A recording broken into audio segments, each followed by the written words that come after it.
Can't quite believe it's been this long, but it's been 5 years and one whole branding change since my last video. And to celebrate, I'm back with the first video in a series looking at how the Assassin's Creed games have evolved over time, because why not? I've been streaming the entire series over on my Twitch channel, where I stream 4 days a week, Monday to Thursday, so please do feel free to drop in if you fancy it. I was initially a big fan of the Assassin's Creed games. In the lead up to the original's 2007 release, I was fully swept up in the hype surrounding this new franchise, and I will look forward to each new release in the series. This carried on until Unity, with that being the only game in the series I've started but never finished, and I never bothered with Syndicate or any of the new style games.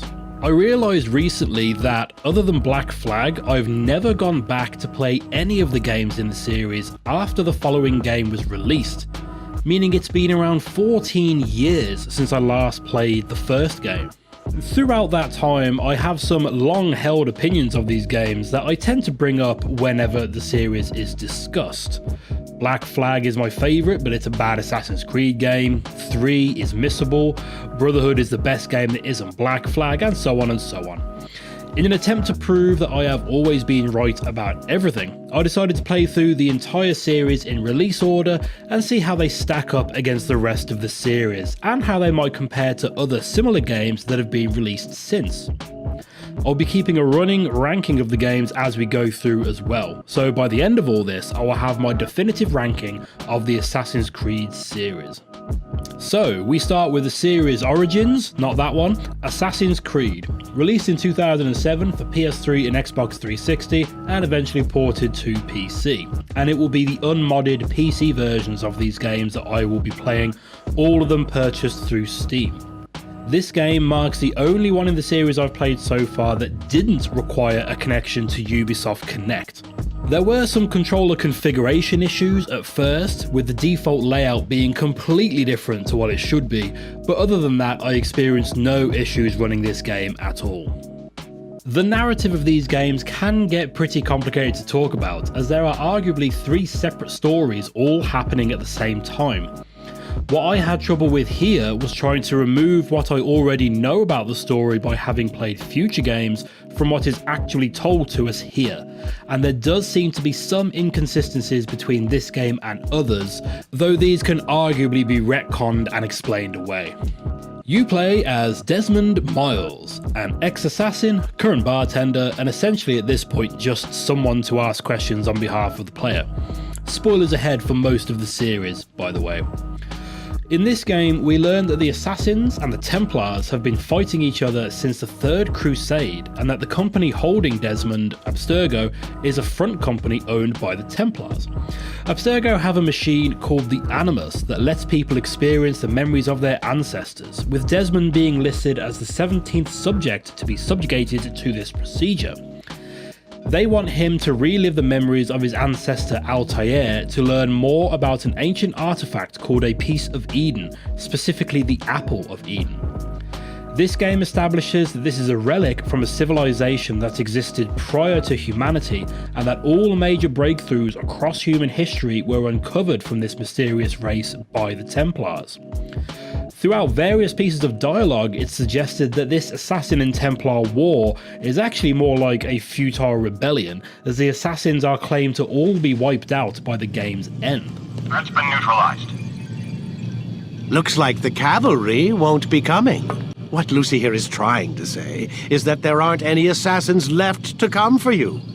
We've been very busy this past year, hunting down your little enclaves, your desert communes and whatnot. Of course, from having played the sequels, we know that this just isn't true, but the Assassins are very much on the back foot. The modern sections of this game do a good job of establishing the backstory of this universe, while still leaving enough mystery to keep us interested in learning more.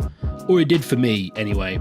One complaint about this game is that these modern sections, where you just get talked at and read some emails, regularly interrupts the gameplay of the historical setting that we all came here for. And I largely agree with that, but the game does go some way to give an in-universe reason for the regular breaks that Lucy insists Desmond has. Emails between Lucy and Vidic mention Subject 16, Desmond's predecessor, who we can assume died partially as a result of the bleeding effect, caused by spending too much time in the Animus, something Lucy is keen to avoid repeating. This is in contrast to the next game, where there are barely any modern day sections because they are deliberately encouraging the bleeding effect. I know just because something is justified doesn't make it enjoyable, but for me at least it helps. What doesn't make so much sense, especially after the universe gets expanded in future games, is how little Desmond knows about the Templars. Right at the start of the game, it's established that he is an ex-assassin. You're an assassin. That he escaped from them somehow. Fair enough, we don't know how long he'd been with the group when he left, but in this game he has seemingly never heard of Abstergo and thinks the Templars are just old dudes with funny hats who sat around drinking beer and plotting world domination with, like, the lizard people. No, except the part about world domination, I guess. This seems very odd for an ex-member of a group whose sole purpose was to stop the Templars taking over the world. But anyway, the historical side of things is what we all came here to see with this game, and to my mind it largely still holds up today. The free running is clearly the star of the show here, and this whole world has been built to accommodate that. The game world consists of 3 major cities, the assassin's hometown, and a countryside area called Kingdom. Other than Kingdom, these areas are made up of lots of buildings covered in hand and footholds, ready for you to scramble all over and leap across. The game structure here is very linear for an open world game, as there are no side missions to complete or loot to seek out. The world essentially exists for you to climb all over and get chased through. As Altair, you have to eliminate 9 targets to regain your lost honour, as he starts the game as an arrogant dickhead before eventually becoming a semi-tolerable human being. You've likely heard this game described as repetitive, and it's with these assassinations that this is glaringly true. Each target requires you to take the same steps and complete copy-paste missions prior to taking them on, and you have no freedom in how to approach your target. Dialogue from the assassin mentor, Amuelim, suggests that this is apparently intentional. Assassins are supposed to appear as if from nowhere, very publicly kill their target, and then disappear into the crowd again. In gameplay terms, this means you can forget any kind of Hitman-esque experimentation. You watch a cutscene of your target being a complete and total bastard, then you run up and kill them. They may run away, or they may stand and fight, but you can forget any kind of 100% perfect stealth runs. With your target dead, you'll then be chased through the streets, and this is where I feel the open world justifies itself.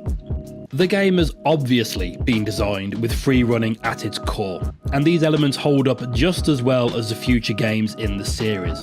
I had expected to experience some extra jank with this game, but honestly, missed jumps and Altair going the wrong way happen much less frequently than I expected, certainly not enough to make it seem like the norm.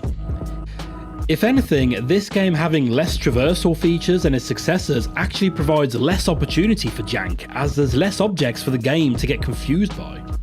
The chases after an assassination are tense affairs as you try to break the line of sight of the entire city guard. The game encourages you to head to higher ground, as guards can block off streets and white cloth draped over objects signals the start of a route up to the rooftops. Even while not being chased, the streets are full of people who might accidentally barge you into a guard, or even just the desperate beggars who will often stop you dead in your tracks. The combat system here is another niggle that many people have with this game, but personally I find it enjoyable in short bursts. Judging by your health only regenerating outside of combat, I'd argue that it was meant as a last resort, rather than your main way of losing pursuers. While in a fight, other guards can come across you and join in, which can really drag out encounters. Combat itself is heavily based on good timing. Guards will block your attacks, and you have to hit the attack button when your weapon connects enough times to trigger the finisher. Early in the game, you can unlock counter-attacks, with your counter window size dependent on the size of your weapon. You can fight with either a sword, a dagger, or your hidden blade, with the hidden blade removing your ability to block. The smaller the weapon, the more precise your timing needs to be. Thankfully, the kill animations are satisfyingly gruesome, but a counter isn't always a guaranteed kill. The kingdom area between cities, however, is much less interesting, consisting entirely of collectible flags and packs of guards. The area is huge, so you'll need a horse to get around, but if you so much as trot past a guard, they will call for help and try to murder you dead. This makes the area a pain to explore, meaning I exclusively just galloped through the entire thing every time I went to a new city. However, the kingdom is noteworthy in the history of open world games as a whole, as it provides us with the very first example of Ubisoft towers. Have you ever played a game where you had to climb a tall thing to reveal part of the map? This is where it all started. And honestly, having gone back to this game, I think now this is the only example of these towers that didn't become even a slight pain in the ass throughout the game. You climb a tower, synchronize your view, and part of your pause menu map is revealed. In the cities the same thing happens, but it also adds some mission markers to your compass. There isn't really a mini-map here, as it only shows mission icons or your current objective, so you know which way to go. Every other game moving forward has a map here, which leads to that age-old problem of players mostly looking at a 2D representation of their surroundings, rather than the lovingly crafted 3D world that people crunched for several months on. This also means that once you've revealed 3 mission markers for each assassination target, there's no major benefit to activating other towers. During a chase, you'll have just as much information in front of you if you've activated no towers as you would have if you'd have done all of them. Sure, doing more towers gets you more familiar with the environments, but there's no feeling of obligation to do more of them. To my mind, this is the only game where this is true, including games from other series, and that is something I think is worth mentioning. Ubisoft towers are a good idea, they've just been done to death now, to the point where Ubisoft themselves make fun of them. The other thing this game does better than several others in the series is to paint shades of grey over everything, rather than have a black and white good and evil angle.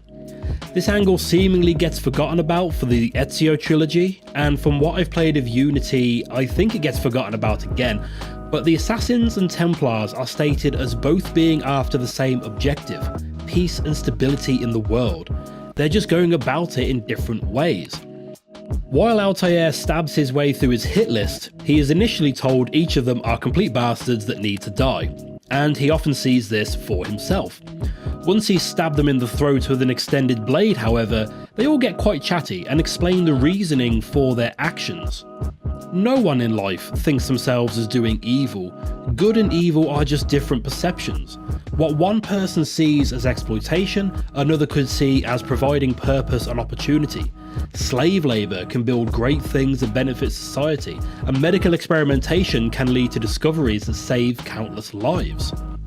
This angle is mirrored in both the historical and modern day stories here, and it almost leaves it up to the player to make up their own mind. Almost. Ultimately, the Templars are portrayed as the bad guys because they think they should force humanity into being good to each other, whereas the Assassins think that people should be allowed to make that choice for themselves. This got lost in the next game, where the Templars are just a list of arseholes who killed your dad, but we'll get to that. For me, this is partly what hooked me into the history of this universe, compelling villains who actually have some points to make you think. And this was released back before every villain got their own film explaining why they're actually the victim. All in all, I still think there's plenty of fun to be had with this game, but that does come with some caveats. For existing fans of the traditional style of Assassin's Creed game who missed this one, then it's definitely worth a play, as some of the details about the Assassins and Templars explored here doesn't get mentioned again. Anyone who did play this back in the day will get plenty of opportunity to get regular releases of those chemicals that your brain releases when you get a hit of nostalgia, even if it's just the noise that plays when you complete a mission, or the training guard's dialogue. It seems my students do not fully understand what it is to wield a blade. Perhaps you could show them what you know. You must be busy. I understand. But what about people who grew up with Origins and Odyssey who are interested in how the series started? I'd say not to start with this one. There are better examples of what these traditional games can be, and the limited and repetitive structure of this one might put people off trying other games in the series. I'd say it's better to return to this one once you've gotten to grips with another, more modern entry. As for people who've never played an Assassin's Creed game, I'd say play the second game first. Altair is a cocky git, and it takes a while to become likeable. start with Ezio's adventures to warm up with the series and then come back to visit this one. With this being the first game on this playthrough of the series, I can confidently place it squarely on the graph, making it both my most and least favourite game. Kind of a pointless graph at this stage, but it will get better as we go. Next up is Assassin's Creed 2, which many would consider to be the best in the series. At the moment, that's not my opinion, but we'll see if that changes as we go. I've not returned to AC2 since Brotherhood was released in 2010, so we'll see just how much I've forgotten in the decade or so since then. Once again, I'm streaming my playthroughs of these games over on Twitch. The link to my channel is in the description, and I stream 4 days a week, Monday to Thursday. So please do pop over and say hello, or tell me how shit my opinion is, whatever you fancy. Do you see the irony in all this? No, not yet it seems. But you will.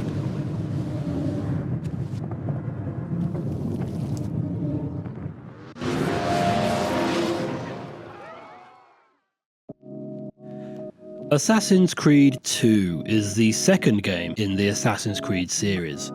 While that may seem obvious, just remember that Star Wars started with Episode 4, and some people like to pretend that Assassin's Creed started with number 2.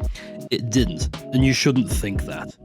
The first game is pretty good, and I go into detail about that in my previous video, so go watch that first because it's going to be referenced here. Assassin's Creed 1 did a great job of introducing us to this alternate universe of assassins and Templars, ancient civilizations, and beds which let you relive the memories of your ancestor. Apparently you can also control your ancestor and do the wrong thing, which desynchronizes your mind from the memory, which technically means you're controlling your ancestor through time, but I don't think they thought that bit through, so shut up and just move on. Picking up pretty much exactly where the last game left off, we're back with Desmond in his cell at Abstergo, staring at some weird symbols on his cell wall. Lucy comes in to break him out of the facility and smuggles him to an assassin hideout. One of the biggest complaints about the last game was the regular interruption of the historical gameplay. You'd kill a few targets and then be pulled out of the machine to have some more exposition spouted at you. There is an in-game reason for this. It's to prevent something called the bleeding effect, which is suggested to have led to Subject 16 ended up dead. This time, however, the bleeding effect is the aim of the game. During their escape, Lucy grabs some animus data to allow Desmond to use the assassin's own animus to relive the memories of his ancestor Ezio Auditore di Firenze. The idea being that if Desmond lives Ezio's life, his skills and abilities will bleed through to Desmond, providing him with years of assassin's training in a matter of days. In gameplay terms, this means that there are literally only 3 sections of the game where you experience the modern day stuff. We are introduced to Rebecca and Sean, 2 other members of the Order of Assassins. Rebecca is the tech girl who runs the Animus, and Sean is a twat. What's all this stuff for? This stuff, Desmond. Oh, this stuff is nothing special, really, this stuff. It's just the stuff that keeps our entire operation from falling apart, really. It requires a great deal of concentration to keep it all moving, so you'll forgive me if I don't have time to play meet and greet. Back inside the Animus, we first encounter Ezio as he emerges from his mother's womb, and then again when he's a teenager. The rest of the game plays out over the next 10 years of his life, something I didn't realise on my first playthrough until near the end, where Ezio says as much. 10 years hunting the man responsible. The game does regularly tell you what the current year is, but by that point I'd forgotten what year it was before. I think I'm correct in saying that Ezio is the second eldest of 4 siblings in a powerful family living in Florence in the late 1400s. His life generally seems to involve picking fights, shagging women, and climbing buildings with his brother. Fairly soon, his father and 2 brothers are betrayed and hung, leaving Ezio to help his mother and sister escape the city to safety. Before he died, his father gave Ezio the location of a secret room containing an assassin outfit, which Ezio immediately puts on and wears for the next 10 years. He swears revenge on the men who betrayed his family and sets out killing those involved, each time finding out that these men are all connected to some bigger conspiracy. I think the first Assassin's Creed could be fairly summed up as a prototype to be engineered and worked into something finer. Assassin's Creed 2 could almost be used as the textbook definition of a proper sequel. Were you sick of the modern day stuff? It's almost all gone here. Was the last game too serious for you? Have some knob jokes. Your sister seemed quite satisfied with the handling I gave her earlier. May I come in? Fine, but only for a minute. A minute is all I need. Indeed. You should find an outlet. I have plenty of outlets. I meant besides vaginas. Not enough side missions for you? Have a cluttered map that will become an industry standard for the next several years. There is so much new stuff to discuss here that honestly it's difficult to know where to begin, but I think that almost all of it has been added for the better, and clearly many other people agreed too, because the features added here stuck around for the next several games. But I think almost all of these positive changes can be linked back to one key addition: currency. The last game didn't have currency. You didn't need it. You were given everything you needed in that game. There was a linear progression path for health and weapons, and your time was spent learning about and then murdering your targets. Here though, there's a bit more to do in this vast open world. At the very basic level, you can buy armor upgrades. Whether it's fancy metal boots or dashing leather spolders, these increase your maximum health by varying amounts. Your health doesn't regenerate anymore, so you'll need to visit the doctor every so often to buy medicine if you want to get stuck into some longer fights. If you're feeling flashy, this is Renaissance Italy after all, you can buy new dyes for your clothing too. Early on in the game, your uncle puts you in charge of his villa and the surrounding village. Here you can invest in new shops and services which provide you with a discount and generate income from passing visitors. Those annoying beggars from the last game have been replaced with even more annoying minstrels, but these can be appeased by throwing money at them. If you feel like you could be killing people more efficiently, you can purchase new weapons, including the new smoke bombs, as well as topping up your stash of throwing knives.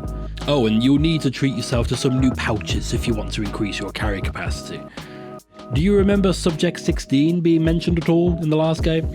Well, it turns out that somehow he has managed to hack into your ancestors' memories and has altered the world in an attempt to expose what he calls the truth.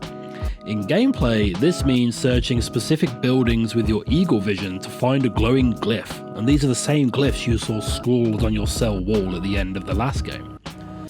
Once you approach them, you unlock a mini-game, which range from finding the commonalities in paintings to solving riddles and ciphers.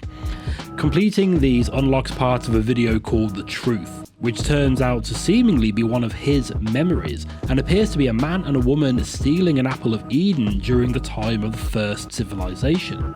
It doesn't really add anything to what you may have already learned by this point, but at the time this came out, there were weird people like me who were drooling for any extra snippet of information on the precursor race. There are some additions to this game that seem to be so obviously missing from the last game in hindsight, just none of us realised at the time. You can swing around corners on hanging baskets, you can assassinate people from above like Batman with a bloodlust, you can hire groups of mercenaries, thieves and courtesans to distract guards. That hidden blade was pretty cool, right? Well, two of a good thing is always better, right? Right? Right at the start of the game, you meet famous inventor turned Ninja Turtle Leonardo da Vinci. On top of being just an all-around smashing chap, he'll also decipher a certain collectible for you to unlock new gadgets. It's thanks to him that we get a gun strapped to your wrist and the ability to load your blade with poison vials. There's even a mission later on where you convince him to let you use his flying device. All of these things combine to create a parkour system that more regularly feels more cinematic and exciting, and a combat system that gives you more options and keeps things interesting. This game swaps the copy-paste structure of the previous game for Ezio's personal story, which allows for the missions to be much more diverse, with narrative set pieces and unique mechanics. This game marks the introduction of tailing missions to the series, as well as the occasional insta-fail stealth missions. I can't speak for the new style games, but from what I've seen, this series never got around to introducing proper stealth mechanics, despite having such a focus on stealth gameplay. A crouch button would have been nice, or the ability to hide in hedges, or even just a brief window between being spotted and the guards calling for help. The combat additions introduced here allow you to mix up your approach to group fights, and sometimes they outright prevent you from using the same tactics over and over again. Many people have suggested that the previous game's combat was too reliant on using counterattacks. In Assassin's Creed 2, they've introduced a heavy enemy type, who as far as I can tell cannot be countered, with the best method of dispatching them to be to disarm them and use their own weapons against them. Oh yeah, you can steal weapons from enemies now, so you can now play with pikes, hammers and heavy axes. You won't be able to keep the heavier weapons though, and they're only good for a couple of kills. They do have some glorious kill animations though. You could also drop a smoke bomb Dr. Krieger style and quickly run around stabbing the guards while they cough their guts out. Or you can use that same distraction to run away and head for a hiding spot. Hiding spots have been improved too. Those groups for hire I mentioned earlier can be set on guards to lead them away, or you can just stand amongst them to blend in, like any other heavily armed hooded figure stood amongst a group of ladies of the night. You can also walk amongst a group of pedestrians, becoming just another incredibly well-dressed commoner on their way to the shops. In objective terms, there aren't really many additions to hiding spots, with only hiding in crowds and underwater, oh yeah, you can swim now, being introduced here. But I don't think it's a stretch to say that hiding in crowds of pedestrians is one of the most important additions to this series. It seems like such an obvious idea that I forgot it wasn't in the original when I went back to it. Mobile hiding spots that you can use to actually achieve some stealth assassinations. You can also assassinate from cover now, whether that means dragging guards in bales of hay, swapping seats with them on a bench, or pulling them off a ledge you're dangling from. The improved free running gets a chance to really show off here in the new Assassin Tombs. These optional challenge room hide seals which can be used to unlock the best armor set in the game, and they are pure parkour challenges.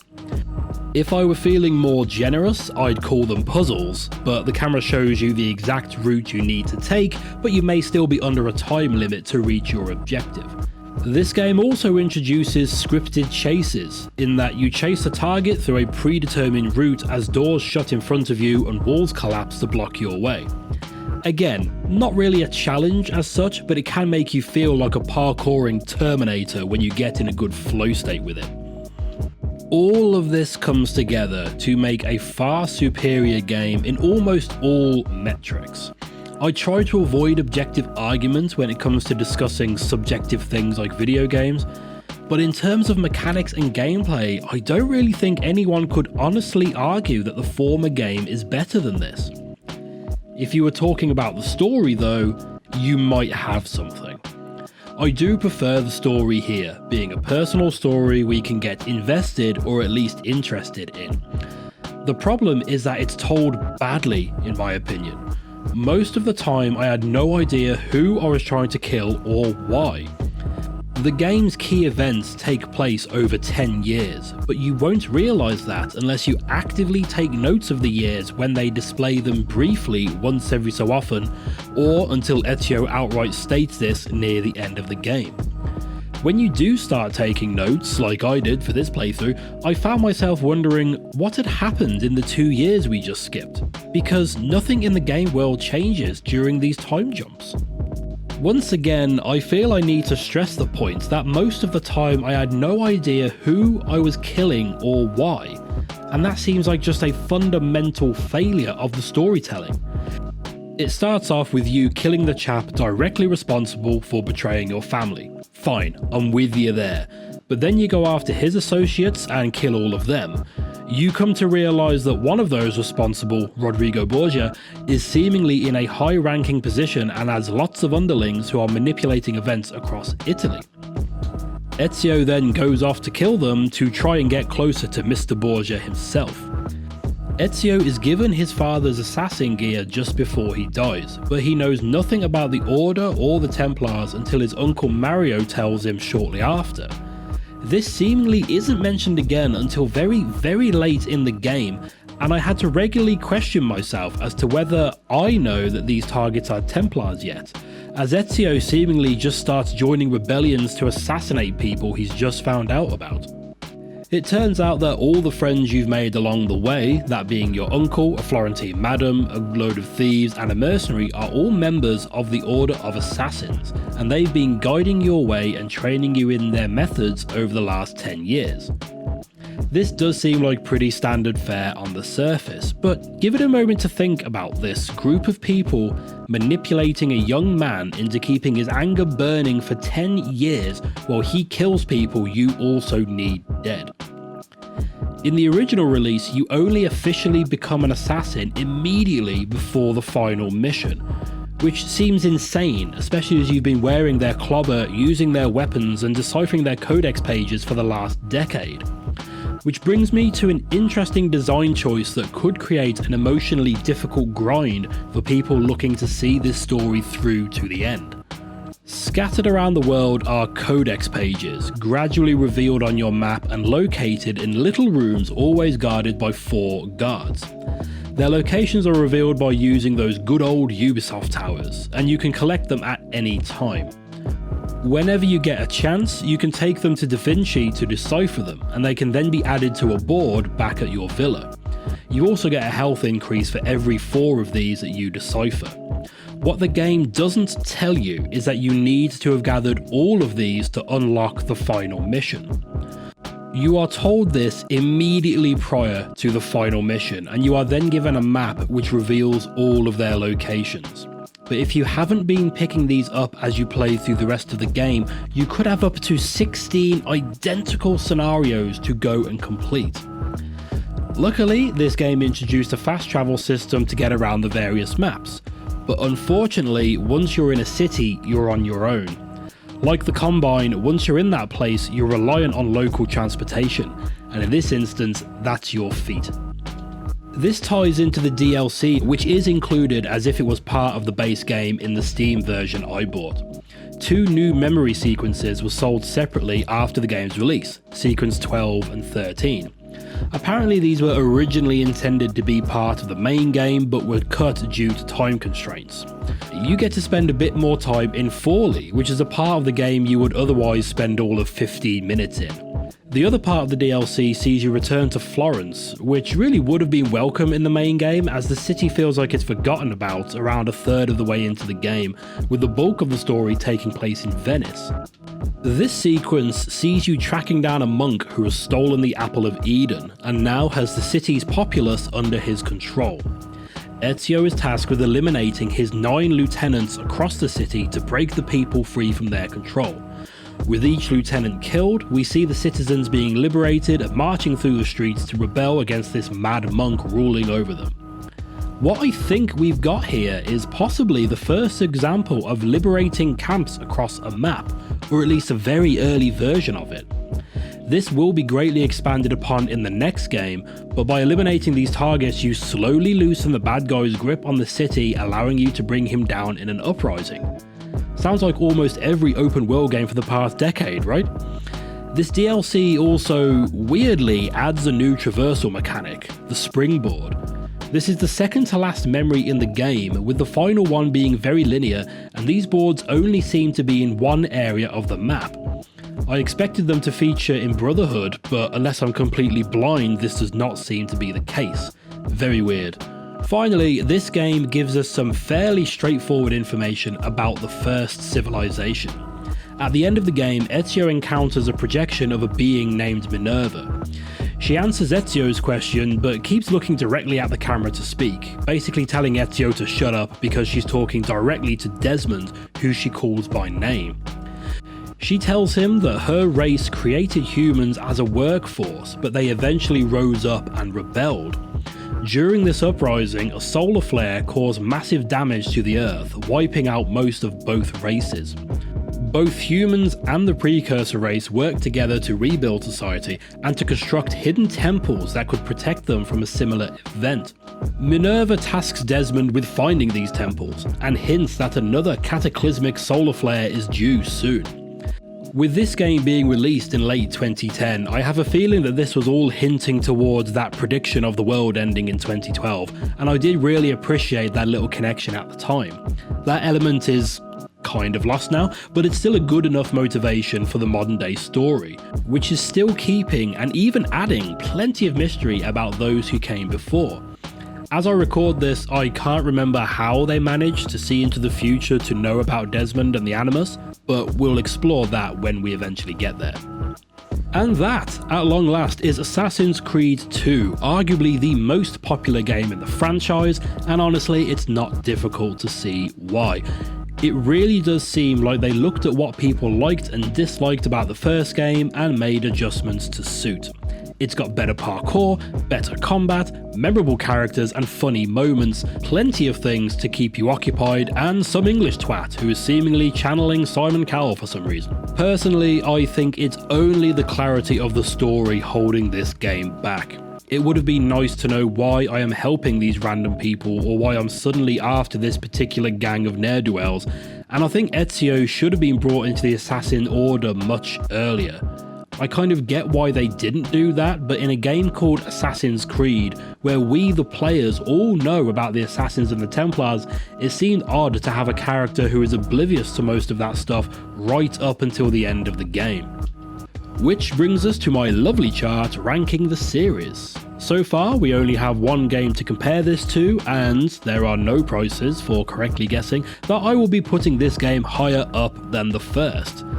The only argument I could feasibly make to change this would be that the first game is more pure, but that sounds so pretentious that I think I need to go and be sick. I'm streaming my playthrough of the series over on Twitch Monday to Thursday, so come check me out and talk down to me and berate my opinions in real time.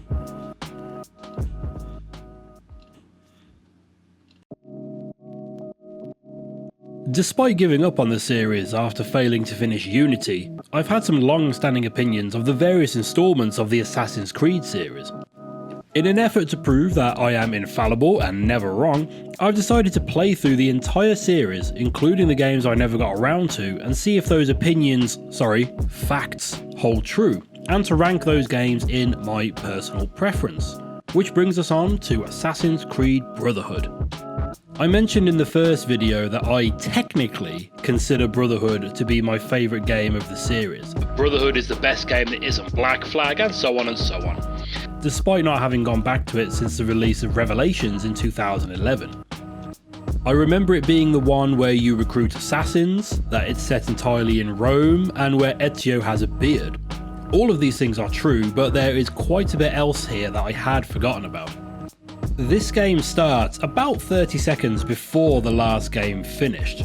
We catch the end of the projection of Minerva that Ezio saw before he leaves the vault, noting that Rodrigo Borgia, the big bad from the last game and current Pope, has disappeared after Ezio spared his life. It seemed like a stupid decision in the last game, especially after spending the last 10 years trying to kill him, and this is proven to be right after his illegitimate children lead an army to Ezio's villa, kill his uncle and take the Apple of Eden. The rest of the game sees Ezio travel to Rome to reclaim the apple, which involves freeing the city from the control of the powerful Borgia family.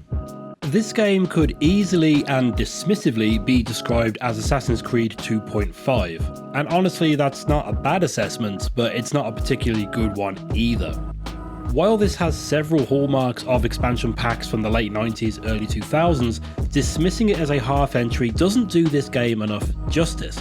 This isn't going to change the minds of anyone that doesn't like the series, and arguably it provides more of the stuff that people that do like it wanted. It also introduces some mechanics that bled through into the open world genre as a whole. The big additions to this series are Borgia Towers and Assassin Recruitment. Now, let's not get mixed up between Borgia Towers and Ubisoft Towers. All Borgia Towers are Ubisoft Towers, but not all Ubisoft Towers are Borgia Towers. If you watched my last video, you may remember I talked about a memory sequence that appeared at the very end of the game, which was originally DLC, and how I posed that this might be the first very early example of outpost liberation, as seen in popular games such as Far Cry 3 and onwards, Shadow of War, Just Cause and so on and so on. That memory was missing an actual outpost to liberate, instead being a target to kill to stop them brainwashing the citizens. Here though, we have a tower and we have a commander who must be killed. Once you kill the commander, you climb the tower and burn it down, liberating the area and allowing you to invest in the local shops, and it also changes a section of your map from black to white. There are very few of these, especially compared to the Far Cry games, so they don't get too repetitive, and the commanders may run away and escape the area, or they can stand and fight to the death. If they do escape, you'll have to wait until the changing of the guard before you attempt to kill them again. Oh yeah, there's a full-on day and night cycle now, and guards will replenish and change patrols at dawn and dusk. This outpost liberation mechanic returns in the next game, but then undergoes changes over the next few games after that. Similarly, the assassin recruitment mechanic is introduced here, and this changes quite significantly while still being present in spirit over the next several games. The existing members of the Assassin Order seem to prefer being thieves, courtesans and mercenaries, leaving very few hooded figures with wrist blades. Ezio takes to the streets to recruit citizens fighting against the oppression of the Borgia and brings them into his army. Each Borgia tower you bring down increases the amount of assassins you can recruit, with a maximum of 12. In the immediate sense, these can be called upon during gameplay to take out targets for you or to help you out in a fight. When you recruit enough, you can call in an arrow storm that will take out pretty much every enemy in the area instantly. You can also send them on missions across Europe, where they become unavailable for several minutes before returning with some money and XP. Once they earn enough XP, they level up, and you can upgrade either their armor or their weaponry. You can also customize the color of their clothes if you feel like it. Get them to level 10 and you can officially induct them into the Order, branding their ring finger and giving them a proper set of assassin clothes. I do enjoy this feature, as there's something satisfying about saving someone being harassed by guards, training them up enough to send them across the continent to kill targets, maybe give them a nice scarlet hood as a treat, and then being able to call them in to help you out of a tough spot, or just to take out guards while you concentrate on another target. In gameplay terms, it does involve a lot of admin work in menus, and it isn't as interactive as the Kenway fleet missions in Black Flag, but having minions ready to attack at the push of a button feels like the Assassin's Creed equivalent of walking away from an explosion without looking. The only problem with this mostly optional addition is that it's introduced almost halfway through the game, meaning I managed to complete all of the story missions before I got to see the cutscene of my little assassin's graduation ceremony. To my mind, this should have been introduced sooner, giving us a chance to learn how to use it while we're still initially exploring the city, along with another new addition, the parachute. How early you get this depends on how soon you complete all of the Da Vinci missions, but upon completing all of them you get given a parachute to deploy whenever you accidentally leap off the wrong side of a building or just can't be asked to climb down. I didn't use it much because I unlocked it fairly late into my game, but something like this feels like it should have been an early addition. Those Da Vinci missions are another significant inclusion too. In the previous game we got to play with Leonardo's flying machine and control his horse and cart for a bit. In this game, he's been captured by the Borgias and forced to create weapons of war for them. We are tasked with seeking these out and destroying them along with their blueprints. Luckily for us, this always involves using them for a bit first. There's a flying machine with a cannon on it, a machine gun strapped to a horse and cart, a 360-degree tank, and a boat that seemingly shoots fireworks, marking the first piece of naval warfare in the series. I like to think that when they made this mission, a few people thought, you know, it'd be cool if we could have proper ship combat in this game. Oh well, we can only dream. There's been some serious combat changes here too, with arguably the most significant being the series introduction of chain kills. Land a finisher on someone and then press the attack button towards another opponent and you'll chain insta-kills, allowing you to take out a handful of goons in a matter of seconds. They've also added several new kill animations and some extra weapons too, meaning that sick people like myself will enjoy trying new weapons just to see how creatively Ezio can use them to remove the souls from the bodies of his enemies. Some new weapons see their series debut here too, like the poison dart, and the crossbow is an expensive purchase but allows silent insta-kills at range. I'm sure we've all seen people online belittle this style of combat, how you just keep countering until you win, and the generous counter window does make this a fairly straightforward exercise. That said, an activity doesn't need to be complicated to be satisfying, just ask your mom, and this combat is incredibly satisfying. The heavy enemies prevent you from parrying them directly, and you have to watch for other chaps attacking you while you're mid-kill animation, as there are no iframes here. They will hit you. Ezio has spent over 10 years honing his killing skills. He's the head honcho of the Assassin Order. He should be something of a killing machine by this stage. Brotherhood also marks the introduction of another series-long feature, optional mission objectives. This might be something simple like completing the mission within a time limit, killing a target a specific way, or avoid being spotted. I like this sort of thing because it's almost like adding an extra difficulty setting for those that want it, and with this game also allowing you to repeat previous missions whenever you want, it gives perfectionists something to work towards. What I'm not such a fan of is it telling me I failed in big red letters and giving me only a 50% score just because I was 1 second too slow. I'm not bitter, you're bitter, shut up. This does tie into a more significant issue with the missions here, which I found to be much more prominent than in the last game and completely absent from the first. Strict mission parameters and fail states. Don't get too close, don't get too far, press this button, no not yet, kill this guy, no not like that. There wasn't one particular mission where I got stuck for too long, but one did have several issues at several points along the way. There's a mission where you have to tail a target and then kill the people he's been talking to using your assassins, all without being detected by him. He talks to the first target, the button prompt appears telling me to call a minion. I do so, he notices, game over, restart. I try again, same thing.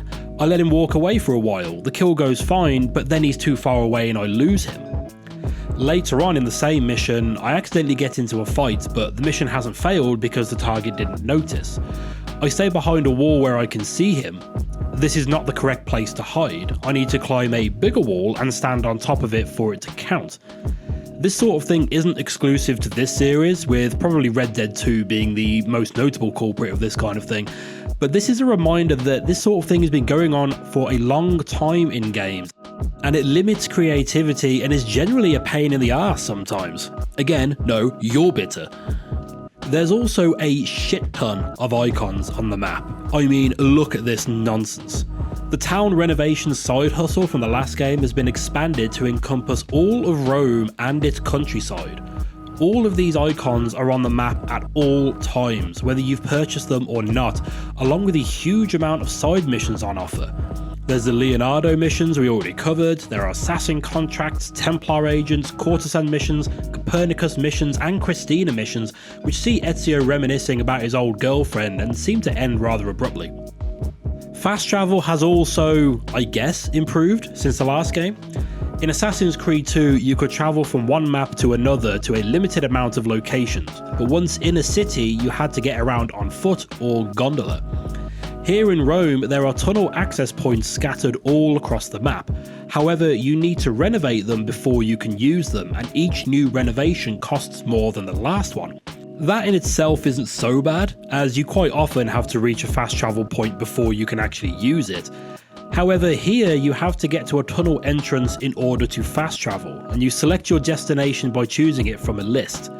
The list is in seemingly no particular order, and the map next to the list does not include any other information on it, so hopefully you remember where your objective is. This system is an improvement over the last game, but adding the extra step of marking the nearest tunnel on your map before checking your map again prior to using it to check where you wanted to go, and then setting another waypoint once you leave is just a recurring pain in the arse. If they let us warp from anywhere to any purchased tunnel entrance, that would have been perfect, and this is eventually what they add to the series. When you're out exploring the map, you can call on your horse with a quick whistle. This is quicker than sprinting, but only just, and horses can't climb walls like you can, and they often get stuck between buildings and people, so their usefulness is up for debate. Also, for some reason when you're on a horse, your cape locks in place, as if it was left out to dry in the frost. It's weird and I can't stop looking at it. The assassin tombs return here, this time being the dens of the Romulus gang, who visually remind me of Caesar's Legion from New Vegas. Complete 6 of these and you get their armor set, and these are a good mix of combat, chase and parkour dungeons. One of these can only be completed by renovating an aqueduct to fill up a water chamber, and I hope that me saying this saves someone else about 10 minutes of exploring dead-end tunnels trying to find a way in. Hidden glyphs also return, and I think for the last time in the series. As in the last game, these are a series of odd puzzles like riddles, ciphers, and spinning images. I'll admit some of these required an online guide because they include a bit of maths, but instead of a cryptic video, you're rewarded with a short gameplay section with some more cryptic dialogue. Nothing revolutionary, but a nice enough reward all the same. In terms of gameplay, that's about all there is to say about this one that is markedly different from the last game. I found the story here being a little easier to follow than the last game, as it only takes place over 7 years, with the last 4 of those being skipped over entirely. Ezio fights the incestuous Borgia family as they fight each other for power, with Ezio eventually getting hold of the apple and giving us a chance to use its power during gameplay. This amounts to a few sections of using nothing but AoE attacks that do damage to ourselves, which I guess is a metaphor for power corrupting or something. The story then jumps 4 years as Ezio travels to Spain to kill Cesare, the main bad guy of the game. The historical setting arguably could be seen as playing second fiddle to the modern day shenanigans, as they seem to be ramping up Desmond's side of the story. The last game ended with the Templars finding the assassin hideout in Italy, and they jump into a van to escape. They make their way to Villa Auditore, Ezio's villa, which we saw destroyed at the start of the game. There's an extensive section where you control Desmond as he climbs through the hidden mines to gain access to the hidden statue room beneath the villa, showing how the bleeding effect has allowed him to have the same parkour skills as his ancestors. After this, the modern day sections are entirely optional right up until the end. We see Ezio leave the apple in a vault beneath the Colosseum, and our band of assassin adventurers head there to collect it to help them find the temples that will save them from the upcoming solar flare, which you totally haven't forgotten about after 15 hours or so of renovating shops and fighting in 16th century tanks. You then climb all over and under the Colosseum as Desmond in the modern day, eventually finding a temple of Juno beneath it where the apple is held. Back in the day, it seemed so obvious that they were building towards a fully modern day Desmond-centric game. We get a little closer to that in Assassin's Creed 3, if I remember correctly, but then that game also brings his story to a very definitive end. I never heard anyone confirm whether they ever planned a Desmond-only game, but it really did feel like it was building to that. What happens here is that Desmond gets possessed by Juno and then stabs Lucy before he collapses to the floor and the credits roll. Dialogue over the credits tell us that Desmond is put back into the Animus to keep him alive, and we'll pick that up in the next game. Which is pretty much all there is to say about Assassin's Creed Brotherhood. I found the story easier to follow, the combat is more empowering to play and entertaining to watch, with some new options being made available. The number of viewpoints has been decreased, and some of them have been combined with outpost towers, leaving me with much less viewpoint fatigue than the last game. The Da Vinci missions are a welcome departure from the usual gameplay, and the amount of side missions mean you always have something extra to do beside the main story. The parkour works well and generally feels smoother here. Weirdly, those springboards added at the very end of the last game don't appear here, but the parachute means any inevitable mistakes in jumping don't always result in losing health. The story is tighter, and the Desmond bits actually give him something to do rather than sitting down being confused, and Sean has several lines of dialogue where he's not a complete wanker. Are you absolutely sure about this? That's kind of why I'm saying it out loud, Rebecca, yeah. The voice acting is on top form here, and Cesare, despite only featuring in this game, is a very memorable villain, coming across very much as a spoilt brat who will kill whoever he fancies to get his own way. If I want you to die, you die! Where is the piece of Eden? Stop! I know where it is!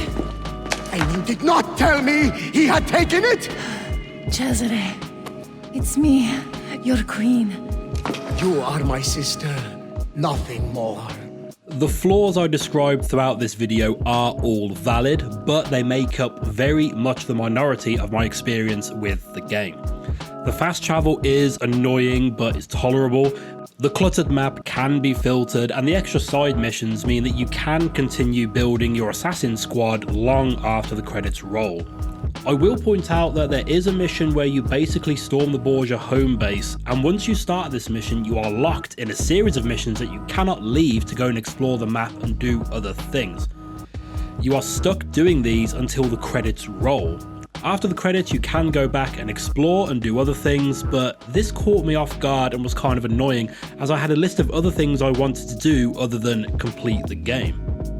Which brings us to my lovely professional chart, and this is not nearly as easy a decision as I thought it would be. I don't believe this game to be as wonderful as my brain has convinced itself that it is over the last 12 years or so, but it is still definitely more enjoyable to me than the first game. Assassin's Creed 2 has fewer annoyances than this one, but Brotherhood has far more enjoyable and memorable sections, and the story and motivation for Ezio were made very clear from the start and kept that focus throughout. So, while I do rate this entry above Assassin's Creed 2, it is only just. It's a close one, but I would rather go back and start another playthrough of this today if I had to choose between the two. Luckily, I haven't found myself in that very odd scenario, and I am instead moving on to Assassin's Creed Revelations, the final entry in the Ezio trilogy, and the one that I remember for tower defense minigames and revisiting Altair for a few missions. I'm playing through the entire series over on Twitch Monday to Thursday 10 AM to 1 PM GMT, so please do pop in and tell me how shit my opinions are in real time if you're free, or just use the comments here and I'll read them while I'm on the toilet. It's your choice. We work in the dark to serve the light. We are assassins. Nothing is true. Everything is permitted. I'm currently playing through the entire Assassin's Creed series to see whether my long-held opinions of them still holds up today, or if I've grown and changed over the years and learned to appreciate them in a new light. It's unlikely that I'm that enlightened, and so far my old opinions still hold true, so I can confidently say that I have always been, and will always continue to be right. So, Assassin's Creed Revelations, more commonly known as, oh yeah, that one, is the fourth game in the Assassin's Creed series, as well as the final part of the Ezio trilogy, bringing the story of Ezio Auditore da Firenze to a close. Except for that Embers short film, which I'll admit I'd forgotten about too, but that's not a game, so we don't count that one. Just a quick note from future me, well technically still past me, but it's me less in the past than the rest of this voiceover. I was literally putting the finishing touches on this video when I heard about a little thing called Assassin's Creed Lost Legacy. Ubisoft told us that there would not be a home console Assassin's Creed game released in 2011, but they did announce Lost Legacy for the 3DS. I won't go into the details here, but for some reason it was cancelled and repurposed into Revelations for the PS3 and Xbox 360. I thought I'd better mention that now, because throughout the video I make several comments about how this game feels a bit rushed, or it has weird and needless additions, and the previous existence of Lost Legacy kind of explains why these things are here. So with that out of the way, please enjoy or endure the rest of the video. I think the best way to describe my feelings on this game is to compare it to something completely different from a different medium. I feel that the Ezio trilogy compares directly to the original Star Wars trilogy. The first installment is excellent and serves as an introduction to these characters and their world. The second takes those elements and runs with it, ending up with a superior product to the first. And finally, the third installment feels a little bit lackluster in comparison. Still worth your time and with some very memorable and important moments, but all of the best ideas have been done already.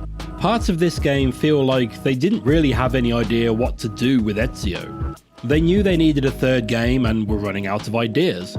To counter that though, parts of this game are some of the most memorable moments of the series for me. The game starts with Desmond in a coma being plugged back into the Animus. The bleeding effect is causing his brain a bit of stress, so he needs to find a sync nexus in his ancestors' memories in order for the Animus to separate the memories of Altair and Ezio from Desmond, thus allowing him to regain consciousness. This is all explained by the digital manifestations of Subject 16, the one who scrawled those symbols in blood in his cell in Abstergo. His body has long been destroyed, so his mind is stuck inside the Animus. That sync nexus bollocks is explained as reaching a point where your ancestor has nothing left to show you, which seems very abstract and open to interpretation. Luckily, Desmond reaches this point before Ezio becomes incontinent in his old age and spends his days complaining about how easy the youth of the day have it. Subject 16 feels wasted here as some sort of cynical guardian angel, considering there's been mystery built up around him for the last 3 games. At one point he seems to ask Desmond if he can share his body with him once his situation is sorted out. Desmond, quite fairly, isn't happy about that idea, and then it's dropped. I don't know what they could have done better with Subject 16, but I feel that the character deserves more than just being an exposition dump for the immediate situation. We don't learn anything new about Abstergo, the Animus, or the First Civilization. He's basically just the crestfallen warrior from Dark Souls. There are also side missions that you can unlock that will explain Desmond's backstory about his childhood in the Assassin Order and how he ran away. I'm all for learning more about that side of his story, but it involves playing through first-person platforming gameplay. And we learned from Half-Life all the way back in 1998 that first-person platforming doesn't work. You also have to unlock these by collecting Animus blips in the historical setting, requiring 30 in total to unlock all of these memories. I gave up before I got 20, and I watched the last few missions on YouTube as I didn't feel they were worth the effort of scouring the map for them. These certainly were not as rewarding as the glyph puzzles from the last 2 games. But enough about Desmond. No one likes Desmond.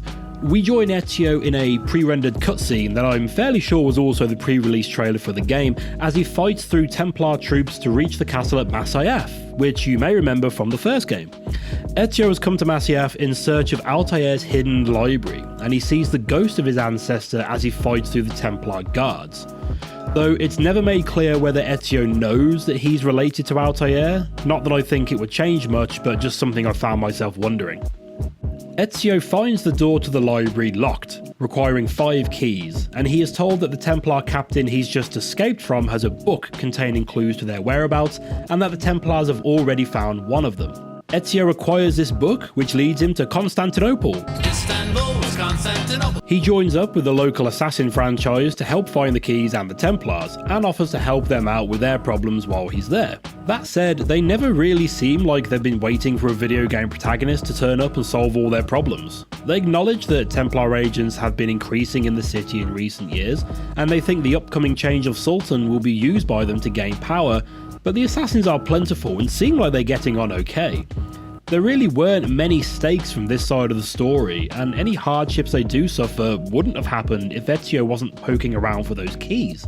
Ezio also ends up tracking down the first Italian woman he saw when he first arrived in the city, and it turns out she loves a good book, so he teams up with her to help find the keys, even further reducing the point of the local assassins being involved. The keys are located at the end of several dungeons, which replace the Assassin's Tombs and Romulus Dens from the last games, except these are now required to complete the game. Luckily, these are just as good as in the previous games, though there are less of them, which is a shame, and you don't unlock any cool armor or weapons by completing them. Other than the scripted tutorial section at Masyaf, and a weird little town in a cave at the end of the game, Revelations takes place entirely within Constantinople. I had enjoyed my time exploring Rome and its surrounding countryside in Brotherhood, but I had so much more fun exploring Constantinople that it makes Rome look a bit rubbish in comparison. We can't ride horses anymore, but we don't need them because there are no wide open spaces. Instead we get zip lines, their first use in the series, and the parachute that we had to complete most of Brotherhood to unlock is usable right from the start. This will sound so cliche that it hurts me just thinking about saying it, but compared to the previous games, Constantinople feels so much more alive and active. Other than the rooftops, I didn't find one area of the map where nothing was happening. There was always something to climb or zipline over. This is the first time in the series where I felt the urge to stop and look around the viewpoints myself, rather than just let the automated camera spin around me quickly. The graphics in these games has been improving with each release, and it really does show through the environments here. But when Assassin's Creed giveth, Assassin's Creed taketh away. There is so much less to do here than in Brotherhood, leaving us with not really any alternative to continuing the main story. I didn't even find any assassin contract missions, though the Romany missions were a replacement for this, with the Romany ladies replacing the courtesans from previous games. The renovation stuff returns, but there are far less shops to buy than in Brotherhood, which on one hand I welcomed because it cleared up my map a bit, but on the other hand, any shop I needed always seemed too far away. The fast travel system returns largely unchanged, except you don't need to purchase tunnel entrances before using them. And when selecting a destination, they now show your mission marker on the map. Only your mission marker though, not any custom markers you may have set. The Borgia Towers return, or I suppose Templar Towers is a better name for them, though there's only about 5 or 6 of them here, and they never really got difficult. Some of these gave me a bit of trouble in Brotherhood, but here I completed them all fairly quickly in my playthrough. Once again, liberating these towers allows you to recruit more assassins to call on during gameplay, and with this being introduced very early on meant that there was much more opportunity to play around with this feature than we got in Brotherhood. The whole thing about sending them on missions has also been expanded, but personally I think they added too much on this side, as there was barely any time during my playthrough to get through a significant amount of the missions on offer. I mentioned ziplines earlier, which Ezio is able to traverse through the use of his new hook blade. While having questionable penetrative qualities, just like your mom, the hook blade not only allows you to zip along lines, but also allows for faster climbing, catching ledges from further away, increasing your jump distance by swinging off those corner things, and we can also use it to flip over enemies trying to block our way, though I forgot about that feature immediately after the tutorial explaining it. I really enjoyed the hook blade and the features it opened up, and other than its odd aesthetic design, I don't know why it didn't stick around in the series for any longer. One new addition that I'm glad didn't stick around is bomb crafting. Clearly the devs were very proud of this because almost every treasure box is full of lamb's blood or Indian gunpowder, and there are crafting stations somehow scattered around tombs that have been sealed for centuries. You can now craft lethal, stun, and distraction bombs, and these can either be on a timer, impact, sticky, tripwire, or proximity. I used this feature once, experimented a bit, and then just stuck with either smoke bombs or impact grenades. I guess this is an early example of games adding needless crafting systems to it that no one asked for, and it's not something I'm a fan of. It's this sort of thing that's preventing me from playing more of Oddworld Soulstorm. As I suggested at the start of this video, this entry to the series is often forgotten about, but whenever people do remember it, they will likely remember 2 things. One of those is the tower defense missions, because apparently we were all craving some Plants vs Zombies gameplay in our parkour murderer simulator games. Luckily, you only have to do this once, and the game basically threatens you with them as a motivator for keeping your wanted level down. There are less ways of lowering your wanted level in this game, but I only maxed it out twice during my playthrough, and one of those was done as part of the story.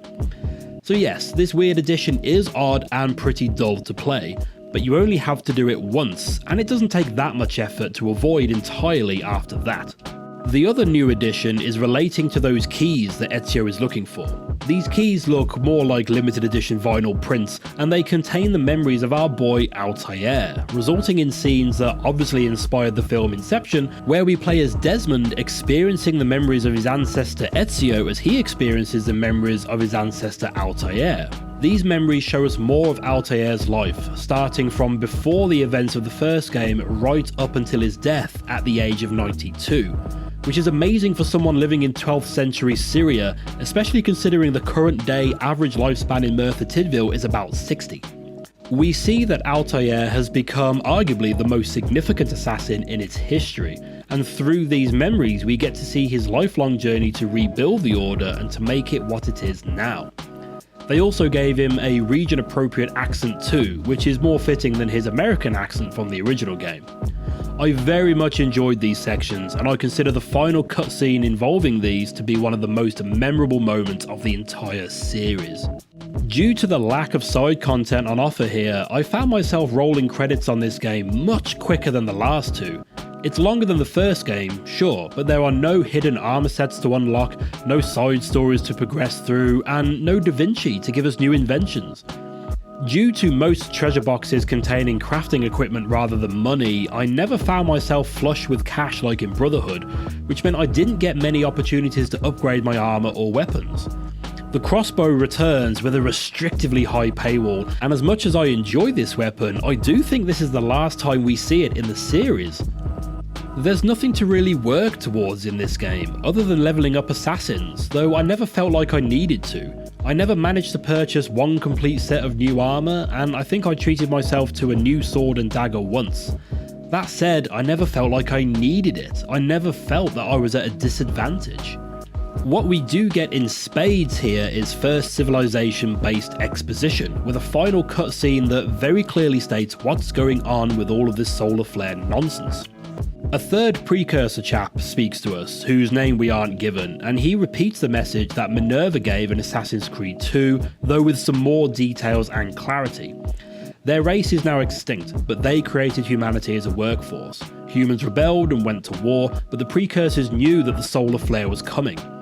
They created the temples that we have been looking for as research facilities, each working on a different method of overcoming this upcoming catastrophe, and they were built underground so they could be used as shelters if they failed to find a solution. All of the data from this research was sent to one vault where Minerva, Juno, and this Viking-looking chap chose the best solutions and tested them. They didn't find one that worked, and we are treated to a cutscene of a human city being wiped out by geological disasters caused by the solar flare. Humans and precursors then worked together to rebuild society, but there were so few of the precursors left that they eventually died off. Beardy then shows us a location as it time-lapses through what I assume to be thousands of years as the Earth shifts around it. This seems to be the location of the vault that Minerva, Juno and himself worked before the disaster, and tells Desmond to find it, setting us up for the next game as Desmond wakes up in the back of a truck. Which is just about all there is to say about Assassin's Creed Revelations. Oh wait, no, there are new kill animations which are gloriously over the top and flashy. I mention that because one of them, where Ezio breaks an enemy's neck over his shoulder, it was wince-inducing enough as it is, but that doesn't kill him, instead leaving them rolling around on the floor in what I imagine must be some of the worst agony that it's possible to experience. Except an evening with your mom, obviously. This game feels like it should have been an expansion pack, but instead got stretched out and had extra, unnecessary stuff thrown in just to bulk it out and justify selling it at full price. There is some DLC available for it, but these were not included in the Steam version I bought, and research suggests that they're not worth bothering with. There is some excellent content here for longtime fans of the series, but there's also a fair bit of forgettable stuff to get through too. Though I would like to quickly highlight the section where Ezio disguises himself as a minstrel and sings in Italian knowing that no one can understand him. I sing in Italiano, you understand no word. But my Greek is non-existent and my Turkish is absurd. Cesare, oh Cesare, a man of great depravity, believed himself immortal till he had a date with gravity. Fair Lucrezia could not sate her appetite for lovers, but I suspect she would be fine with 2 or 3 more brothers. The things I do to save the world surprise me time to time, like learning how to play the lute and making these words rhyme. I am a tactless minstrel, I sing off key for coins. If you spot me in the street, please kick me in the loins. I don't know how I managed to forget about that bit. Which finally leaves us with putting this on my lovely and professional graph that I paid thousands of pounds to be made for me. Money well spent. I started this video off by saying I consider it the weaker of the Ezio trilogy, with it being the return of the Jedi to Brotherhood's Empire Strikes Back, so it is definitely my least favourite game of the Ezio trilogy. But then what about the original game? This is where nostalgia complicates things, as I have more fond memories of the original, but in terms of mechanics, graphics and overall polish, Revelations is clearly the superior game. I think this issue will likely come up in the next game too, so I feel the best question to ask is which of these 2 games would I rather play once per year, every year for the rest of time? And for that, I'd have to say Revelations. Despite the amount of meh elements that this game has, it achieves that rare accomplishment of bringing a multi-game narrative to a satisfying conclusion. In fact, it does it twice, for two beloved characters. So, with that potentially controversial decision made, it's on to Assassin's Creed 3, which general opinion would suggest means things are going to get worse before they get better. I guess we'll see about that, but I for one am looking forward to assembling deck chairs and selling them across the new world. Once again, I'm playing through the entire series over on Twitch, Monday to Thursday, 10 AM to 1 PM GMT, so please do pop in and tell me how shit my opinions are in real life if you're free.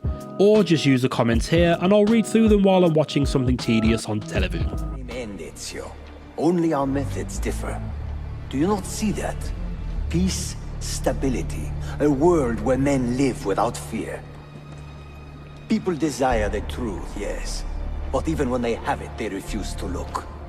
How do we fight this kind of ignorance?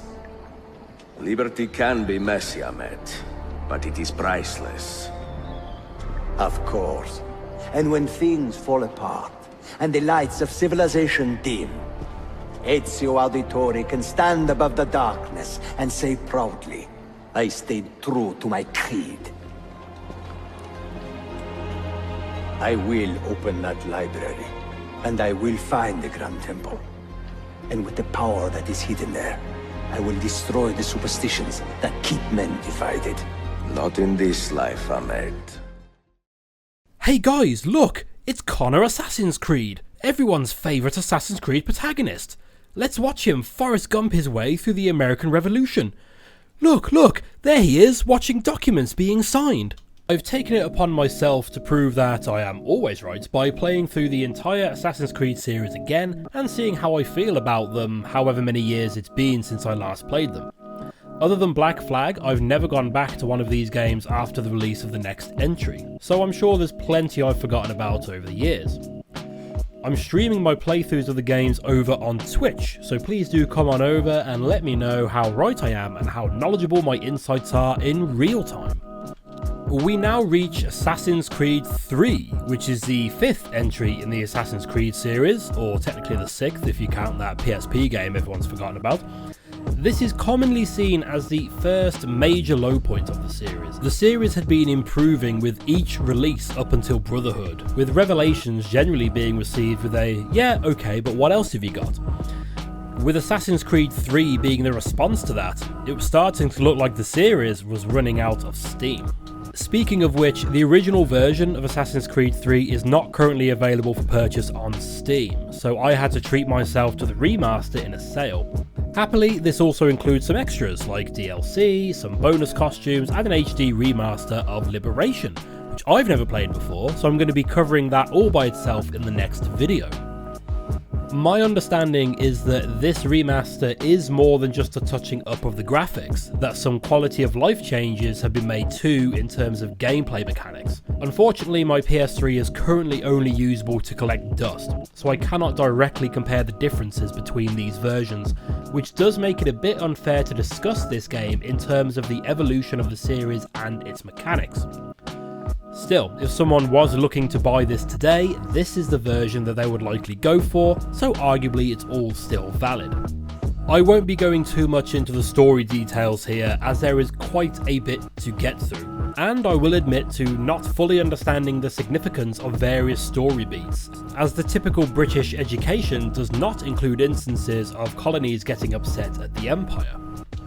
That said, the story is easy enough to follow minute to minute, but I'll admit to losing focus of the overarching objectives several times here. We mostly play as Connor, whose memories can lead Desmond to a key that will allow him to unlock a precursor vault, which will let him save the world from this upcoming solar flare. Connor speaks to a projection of Juno, who basically tells him just to keep Templars from taking control of his people's land, and that he doesn't need to understand why. She also nudges him towards the assassins to help with this, and the whole American Revolution thing just kind of happens around Connor as he tries to keep his people's land safe. In many ways, this is probably my favourite story in the series so far, as it throws shades of grey over pretty much everything. The first game did this to some extent, with each target confession suggesting that there was a reason for their actions, which, while perceived by some to be unjust, were actually for the greater good. This concept was dropped for the Ezio trilogy, except right at the end of Revelations when your target starts asking Ezio some difficult questions. There are several sections here where fallen Templars explain how their actions were to bring about stability and peace, that the revolution is bringing chaos and ruining the lives of thousands of people. The Templars do not fight for the crown. We seek the same as you, boy. Freedom, justice, independence. But... But what? Johnson, Pitcairn, Hickey, they sought to steal land, to sack towns, to murder George Washington. Johnson sought to own the land, that we might keep it safe. Pitcairn aimed to encourage diplomacy, which you cocked up thoroughly enough to start a goddamn war. And Hickey? George Washington is a wretched leader. He's lost nearly every battle in which he's taken part. The man's racked with uncertainty and insecurity. Only look at Valley Forge to know my words are true. We're all better off without him. There are several missions where Connor and his father Hatham, the head of the local Templar cell, work together to achieve a shared goal. And here there are many conversations digging into the naivete of the assassins, who essentially just hope that with freedom everyone will agree to get on with each other. What is it the Templars truly seek? Order. Purpose. Direction. No more than that. It's your lot that means to confound with this nonsense talk of freedom. Time was. The assassins professed a far more sensible goal. That of peace. Freedom is peace. Oh no. It's an invitation to chaos. Only look at this little revolution your friends have started. I have stood before the Continental Congress and listened to them stamp and shout. All in the name of liberty. But it is just noise. And this is why you favor Lee? He understands the needs of this would-be nation far better than the jobberknolls who profess to represent it. It seems your tongue has tasted sour grapes. The people have made their choice, and it was Washington. The people chose nothing. It was done by a group of privileged cowards seeking only to enrich themselves. They convened in private and made a decision that would benefit them. Oh, they might have dressed it up with pretty words. That does not make it true. The only difference, Connor, the only difference between myself and those you aid is that I do not feign affection. I personally found Connor to be a difficult protagonist to get behind, but I've also come to recognise that this is likely by design. He's been raised in a long-standing culture that has now very suddenly found itself having to deal with different cultures that act very differently to what he's used to. Recently, I was listening to some podcast or another where they talked about when the colonists bought Manhattan Island from the Native Americans for like 20 quid or something, and how this is an example of the settlers taking advantage of the naive natives. On the flip side of that story, though, is that the natives apparently didn't understand the concept of owning land. To them, the idea of people owning land just didn't compute, and would be like me trying to sell you a cloud. You can't own a cloud, but if someone offered me 20 quid for one above my house, I'd happily take that money off them. When one person from one of these cultures is suddenly thrown into the other at a time of turmoil, they're going to come across as being a bit dim. I initially thought of Connor as overly naive and sometimes even a bit stupid, as he regularly offers some overly simple solutions to problems. Like when Sam Adams talks negatively about slave ownership, Connor simply suggests that telling people it's wrong will sort it out. Or when looking for the big baddie of the game, he just struts up to thugs in a bar and demands answers. He doesn't understand the nuance of solving these sorts of problems, because intricate political subterfuge wouldn't be something he's been raised to deal with. However, while I can accept most of this sort of thing to be down to his naivete, there are other instances of him being single-mindedly determined on his goal to a glaring fault. Arguably the main villain of Connor's story is Charles Lee, who threatened Connor as a child and burned down his village, killing his mother. A good enough justification for vengeance, sure. Thing is, it's gradually shown that Lee wasn't responsible for his mother's death. that he was in fact trying to protect Connor's people and was rejected. Charles Lee is responsible for her death by your order. And you're sorry. It's impossible. I gave no such order. I spoke the opposite, in fact. I told them to give up the search for the precursor site. We were to focus on more practical pursuits. It is done, and I'm all out of forgiveness. It was in fact George Washington who was responsible for this, to which Connor gets a little frustrated but is still determined to kill Lee no matter what. We've been receiving reports of Allied natives working with the British. I've asked my men to put a stop to it. By burning their villages and salting the land, by calling for their extermination, according to this letter. Not the first time either. Tell them what you did 14 years ago. That was another time. The 7 Years' War. And so now you see what happens to this great man when under duress.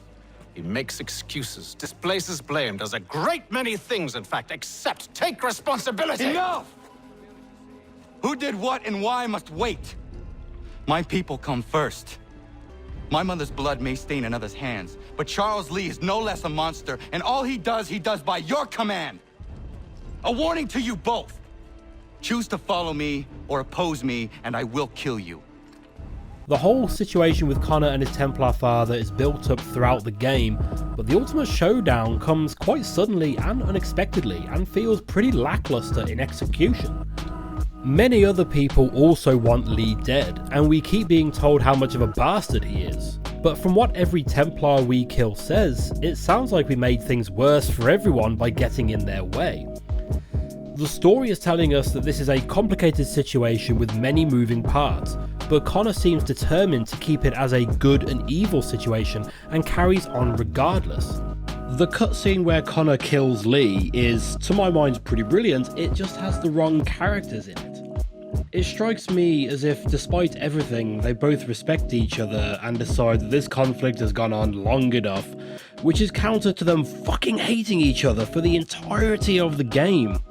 I think this would have been a better scene for Haytham's death, as Connor had considered trying to unite the Assassins and Templars based off his interactions with his father, and there is established mutual respect there. Still, it is a good death scene, I just feel it could have been used better. However, I did like the bit right at the end as the British are leaving, where Connor feels that this is a job well done and the colony can now start its own nation, based on freedom.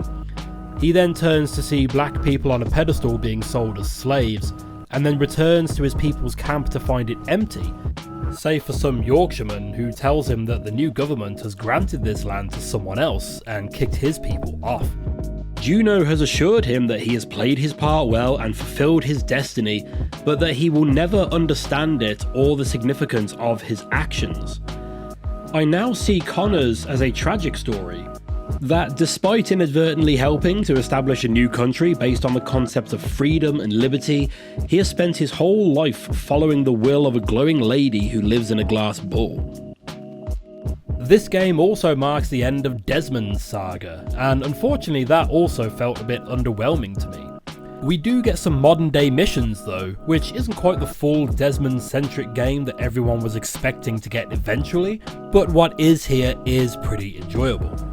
There's no HUD in these sections because you're not in the Animus, so it was sometimes unclear as to whether I was hidden in a group or not, but it was nice to see Desmond finally fully utilising the skills he's been absorbing over the past few games. His sections also teach us the various ways that Juno, Minerva and the bearded chap from Revelations, who I think Minerva refers to as Tinia, try to save the world, with ideas ranging from transferring their minds into machines and using the Apple of Eden in space to basically wish away the problem.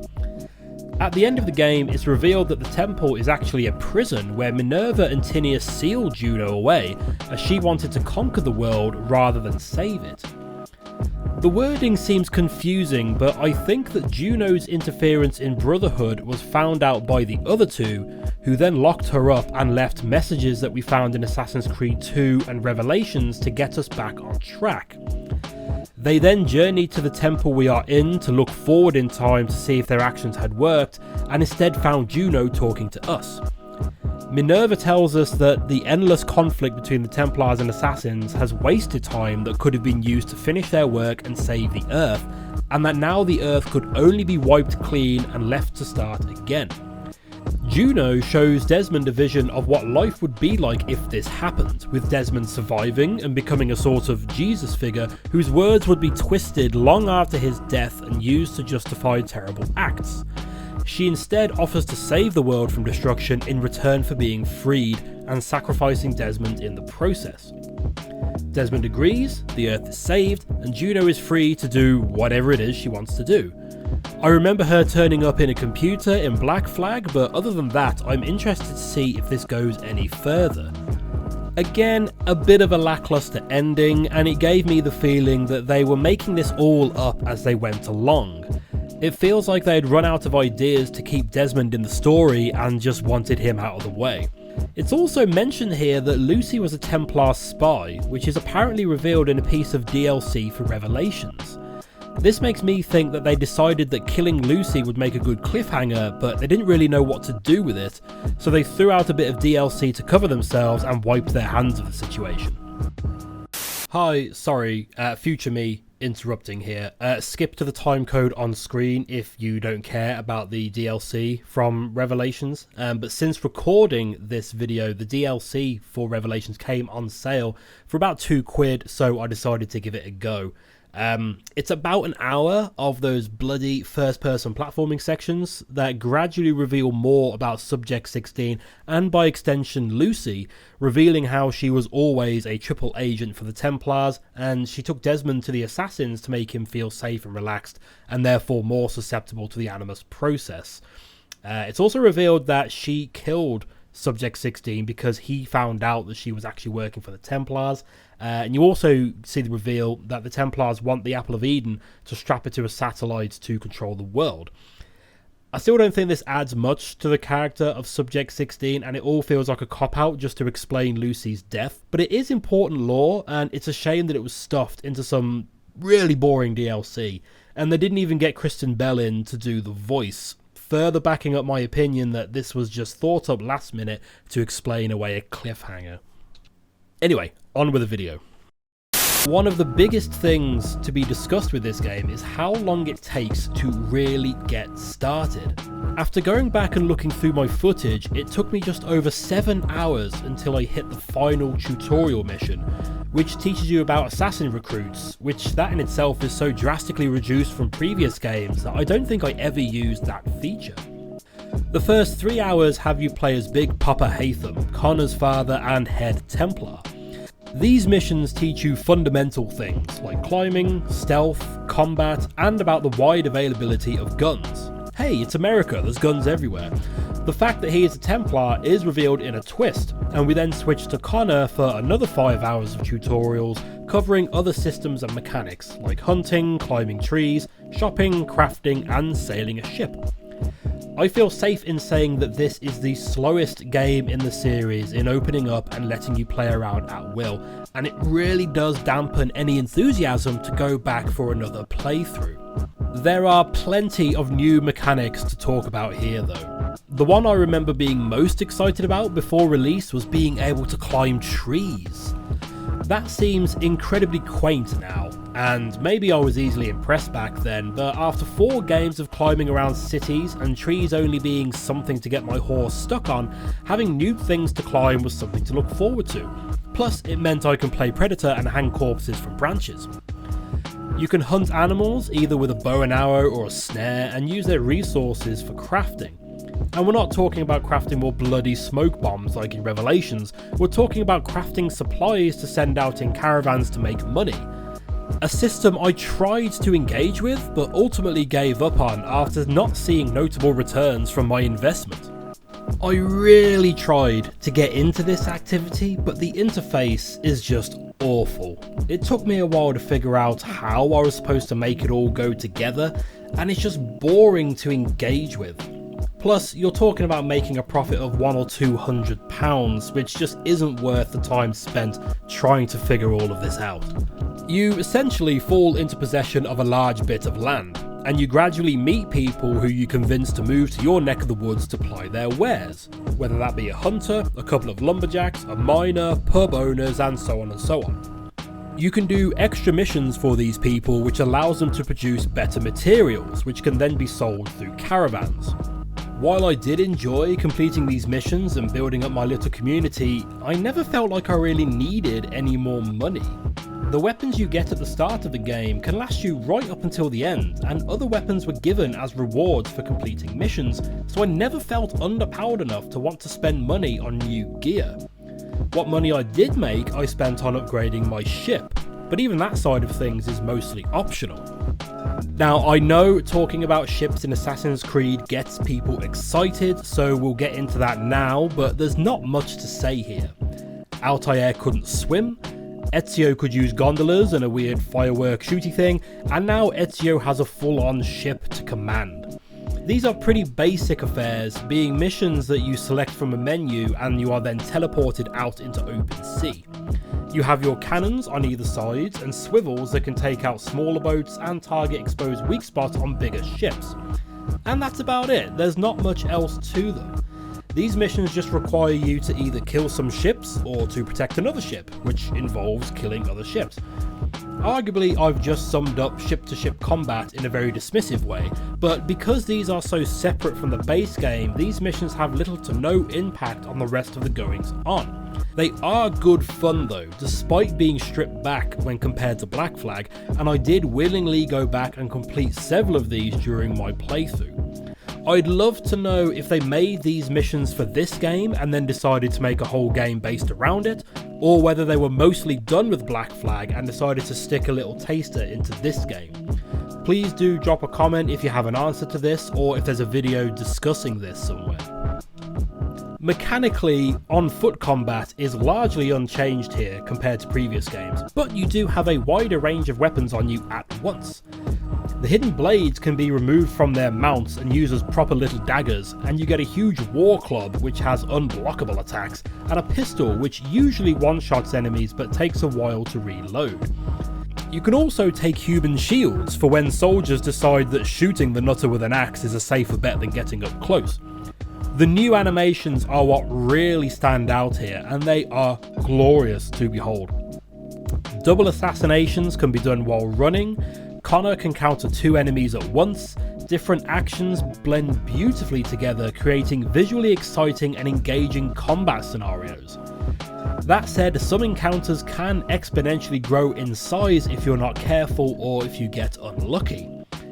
Enemy groups patrol the streets, and they might come across your scuffle and get stuck in, which could keep you there long enough for another group to turn up. There's a good mix of enemy types preventing you from just countering everyone, but nothing can deflate that feeling of imminent victory more than a group of heavies and captains charging in to block your attacks and counters. They've also removed medicine from this game, reverting back to the Assassin's Creed 1 style of regenerating health, but it will only regenerate outside of combat, so prolonged exposure to a fight really can start to get dangerous. There are plenty of options to buy new and better weapons, but again, I never felt the need to do so. I did acquire some new kit as mission rewards, but other than ammo, I never needed to buy anything. Maybe better weapons kill people more quickly, because some of these guys seem to be able to take several tomahawks to the face before they fall down dead, but then a quick counter attack will instantly kill them. There is quite a bit extra to do in this game, like building up your settlement, sailing missions, gambling, but I didn't touch the large majority of it because I just didn't feel the need or the desire to. As I mentioned, the assassin recruitment side hustle is present here, but you can't send them on missions to level them up, and I was largely unclear on how to actually recruit new squaddies. You get one through story missions, and you can call on him to help out if you need it, but I never needed it, and honestly I forgot about the feature entirely. Pretty much every side mission serves to earn you money, and again, I never felt the need for any more money. There's no shops to buy like in the last 3 games, so I was only doing stuff that was immediately entertaining, like the settlement missions and sailing quests. The world here is very different to other games, mostly due to its more modern architecture and vast areas of untouched nature. Some of the more tree-heavy areas can cause trouble though, as it's not always clear as to what can and cannot be climbed. There are several viewpoints at the top of huge trees, and I was disappointed to discover that each of these trees is the exact same tree model with the exact same route to the top. The first one literally took me about 5 excruciating minutes for me to figure out how to get to the top, as it wasn't clear which branch to go to next, and jumping in the wrong direction led me back down to the ground for an instant death.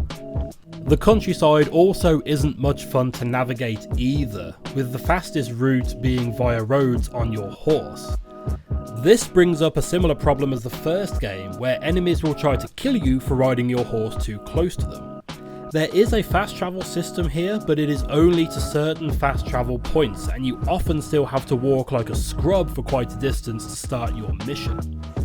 There are also fast travel tunnels in cities, which you can unlock more of by physically walking the route through the tunnels under the cities. I literally did this twice, which were both part of story missions, and never did this again. It's quicker to fast travel to the nearest point and walk there. I'm 99% sure the Black Flag lets you travel to any viewpoint you've already used, and I can't believe it took them 5, or technically 6 games, to figure out that this is the way to do it. They've changed a few other buttons as well, which did mess with my muscle memory for most of my playthrough, but it does mean that during combat you can seamlessly swap from melee to ranged and back again without opening your weapon wheel, keeping that free flow feeling, well, flowing. I also mentioned in my Assassin's Creed 2 video that it would be nice if we could hide in hedges or something. A crouch button would have been nice, or the ability to hide in hedges, and now we can. The remaster also includes the whistle function to lead guards to particularly melodic shrubberies, but apparently this wasn't in the original release. The mission types here are largely the same from previous games, with a mix of tailing, stealth sections and all-out combat. There are some unique ones here too, like commanding several firing squads to shoot advancing troops, which was a bit weird, and other sequences where you sprint through a town as it gets shelled to hell and back, or escaping through burning construction sites to keep the edge of your seat thoroughly warm. However, when Assassin's Creed giveth, Assassin's Creed taketh away, and this entry sees the introduction of my least favourite mission type, eavesdropping. Eavesdropping was in the very first game, and involved you plonking your ass on a bench and listening to a conversation. Here though, your targets move, and you need to stay within the circle to hear them, but also make sure you're not seen. It's a 2D circle, so it's never clear how far above them you can be while still being in range, and it's such a small circle that it's almost comical how close you have to be to them without them getting the least bit suspicious. Especially as Connor doesn't exactly blend in with the typical 18th century colonist. For some reason, these missions carry over to Black Flag, and it's one of the few negatives I always consider when I've thought about going back to that game. But I really hope that Black Flag is where they go to die, and we never have to talk about them again after that. Oh, and there are also animals which you can pet and feed, so you can stroke dogs, sheep, cows, feed pigs and chickens, and let cats rub against your leg. Best game of the series so far. Which I think just about covers everything there is to talk about with Assassin's Creed 3 Remastered. I'll be honest that I didn't notice that much of a graphical improvement over Revelations, so I'm not sure how good of a remaster it is in those regards, but it is the only version of this game available these days, so I guess it's a moot point. I do think that this game gets an undeservedly bad reputation, as it was a lesser quality entry in a series that had almost exclusively been getting better. The remaster also includes the Tyranny of King Washington DLC, which I'd never played before. This is about 6 hours of new gameplay set in some sort of vision or dream sequence or something, where the base game never happened, and Washington is using the apple to violently wipe out any resistance to his new kingdom.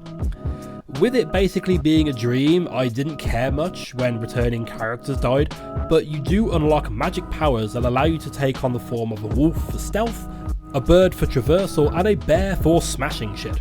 Once you unlock all the powers, you can feel very overpowered in a most satisfying way, and the reveal of a huge pyramid being built in the middle of New York led to some memorable set pieces.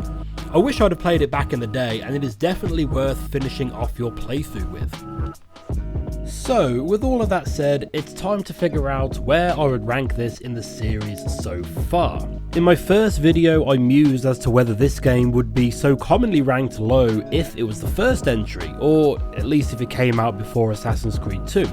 Taken on its own merits, is this a better game than the others in the series? With this video already running pretty long, it's safe to say that this is not an easy question to answer. In terms of narrative, I personally like that Connor's story is relatively small scale compared to the other games. He isn't trying to save the world, he's trying to keep one group of people off his bit of land because a spirit told him to. Fair enough, in doing this he ends up helping to create a new superpower in the world, but that's just a byproduct of him trying to do right by his people. I love the exploration of the Templars here, as I personally prefer bad guys who actually have good points. Other than the Deadites, no one believes they are evil. They always believe they are doing the right thing for the greater good. Shut it! And it feels like this game is likely directly responsible for the decision to make a game from the Templars' perspective, which we'll get to soon enough. However, the game does take far too long to properly get going, and I often found myself bored while trying to get around, as there isn't much parkouring to be done when you're sprinting through a cow field. Removing nostalgia as much as humanly possible, I would place this game above Revelations on my list.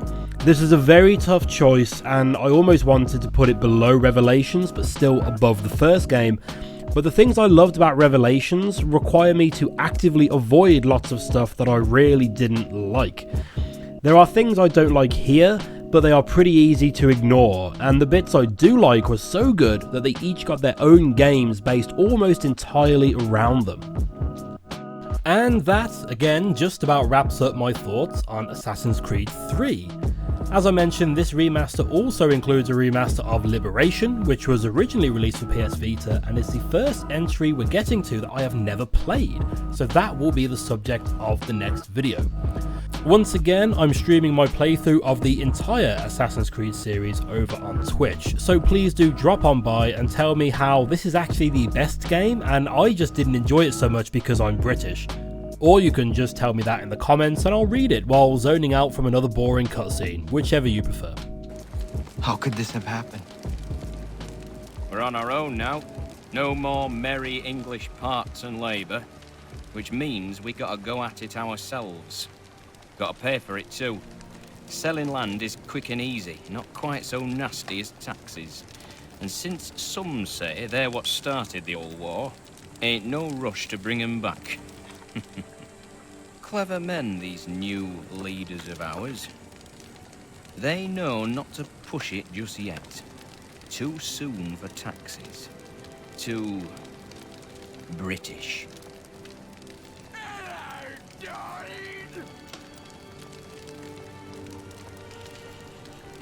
I'm playing through almost the entire Assassin's Creed series in release order, having not returned to any of them since I first played them at launch. Except for Black Flag, I've played that one several times.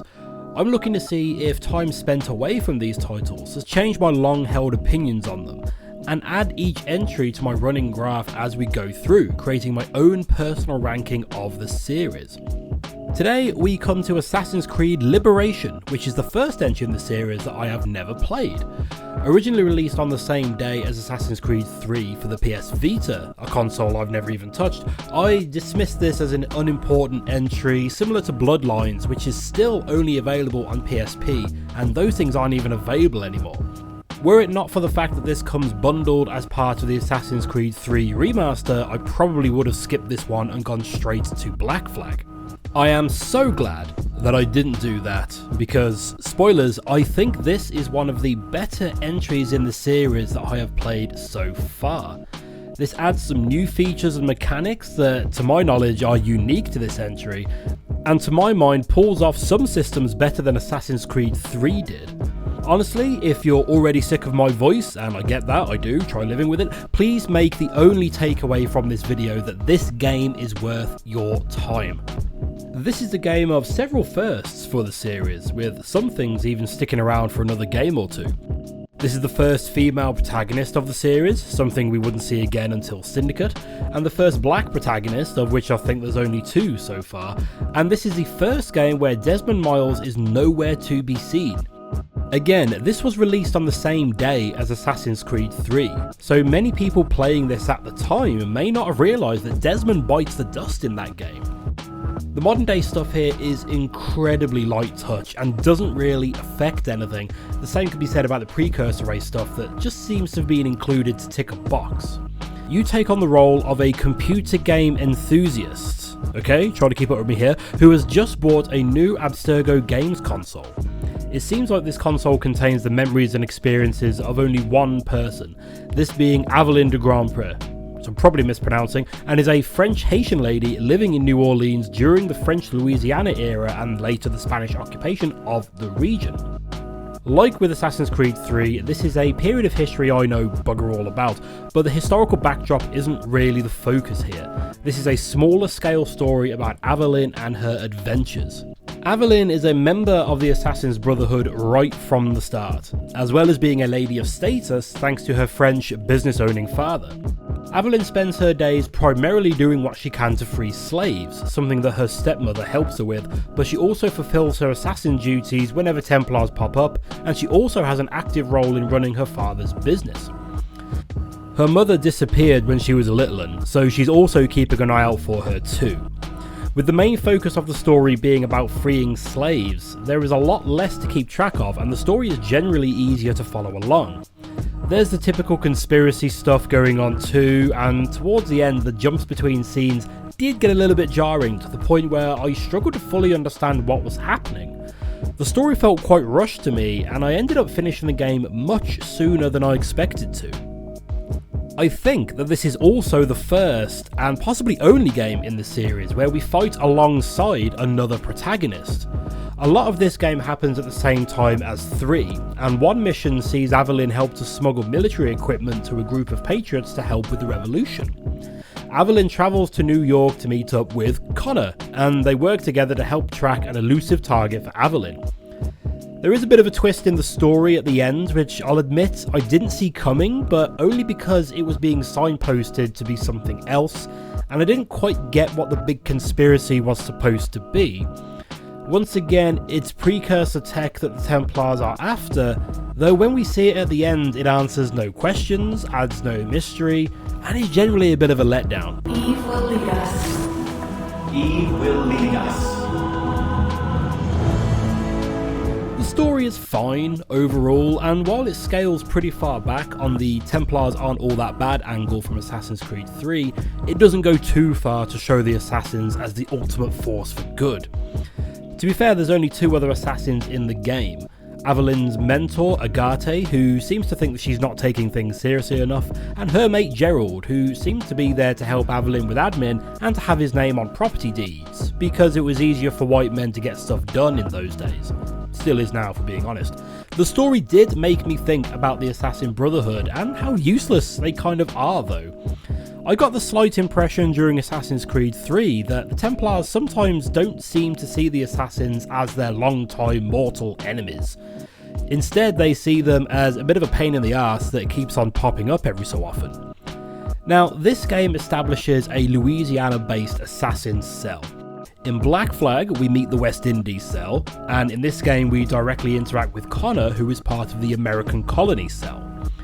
In Assassin's Creed Rogue, we learn that that particular cell was doing pretty well until Shay killed everyone but Achilles, if I remember correctly, which is how Connor finds it in 3.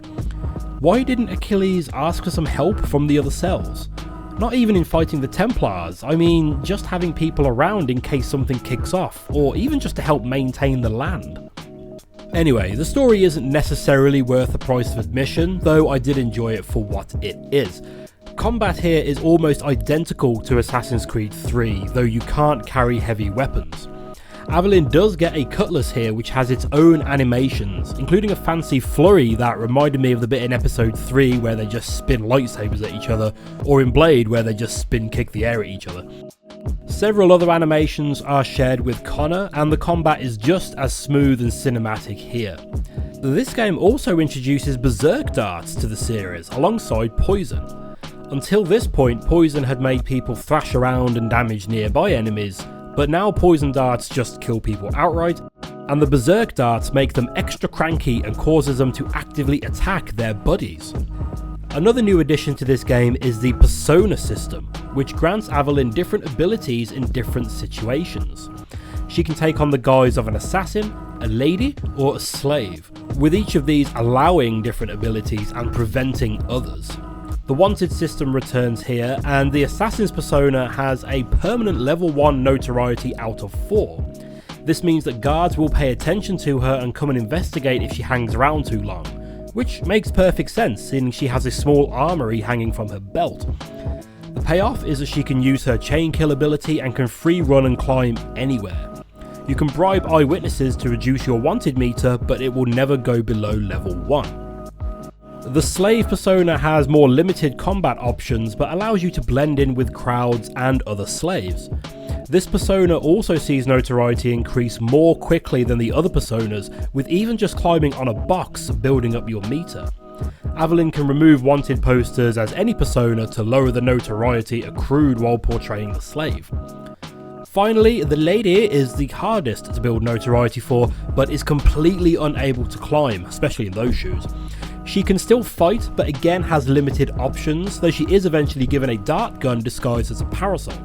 She can charm guards into following her around, which also lets her waltz into restricted areas, though muggers will try to jump her down alleyways. Her notoriety can be reduced by bribing town heralds spreading nasty rumours about her.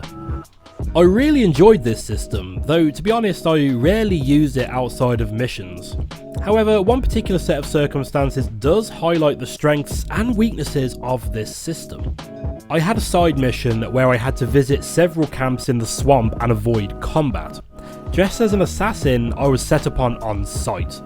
So I swapped to the lady and swam my fancy self through the swamp, leaving me fully able to just stroll right through their camps and steal their treasure without them batting an eyelid. Excellent, job done. However, I went into the next story mission without changing, and the mission takes place on a raft. Being dressed as the lady, I was unable to hop the small gap from the jetty to the raft, so I had to forfeit the mission, go and get changed and come back to start again. Other missions do sometimes accommodate different outfits, with one example providing a nearby musket to shoot a gunpowder barrel should you find yourself in a slave outfit which can't carry guns. At least not until you buy a pocket gun later on, though I never managed to get that during my playthrough. The game only features one city, that being New Orleans, but also has a few side areas that you can go back and forth between, and one area that you visit once. The city itself, it's probably about half the size, maybe, as one of the cities from the first game, but then this was designed for a portable console, so that's understandable. You do travel to most parts of the city though, and while I still feel that Constantinople is the most enjoyable map to get around in, this one does have distinct areas that allow you to put together a mental map in your head about where you are in relation to everything else. You can also explore the Bayou and Chichen Itza, a small map set in Mexico which also contains a precursor site. The latter is fully explored over the course of a few missions, but the Bayou is a much larger area with lots of little bits to explore and some side missions too. I do enjoy the aesthetics in this environment, and there's usually enough tree coverage for you to be able to parkour wherever you need to get. But sometimes you'll need to use a canoe to get around, as swimming near an alligator could result in an instant death. Or at least the game tells me that, I never had it happen to me. The boats control a bit floaty, which is arguably exactly how a boat should handle, but I got stuck more than a few times and found it more reliable just to swim, despite it taking a bit longer to get around. You also end up with a whip about halfway through the game, which can be used as a less lethal alternative to the rope dart from 3, which is fun enough in itself, but it also opens up some extra traversal mechanics, allowing you to use it as a rope swing. I loved the extra long jump that the hook blade allowed for in Revelations, and while this is much more situational than that, I would love to see this sort of thing return at some point, though I'm pretty sure it never does or will. One thing that this game does much better than 3 is the shipping minigame. In 3, you buy materials from people on your land to craft items to send out in caravans. I never really engaged with it, as it was just a series of menus which made it more difficult for my dumb shit self to properly understand what was happening, and I just didn't see enough profit in it to justify the time. Here though, we get arguably my favourite side earner in the series, better than the assassin missions from the Ezio days and better than Kenway's fleet. and it's very simple too. You get a map with different ports on it and a ship. Each port has a specific material that they will sell and others that they want to buy. You buy whatever your port is selling and load it onto your ship, and then take it to sell at whichever port wants it and will pay the most for it. You can buy other ships with a variety of speeds and cargo hold sizes, and over time more ports become available to you. Each route also comes with hazards, whether that's thunderstorms, tornadoes or pirates, with each having a percentage chance of sinking your vessel. These journeys do happen in real time while you're playing the game, with some routes taking my ships around 45 minutes to complete.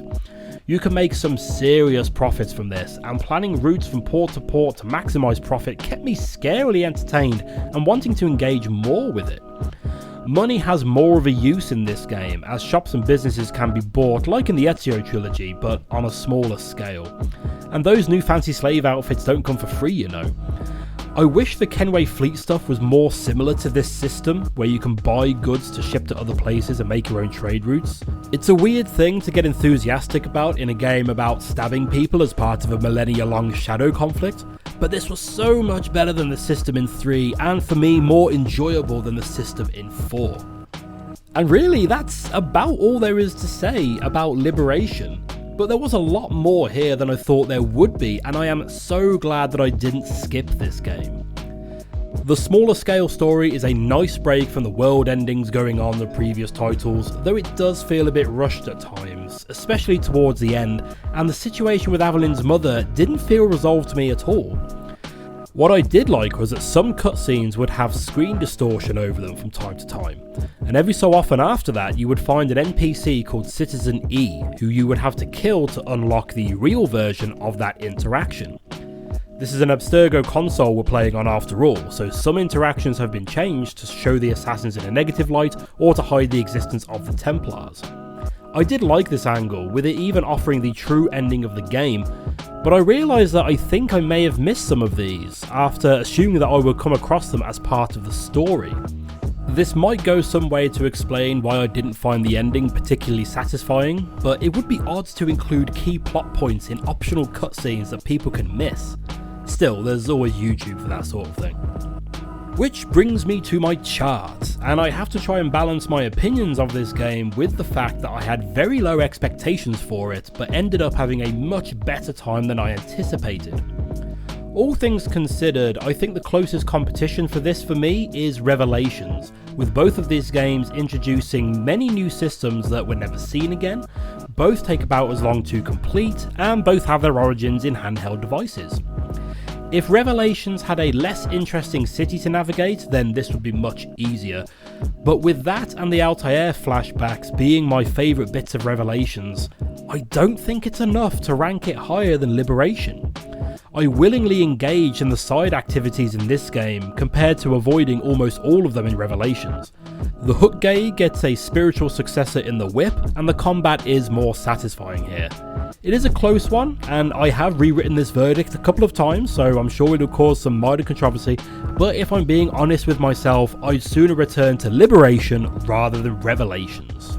Which brings us to the end of the video and leaves us looking forward to the mighty Black Flag for the next installment. Possible spoilers, but that will probably sit at the top of the chart and remain there undefeated, but hopefully I'll find something to talk about that hasn't been shouted from the mountaintops already. I'm streaming my playthrough of the series over on Twitch, so feel free to join me and put down my opinions and gameplay abilities in real time, or just leave a comment here that I can read in a haze just before I go to bed.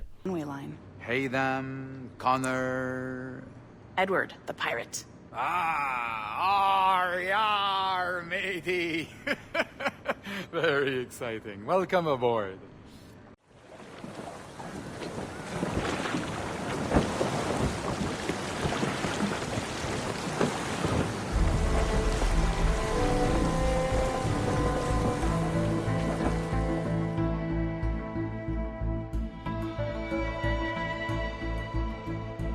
Dash my buttons.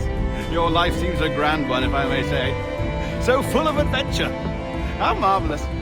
Adewale, the Jackdaw's quartermaster. Ed Thatch, Ben Hornigold, James Kidd. Lock him in the hold and take everything that isn't nailed down. We take as we please and become who we like. Self-made man. But that look ain't you. It's not who you are. Who am I then? Edward! Kenway. Kenway. Kenway! Caroline! Edward Kenway!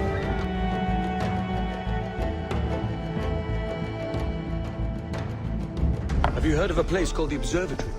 A place rumored to contain a tool of incredible utility and power. Oh, such ambition.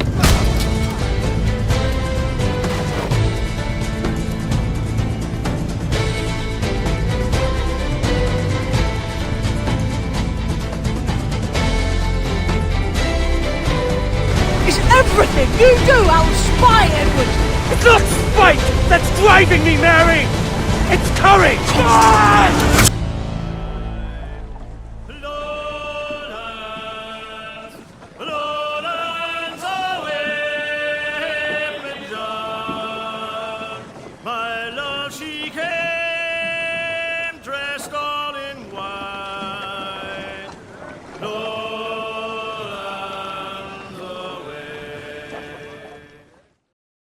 This is it.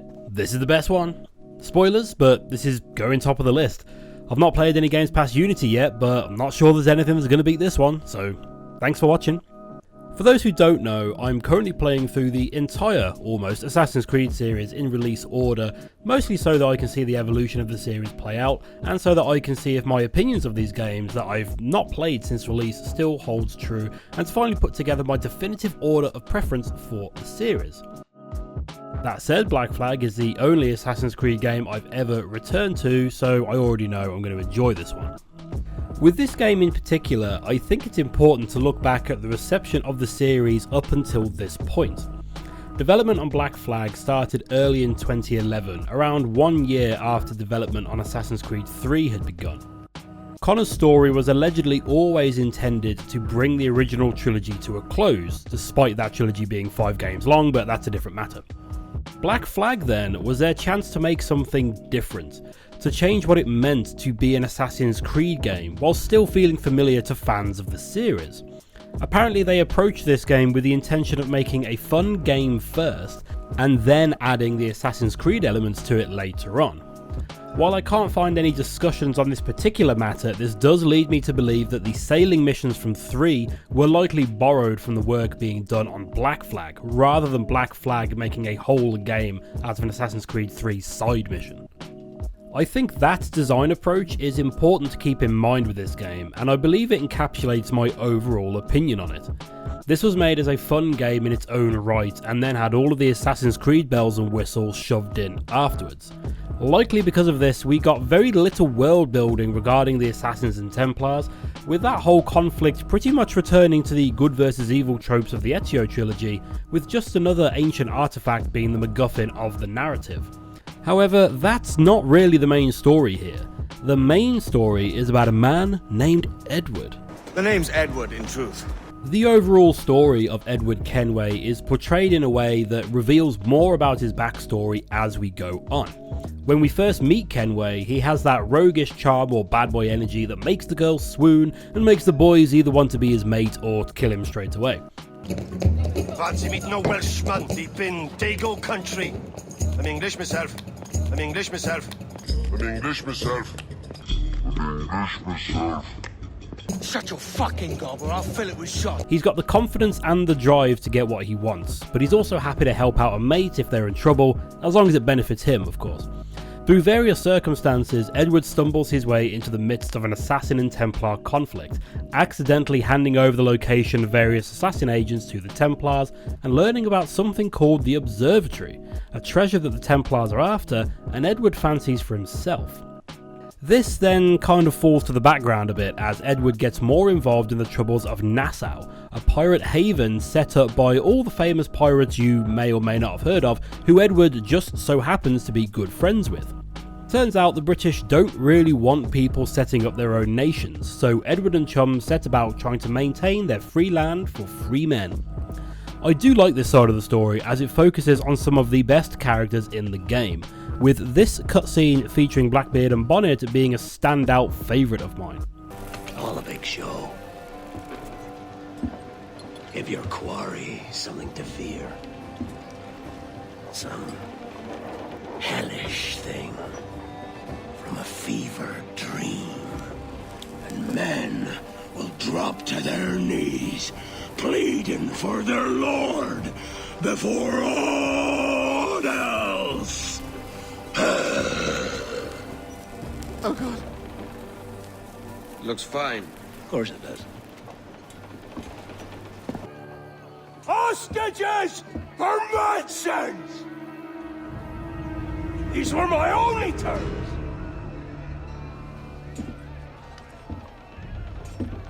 Yeah.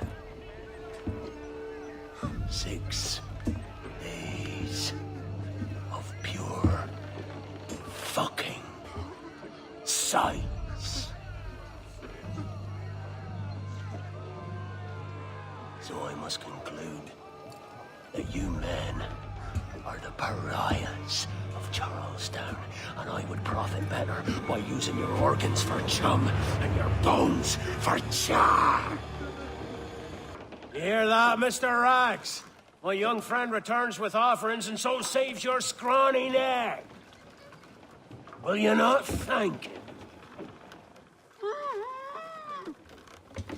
My problem with this side of the narrative is that Edward already knows who everybody is, so the characters get little to no introduction, and I was regularly left wondering who the hell these people are and how they fit into things. It was only on my most recent playthrough that I realised that Hornigold is the Templar that recognises your ship later in the game, after betraying the pirates and taking the king's pardon.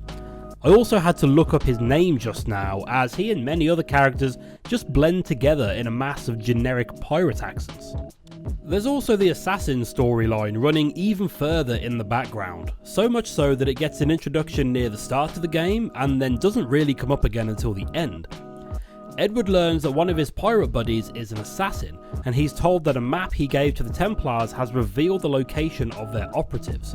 He is then slightly guilted into helping them out, which translates to 6 optional side missions that you have to tackle sequentially that unlocks a new set of armour. That's right, after being missing since Brotherhood, you once again have an unlockable armour set to work towards. In fact, maybe to make up for their absence, there are 2 armour sets to unlock. The only thing is, neither of them have a hood, which makes any cutscenes where Edward pulls up his hood makes him look like he's centering himself for meditation, or just has a nervous tic or something. Anyway, getting back to Edward, who is determined to find this observatory so he can claim the riches for himself. Gradually throughout the game, we are shown flashbacks of Edward back in England with his wife as he tells her about how rich he'll be after just a little bit of privateering. His wife's father thinks very little of Edward, and we come to understand that rather than just a shallow desire for wealth, Edward is fighting to keep his long overdue promise to the woman he loves, to give her a better life free of worry, and to shove it in her dad's face. This motivation keeps Edward driven arguably to a fault, as he gradually puts his own goals over the wants and needs of those around him. One by one, he watches his friends either die or abandon him, before he finds himself at rock bottom being taunted by an immortal Welshman. This is part of the reason why I still hold this game in such high regard. The focus of the story isn't some millennia-long conflict between shadow factions fighting over mind control devices. It's a character-focused narrative about a man struggling to overcome his own faults and find his place among others. About opening himself up to other perspectives and realising what's really important. There is also that millennia-long shadow conflict stuff too. Edward works with both the Assassins and the Templars to help him find the observatory, which involves locating Black Bart Roberts. Roberts turns out to be the latest incarnation of the Sage, the only living being who can locate and access the observatory. Upon learning that the observatory allows the user to see through the eyes of anyone on the planet, as long as they have a drop of their blood, Kenway then realises that this is too powerful an artifact for anyone to control, and so throws in with the Assassins to help keep the Templars away from it. Then, on top of all that, there's the modern day stuff, which I really am in 2 minds about. On one hand, I find it to be the worst modern day section in the series so far. We play as a research analyst working at Abstergo Entertainment. Desmond died in Assassin's Creed 3 and his remains have been harvested for DNA to be used in future entertainment products. In gameplay terms, this sees you walking around with your company tablet held up close to your face like a nervous person with a clipboard as people talk at you with varying amounts of cringiness. Matey. Management starts to take an interest in the memories you are unlocking, and the company IT guy starts blackmailing you into delivering data to the assassins, with that twat Sean working at a coffee shop and Rebecca as a courier. Skip here to avoid very minor spoilers on a 10-year-old game, but by the end of the game we learn that the IT guy, John, is actually trying to use your body to inhabit the spirit of Juno, who after saving the world and freeing herself from her temple prison is now living in a computer, apparently. Turns out that John is a sage, as he looks exactly like Black Bart Roberts, which makes me think that the sages are Juno's husband, who in AC3 we see her trying to transfer his consciousness into a machine. This may have been explored further in future games, I just haven't got to them yet, so I'm just guessing at this point. These sections also allow you to hack into other computers, and you can scan post-it notes lying around the place. These notes seem to be the ramblings of some sort of cult, which I assume are dedicated to bringing Juno into a physical form, and I do find the idea funny that a cult dedicated to reviving an ancient spirit will leave post-it notes of their prophecy strewn about their place of work. The computers you can hack into add quite a bit of juicy world building for those willing to endure the walking around and hacking minigames to find them.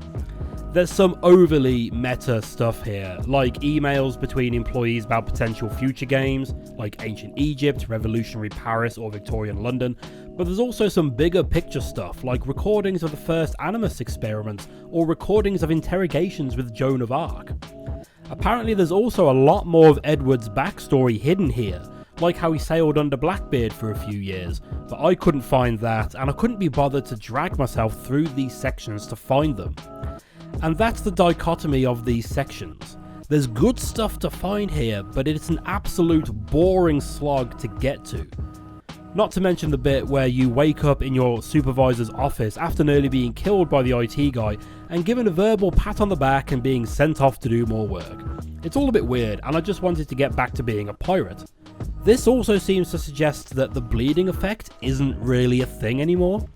In AC1, it was the reason we had to keep coming back to the modern day sections, and in the Ezio trilogy, they wanted to expose Desmond to it so he can learn the skills of an assassin quickly. Here though, I guess they figured out how to stop it, so they can literally pay people to spend 40 hours a week in an Animus and not have them all turn into assassins. As I mentioned earlier, it seems that Black Flag was designed as a pirate game first and an Assassin's Creed game second, so there's quite a bit of new stuff to get into here. Early on, you and some former prisoners and slaves take over a ship and name her the Jackdaw. She handles just like the Akia from the last game, except you can also throw explosive barrels out the back and you have mortar cannons mounted on the deck. Edward has a keen eye for detail, so through his telescope he can tell exactly how much of what resources any ship in sight is carrying. You pick your target, fire metal balls at them until they stop moving, and then board them. Successfully boarding a ship requires you to complete some other objectives. Smaller ships might require you to kill 5 crew members, but bigger ships will need more work. The bigger ships typically hang around the southern end of the map, and they might require you to kill 20 crew members, take out the captain, remove the scouts up in the sails, and then remove their flag. When the ship is yours, you get the loot. You can also sink a ship without boarding it, but you will only get half of the loot it was carrying. After a successful boarding, you can either use the ship to repair your own, or lower your wanted level, which I don't quite understand the connection there, but whatever. A few hours into the game, you establish your own little pirate bay, after which you can recruit ships to your fleet and use them in side activities later on, but we'll come back to that. The resources you acquire from these ships can either be sold for cold hard cash or combined with said cash to upgrade your ship. Like in AC3, this includes more armour, more guns, more cargo space, or better whaling equipment. Hunting returns from AC3 and is now expanded to include whaling. I've heard people say that these sections were a bit too much for them, and to a degree I can understand why. It's pretty graphic as the whales and sharks thrash around in their death throes before being hoisted out of the water with blood pouring out of them. but I think this was done deliberately to avoid being accused of glamorizing the act of throwing metal spikes into animals until they die. My biggest complaint about this feature is that I have to kill 2 humpback whales to craft 1 pistol holster, and I only get 1 bone from each whale. Come on guys, be more resourceful. I did enjoy the harpooning minigame, but it is by no means required. Ship-to-ship combat though is pretty much essential, though having said that, I'm sure there's somebody who's completed this game without firing a single cannon somehow. The weather system here does more than just affect the colour scheme of the world. Heavy rain usually brings high waves, meaning lining up a shot to arch over the waves to land them, or riding down a wave to cause your enemies to overshoot and miss you. Rogue waves can turn up at a moment's notice, which you have to hit head on to avoid taking damage. Cyclones can almost one-shot you without significant hull upgrades, and larger ships can pepper you with mortar fire while you try to line up your next shot. There's enough of a reload period between your shots to keep combat tense, and makes missing a shot enough of a punishment, but not so much as to become a hindrance. Once you get your big boy trousers fully equipped, there are also 4 legendary ships to tackle, which I've never managed to beat before. On my final stream of this game, I did manage to defeat 2 of them. One just uses a lot of mortars that don't highlight their trajectory, and another that can only be damaged from the back. I also had a go at this game's Ornstein and Smo, but didn't have any luck, and I think the last one is just a massive damage sponge. There are no Ubisoft towers to climb out at sea, so instead there are fortresses for you to conquer. These range from 1 star to 3, and each being equipped with a variety of mortar cannons and gun towers, and some will have other ships defending them. Once you take out all of the gun batteries, you can storm the fortress on foot, where you will find what I assume to be prisoners taking advantage of the southern lack of walls and fighting the guards. You will usually have to kill a couple of captains before taking out the commander in his office, and then the fort is yours and an area of the map is uncovered. The sea battle portion of these ramp up with difficulty and keeps them entertaining, especially as you can have enemy ships roll in and start getting involved, and again the weather can suddenly turn and create even more havoc. Once you're inside the fort though, it can feel like a bit of busy work running around killing an arbitrary number of captains before everybody else surrenders. As you progress through the story, you will eventually unlock a diving bell, which allows Edward and his apparently massive lungs to explore underwater sections looking for treasure. As far as underwater sections in games go, I'd put this somewhere in the middle in terms of controls. It's more clumsy to control Edward in the water than it is on foot, but it's not as bad as something like, I don't know, Metal Gear Solid 2 springs to mind as a far worse example. There are air barrels dotted around to keep your lungs full, and you can hide from patrolling sharks in seaweed. Moray eels also hide in seaweed and will go for your throat if you get too close. Other than earning more money, these sections are also where various blueprints can be found, which are required to unlock the highest tier of ship upgrades. So anyone planning on taking on the legendary ships will have to do some exploring under the sea. Under the sea! That pirate bay I mentioned earlier could be directly compared to Ezio's villa from AC2, though you won't earn any money by upgrading it. The first upgrade installs a Harbour Master, where you can purchase and install practical and cosmetic upgrades for your ship, as well as selling cargo and buying ammunition. These are also dotted all over the game in most populated places, but having one in your home base is just an extra convenience. You can also renovate the tavern, another feature that can be found in several other places across the West Indies. Speaking to the barman will trigger a bar fight, which upon winning will allow you to chat to the barman to find out about high value ships floating around. You can also renovate a general store, which operates in exactly the same way as in AC3, allowing you to buy weapons and outfits for Edward, as well as buying animal skins for crafting. There's also a brothel to renovate and a campfire to install, which allows you to hire dancers and pirates for free across the game world, and these stand in for the courtesans and mercenaries from the Ezio trilogy. There are further upgrades to buy here, but they are purely cosmetic, and I think I only hired dancers once in my entire playthrough, and I know I never felt the need to hire pirate guards at any point. So arguably, after unlocking the general store, you don't need to spend any more money here. Arguably, the most important feature that this pirate den unlocks is the Kenway's Fleet side hustle. I mentioned earlier that eventually you can recruit successfully boarded ships to your fleet, and here is where they are put to use. You are presented with a map showing various routes to different ports. Each route will have a risk level which can be lowered by sending ships in to fight enemy vessels and make the way safe. You're given a percentage chance of success in these battles, and different ships will fare better than others. A bigger ship may seem the way to go up against 3 smaller enemies, but smaller ships tend to fire off rounds more quickly, so they will get in many more hits before you even fire off one shot. You can send up to 3 ships at once, and any damage they take in battle will need to be repaired for a cost. After each successful battle, you are rewarded with some diamonds, which are the currency used in this activity, and some random loot, which is required to undertake transport missions. The loot being random can sometimes be a pain in the arse, as you may require a certain amount of a particular resource to undertake a mission, and the only way to get it is to hope you get some after a fight. Successfully completing transport missions gives a hefty financial reward, and some will unlock new ports for you to sail to and some cosmetic upgrades for your ship. These missions play out in the background while you play the rest of the game, which is good because most of these will take several hours to complete. Apparently at the time of release, this was tied to a companion mobile app, which explains the separate currency and why it keeps telling me that playing with friends will let missions complete more quickly. Unfortunately, this app is now no longer available, but luckily the missions will still play out even when you're not playing the game.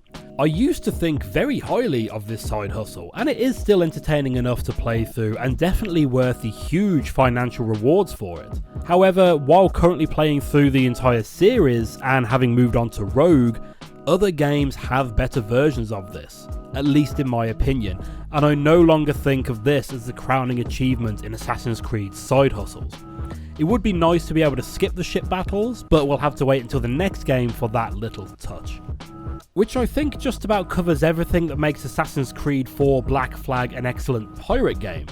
While the idea of repeatedly engaging other ships and clearing their decks to gain loot may sound like it would get boring fast, I just did not find that to be true at all.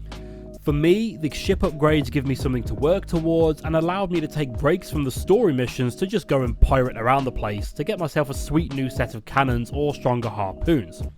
Sailing around the world can be downright serene at times too. This isn't the prettiest game in the world, I mean it's turning 10 years old later this year, but when you're travelling across the seas to the sound of gentle waves and melodic sea shanties, it honestly relaxes me. It's a good mental place to be in, even if it is bookended by stabbing whales to death and massacring 20 people to claim their wood supplies. Everything I've covered really comes together to provide a full pirate experience, from the excitement and glory of battle to the quiet moments of freedom and serenity. Even just walking through island outposts, I found myself stopping next to taverns and listening to the bands play a song. The ambient sounds and music really can make you get lost in the pirate fantasy. And then there's the Assassin's Creed stuff, which is largely unchanged from AC3, and in some ways is actually more limited than most games in the series up to this point. Like Assassin's Creed 3, there are only 2 cities to explore here, Havana and Kingston. Both of these do feel different from each other visually, but they're both rather flat and repetitive landscapes that offer little in remarkable landmarks or points of interest. The map is littered with smaller outposts and island settlements, and most of these places will have some sort of collectible or side mission to take part in, whether that be assassin contracts or naval missions.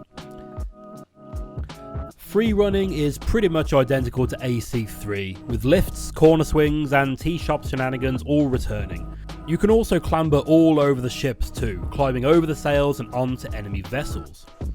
Story missions are, once again, largely unchanged here, with the only new additions being tailing missions on your ship. It is pretty funny to be forced to remain hidden while following a ship in your equally large vessel, trying to stay out of reach of the very limited vision cones. These vision cones are fairly forgiving, so accidentally sailing into one of those doesn't necessarily mean an instant failure. Eavesdropping missions are back, hopefully for the last time in the series, and your Eagle Vision now lets you tag enemies, borrowing the system from the Far Cry series. This happens automatically when an enemy is roughly centered in your vision, and it allows you to keep track of your targets through scenery and terrain. This game did originally introduce the whistle to the series, allowing you to lure enemies towards a suspiciously melodic hedge or corner. This feature was retroactively introduced into the remaster of AC3 and Liberation, and is a positive step towards decent stealth mechanics. Now all they need is a crouch button, but someone told me that Unity finally introduces that, so I guess my waiting days are almost over. The lack of new mission styles is arguably forgivable when we consider the absolute heap of new stuff that this game introduces. However, one thing that I only realised after playing through the series is how stripped back the combat is in this game. In terms of melee options, this game has the most limited since the first game. You have your swords, wrist blades and fists. That's it. You do have some ranged combat options to compensate for this, with up to 4 pistols, the Sleep and Berserk Dart returning from Liberation, and the Rope Hook from AC3, though the latter isn't introduced until very near the end of the game. But considering AC3 gave us swords, daggers, tomahawks, clubs, and an extra heavy weapon slot, it seems daft to reduce that so dramatically for the sequel. I mean, AC3 had a weapon called the Pirate Axe. Why isn't that here? If I'm being honest, the counter-based combat has long reached the point where the only difference between weapons is the kill animations. But when I'm boarding my 7th galleon of the hour, I'd appreciate a bit of visual variation in my massacring. It wouldn't even require additional work, just copy the animations over from 3, it's all good, we won't mind. Which I think is all there is to say about Assassin's Creed 4 Black Flag, the only entry in the series that got a number and a subtitle. It's also currently receiving a sequel of sorts in the form of an ongoing webtoon, which seems like an odd thing to release for free, but with the end of the year marking the 10th anniversary of the original release of this game, I wonder if they're trying to build up a tension of the game prior to announcing a remaster or something? Wishful thinking, maybe, but I can dream. The version I bought on Steam also comes with the Avalyn mission, which is accessible from the main menu. What I had hoped to be a sort of expansion pack featuring Avalyn cruising around on her own ship turned out to be a single mission that lasted about 45 minutes. It was enjoyable for what it was, but there's nothing really significant to talk about there. As it stands, I do still rank this game as one of my all-time favourites, and without question I would put it at the top of my list of games in the Assassin's Creed series. I had more fun with this than any other game in the series so far, and by a significant margin spent the most time playing it. It's far from perfect and it fails to address some of the ongoing concerns with the series, but there's enough excellent content here to more than prop it up. I feel like if Ubisoft weren't so committed to releasing a new game every year during this time, or with making the game playable on 2 generations of console, then we could have had an equally developed and refreshing dollop of Assassin's Creed content to go with all the pirate stuff. The modern day sections really feel like it's stalling for ideas after losing Desmond, and they did step away from the moral grey area of the Assassin Templar conflict in exchange for a much easier baddies want to control the world storyline. So that, at long last, is Black Flag. Next video, we're going to be having a look at Freedom Cry, which I probably could have covered in this video, but it's a standalone expansion being sold for about 15 quid, so for my money it deserves its own video. I'm streaming my playthrough of the series over on Twitch, so please do come and join me if you want to insult my opinions and or playstyle in real time. Or you can let me know how crap I am in the comments below, and I'll read them while trying to bore myself to sleep. Jesus, Addy, what the hell happened here? You happened here, Edward. The damage you caused 6 years ago has not been undone. I'm not an easy man to call a friend, am I? Is that why you're here? To fight beside a man so driven by personal gain and glory is a hard thing, Edward. And I have come to feel the assassins and their creed a more honorable course. Have I been unfair? No. For years I've been rushing around taking whatever I fancied, not giving a tinker's curse for those I hurt. And yet here I am, with riches and a reputation, feeling no wiser than when I left home. Yet when I turn around, look at the course I've run. There's not a man or woman that I love left standing beside me. There is time to make amends, Captain.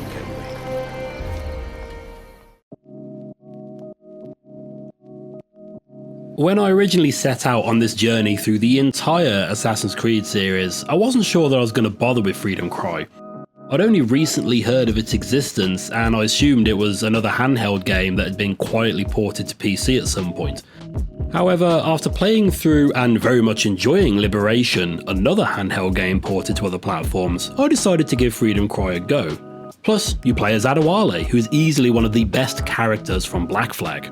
As it turns out, this was not originally a handheld release, but is instead a standalone expansion to Black Flag, and as it's available on Steam for about 15 quid, I thought it deserved a video of its own.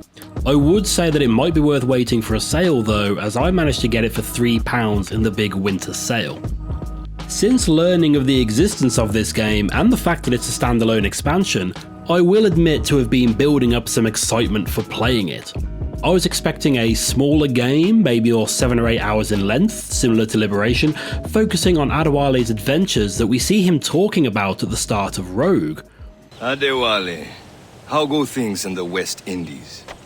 Very poorly, I'm afraid. Tell me what happened, old friend. It was terrible, Achilles. The ground shook, and the ocean waves crashed over Port-au-Prince. How many were lost? Thousands. No family was left untouched. I hate to bring up practical matters at a time like this, but did Macandal's man complete his task before the earthquake hit? I cannot know. Vendredi has not been found. He was a strong Maroon, one of Macandal's best students. Such a shame. So we cannot know if he found the site. Indeed. But if there was a temple under the waves, I doubt it is still standing. And the artifacts that showed the way? Stolen. The Templars broke in during the chaos. They seized the manuscript and precursor box. I gave chase on the sea but lost their trail when they reached New York. We must consider what to do next. What we actually get is a 4-hour side story that doesn't tie into any other narratives or have any real impact on anything else established in the series. We join Adewale about 13 or 14 years after the events of Black Flag as he continues his fight against the Templars as a member of the Assassins. After recovering a package containing an ancient artifact, he is caught in a storm and shipwrecked on the coast of Saint-Domingue, which these days is now called Haiti, near the city of Port-au-Prince. Adewale goes to confront the addressee of the package, one Bastien Joseph, who is the madam of a brothel working with the Templars. She reveals to Adewale that she uses the money earned from Templars to help liberate the local Maroon slaves, who are gathering in secret in an attempt to gain independence and freedom.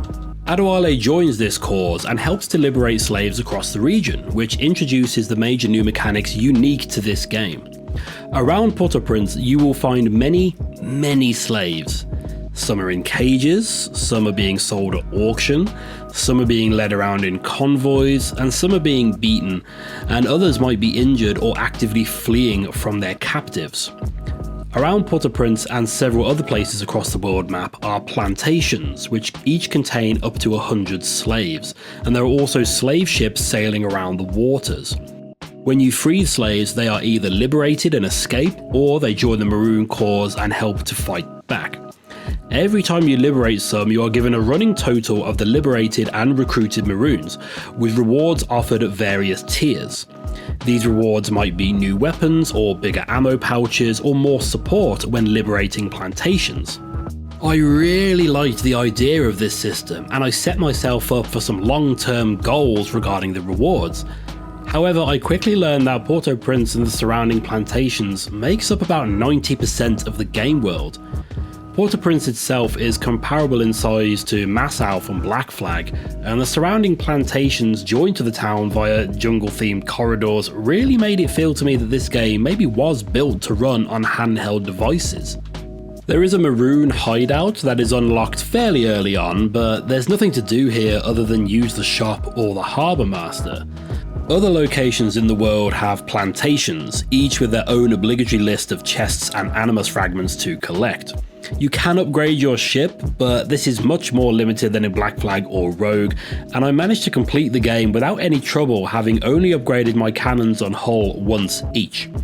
You can hunt whales again in this game, but there's no crafting system, so this serves no purpose other than selling the hides, which would be fine except after freeing a certain amount of slaves, you get all ammunition and equipment for free, and with nothing else to buy in this game, money serves no purpose after this point.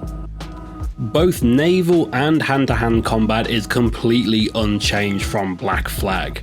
Except similar to Avalon, Adewale wields a machete rather than a sword, which in my opinion makes for some much more satisfying kill animations. Adewale also doesn't carry pistols, but is soon equipped with a blunderbuss. This functions like a single-shot shotgun, and the upgraded version you can unlock will clear most enemies on screen. With the main drive in the game being you essentially building up a resistance force, I was expecting some twist on the Kenway fleet mechanic from Black Flag, but that sort of side activity is completely absent here. The very limited map size meant that the slave liberation tasks quickly became repetitive. You can liberate 5 chaps from an auction, for example, but give it 5 minutes and they'll be back there on sale again. Every time I left the brothel, every single time, a slave will be fleeing his captor from the same direction. Every time. Some missions require you to have liberated a certain amount of slaves before starting them, requiring you to complete these tasks over and over again, and it very quickly became tedious. Luckily, the plantations offer some variety in this endeavour. These could be closely compared to the warehouses from Black Flag and Rogue, except the areas are much larger and you have to kill the 20 guards. If the guards become alerted, they will start killing slaves, so stealth is important here, but the increased size of the area makes it very easy to find a way to get behind them all undetected. This is different if you approach the plantations at night, however, as the slaves will all be away in their sheds. In this instance, you have to find the key holder, steal his key, and then visit each shed to free them. Complete these successfully and 90 slaves will be liberated and 10 will join the Maroon Resistance. The same goes for liberating slave ships, which travel in a convoy across the seas. You kill their protection and then board the ship without any resistance. Easy. So in terms of gameplay, there's not much here to talk about. The new liberation system isn't given enough time or space to really come into its own, and I feel like it has been somewhat wasted in such a small game. On its own, the gameplay here is not really enough to justify recommending this to anyone looking to pay the full 15 quid for the experience. However, the story here does a lot to elevate this game. One of the first database entries you unlock is titled The Code Noir, something my sheltered little self had never heard of before.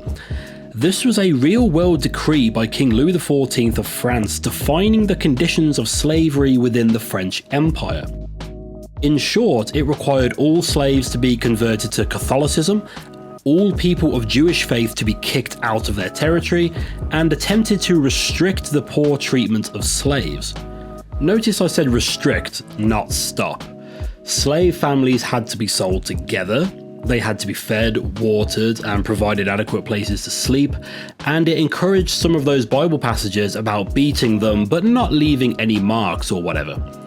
In practice though, this was largely ignored by people who are right on the other side of the planet, and this game goes some way to detail the god-awful conditions these people were subjected to. You will regularly see slaves being drowned, kicked on the floor, beaten against walls. One cutscene shows someone being tortured with a branding iron. Adewale, who mentions his mistreatment in Black Flag and discusses his slave brands with Bastien, plants Maroon agents on a mission for the governor, who intends to gather geographical data that he will sell to the highest bidder. Adewale wants his agents to steal this for themselves so they can help fund the Maroon Uprising. Bastien warns him that he's pushing the uprising too hard and there will be retaliation that will make things worse for the slaves. Adewale, similar to Connor in Assassin's Creed 3, blinds himself to this negative possibility, arguing that freedom will always be worth the cost. Later, while attempting to liberate a slave ship, the French escort sinks it. We board the ship to help rescue those on board, and we find them all chained to their shelves, screaming and thrashing as the water level rises. We break several free before the ship capsizes, and we have to climb our way out, past rows of men dangling by their ankles as the ships fall apart and water rises up to them. This scene on the ship is some of the darkest stuff I think I've seen in a game recently. Now, I've played Manhunt and Postal and Quake 4 and Hatred and stuff like that, so I know it gets worse than this, but the presentation of this scene really hit me. Adewale escapes the ship and finds himself surrounded by the floating corpses of those that didn't make it. He pushed his luck, and they paid the price. He then goes after the governor responsible and shoves a machete into his gut. With his dying breath, the governor refuses to feel guilty, believing them to be subhuman creatures who would be nothing but violent animals without their captors reining them in, and uses the fact that Adewale has just run him through with a machete as evidence of this. Adewale then says his goodbyes to Batien and the Maroons, promising to return when they are a free people. Which he doesn't because he dies in the next game, but oh well. I think I can easily say that this is the darkest and heaviest subject matter of the series so far, and I imagine it still is to this day. Liberation focused on the plight of the slaves in a similar time period, but didn't go nearly as far as this. Ultimately, I think this game should have been extended into a straight-up Liberation sequel. Maybe have both Adewale and Avelin as playable characters, really give the Liberation system a chance to be fleshed out and tell an extended story, rather than it just being Adewale's horrible week in Haiti. And that brings us to my ranking list, which still feels a little bit unfair as this was originally released as an expansion to Black Flag before being made available as a standalone game. But the fact is that this is a standalone release that they expect you to pay 15 quid for, and I would expect quite a lot of game for that price considering it's almost 10 years old at this point. I mean, I paid about that much for Valhalla in a sale, and apparently that thing takes hundreds of hours to get through. Unfortunately, I have to put this at the bottom of my list as the asking price is too high for what we get, and what we do get is a lot of wasted gameplay opportunity.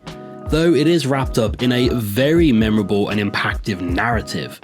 You absolutely should play it though, just stick it on your wish list and wait for the next big Steam sale and it should come down to around £3 again, which is about as much as the Revelations DLC, which is absolutely god-awful.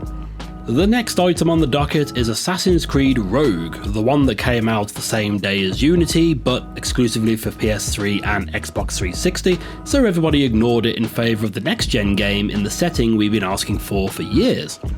I'm streaming my playthrough of the series over on Twitch, so if you want to take the piss out of my opinions or my ability to play games in real time, that would be the best place to do it. Or you can leave a comment below and I'll read it while I'm waiting for a train or something. I make my own luck, Liam. I make my own luck, Liam. I make my own luck. I make my own luck. I make my own luck. I make my own luck. How many times do I have to tell you, Liam? I make my own luck. Just stop talking! I'm currently playing through the entire Assassin's Creed series in release order and putting together my definitive ranking of preference for these games. In this video, we're talking about Assassin's Creed Rogue, the one that many people refer to as, oh yeah, the Templar one, right? While this isn't my first time playing the game, this is the first game that I didn't play at launch, if that makes sense. For some stupid reason, Ubisoft decided to release this game, which was available on PS3 and Xbox 360, on the exact same day that Unity was released for PS4 and Xbox One. Many fans, myself included, were pretty excited to play the first next-gen Assassin's Creed game, so we chose the newer, shinier, more buggy and microtransactions heavy game because we didn't know better and still thought the video game publishers wanted us to enjoy ourselves. I mentioned in my Assassin's Creed 3 video that I prefer a villain that makes good points, rather than just being evil for the sake of it. While I appreciated the exploration of the theme in that game, the idea of a game entirely from that villain's point of view sounds like an excellent way to build on the overarching narrative of the series and provide more depth to the faction that we've been fighting for the past 7 games. Unfortunately though, that opportunity is wasted here, and what we get instead doesn't seem to quite fit in with the narrative of the rest of the series. We play as Shay Cormac, an assassin who is giving off pretty strong Anakin Skywalker vibes in that he tends to get the job done but manages to annoy the higher ups while he does it. He's regularly talked down to by his mentor, and his peers generally seem to think that he doesn't take this business seriously enough. The first few missions see Shay offing Templar agents, though he questions the validity of the kills in a pretty naive manner. One target, for example, is the older brother of George Washington, who Shay points out would have died in a few months anyway due to illness. It's pointed out to him that he could have done a lot more damage in those few months of life. Shay seems to shrug this off, coming across as one of those people who refuses to change their viewpoints despite the overwhelming evidence against them. Despite generally being dismissed as a bit of a character by his peers and superiors, the task of inspecting a precursor site in Lisbon is given solely to Shay because he shagged some bird near there once and so recognises the building. This inspection triggers the Lisbon earthquake of 1755, which Shay manages to survive and returns to Achilles a little bit disgruntled. Earlier, we had heard an elder Adewale talking to Achilles about a similar incident in Haiti, and Shay believes that the assassins knew that this earthquake would happen and blames them for the deaths of the thousands of people that couldn't escape the city. So what's the next city you want me to smite? What happened in Haiti happened in Portugal. A great earthquake. Thousands dead thanks to your damned manuscript! This cannot be. Shay, a person cannot start an earthquake! A person meddling with these precursor machines could. You saw the box, Hope. The temple was filled to bursting with that kind of power. You made me slaughter innocents! How dare you! You defend him? Achilles sent me in there like Macandal sent his man in Haiti. What the hell's going on? Stop this! The operation was delicate. Perhaps you are shifting the earth itself. Who are you to decide what city falls next? Get him out of here. Shay then steals an assassin manuscript that details the location of similar precursor sites, but is caught by Achilles, who instantly and without flinching orders the bombardment of the area and sends every assassin out to kill Shay. Shay cleverly attempts to escape being killed by throwing himself off a cliff, which I assume he hoped would end up with him in the sea and therefore destroying the manuscript. That doesn't happen though, and after catching a bullet on the way down, he bounces off the rocks. It's unclear exactly what happens then, but apparently the assassins don't attempt to recover his body, and he is found by a Templar agent somehow and given to Templar sympathisers to recover in New York. Upon recovering some months later, Shay discovers that the citizens of the city are being terrorised by local gangs who extort them for protection money, and he sets about murdering entire dens of criminals to repay the kindness of the two old people who looked after him. It turns out that these two lost their son, who was a Templar and was apparently the exact same size and build as Shay as they give him his old outfit. Shay doesn't learn about this Templar connection just yet, and a friend of the family enlists Shay to help renovate New York and to help rid the city of these criminal gangs, because why wouldn't you? Shay does eventually learn that all these people helping him are Templars, by which point he seems to have gotten over his lifelong mission to kill them all and thinks they're not actually that bad. It kinda reminded me of American History X, where Derek decides that maybe racism isn't cool because that one guy made him laugh.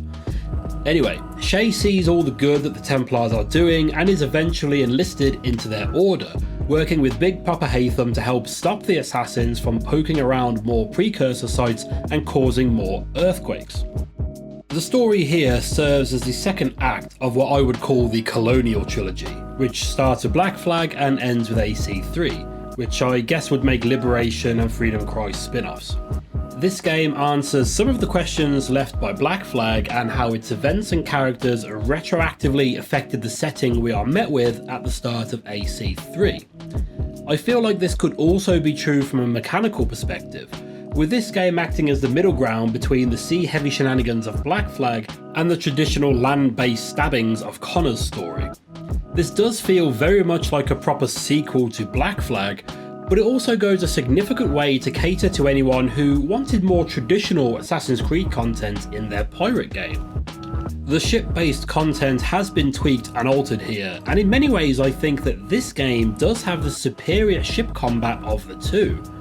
For one thing, the context-based swivel cannons have been replaced with huckle guns, which can be fired freely during combat and can hold multiple rounds at a time. While it did take a little while to adjust after being used to the almost rhythmic firing mechanics from Black Flag, being able to shoot down smaller ships without having to swing my entire boat around was a very welcome change. Fire barrels are replaced with burning oil, which sets fire to the water directly behind your vessel. Technically, I think that this does end up dealing more damage compared to the barrels. It's just not as satisfying to use in combat, as it's a damage over time thing rather than throwing explosives at point blank range. Upgrading your ram grants you the ability to get a little speed boost before ramming into an enemy ship, increasing the damage dealt. However, enemy ships can also use this feature, and you can now get boarded yourself in the middle of a fight. I absolutely love this, and it seems like such an obvious omission from Black Flag. Once you get boarded, gameplay is exactly the same as when you board a ship yourself, but it came as quite a shock to me when it first happened. Like Edward Kenway, Shay has a keen eye for detail and can tell exactly how much of what cargo any ship is carrying. This operates the same as Black Flag, except there are additional resources to consider here. I mentioned earlier that Shay is roped into helping to renovate New York, but he can also renovate buildings in other locations too. Stone is used exclusively in building renovations, along with the usual wood, cloth and metal, and tobacco replaces sugar and rum as being useful only to be sold for profit. Ship upgrades work exactly the same way as it did in Black Flag, except there are no diving bells here because the water in the North Atlantic is a little bit nippy. The Kenway's Fleet minigame is replaced with the 7-Year War side hustle, which to my mind is the superior version of this activity. Like Kenway's Fleet, you can acquire ships conquered while boarding them and add them to your navy. These can then be sent out to battle other ships to clear trade routes. Except here you can skip these battles, rather than watching a 60-second barely animated cutscene play out that the game has literally already told you that you will win. Winning battles gains you random loot, which is a returning issue from Black Flag, and the trade route is made safer. Once a route is safe, and you have the required loot and a suitable ship, you can send your craft off to complete a trade.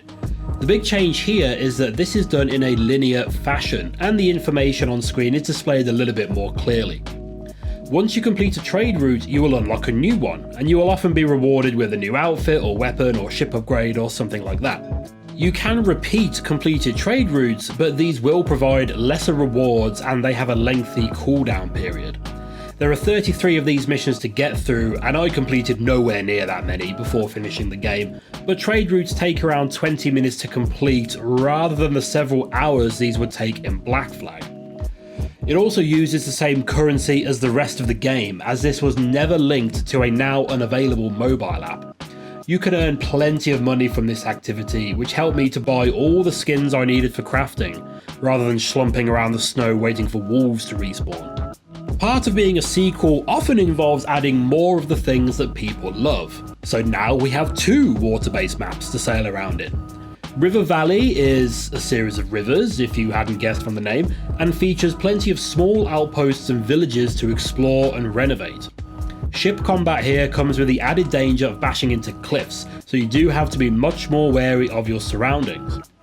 The North Atlantic map is more similar to any given area of Black Flag's West Indies, except it's colder up here, so ice plays a part. Icebergs litter the seas, and these can be detonated to create huge waves, which will outright destroy smaller ships and will bob everyone else up and down a bit, changing up the battlefield and possibly lifting you out of range of enemy fire, or letting you rain down cannon fire on anyone beneath you.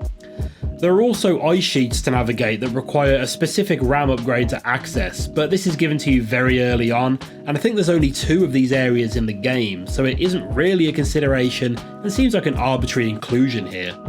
All in all, I do feel that the ship mechanics on offer here are superior to those in Black Flag. The core ship combat and economy around it is mostly unchanged, but where changes have been made, I feel that it's for the better and makes for an overall more satisfying experience. While people furiously type out comments questioning how I dare suggest that something in a spin-off could be better than the mighty Black Flag, let's talk about the changes to the on-foot gameplay. In terms of mechanics, this is practically the same as Black Flag. You fast travel between synchronized viewpoints, you tag people in eagle vision, berserk and poison darts, yada yada yada. Like Black Flag, the world is full of smaller settlements that have their own collectibles or side missions, such as the warehouse infiltration missions making their return. Generally, the settlements here are bigger, and some of them can span across rivers or vast valleys and mountains. Some of these land masses are huge, which does equate to a lot of empty space unless you have the right side mission active at the time. There's only one city in this entire game though, that being New York, which does feel very different to the map from Assassin's Creed 3. This is a New York still very much under construction, and you'll have to eliminate those pesky gang hideouts if you want to make the map easier to explore. And it's this feature where the new mechanics are on full display. Shay is an assassin that is now hunting other assassin, which in turn means that assassins are hunting him. Still with me?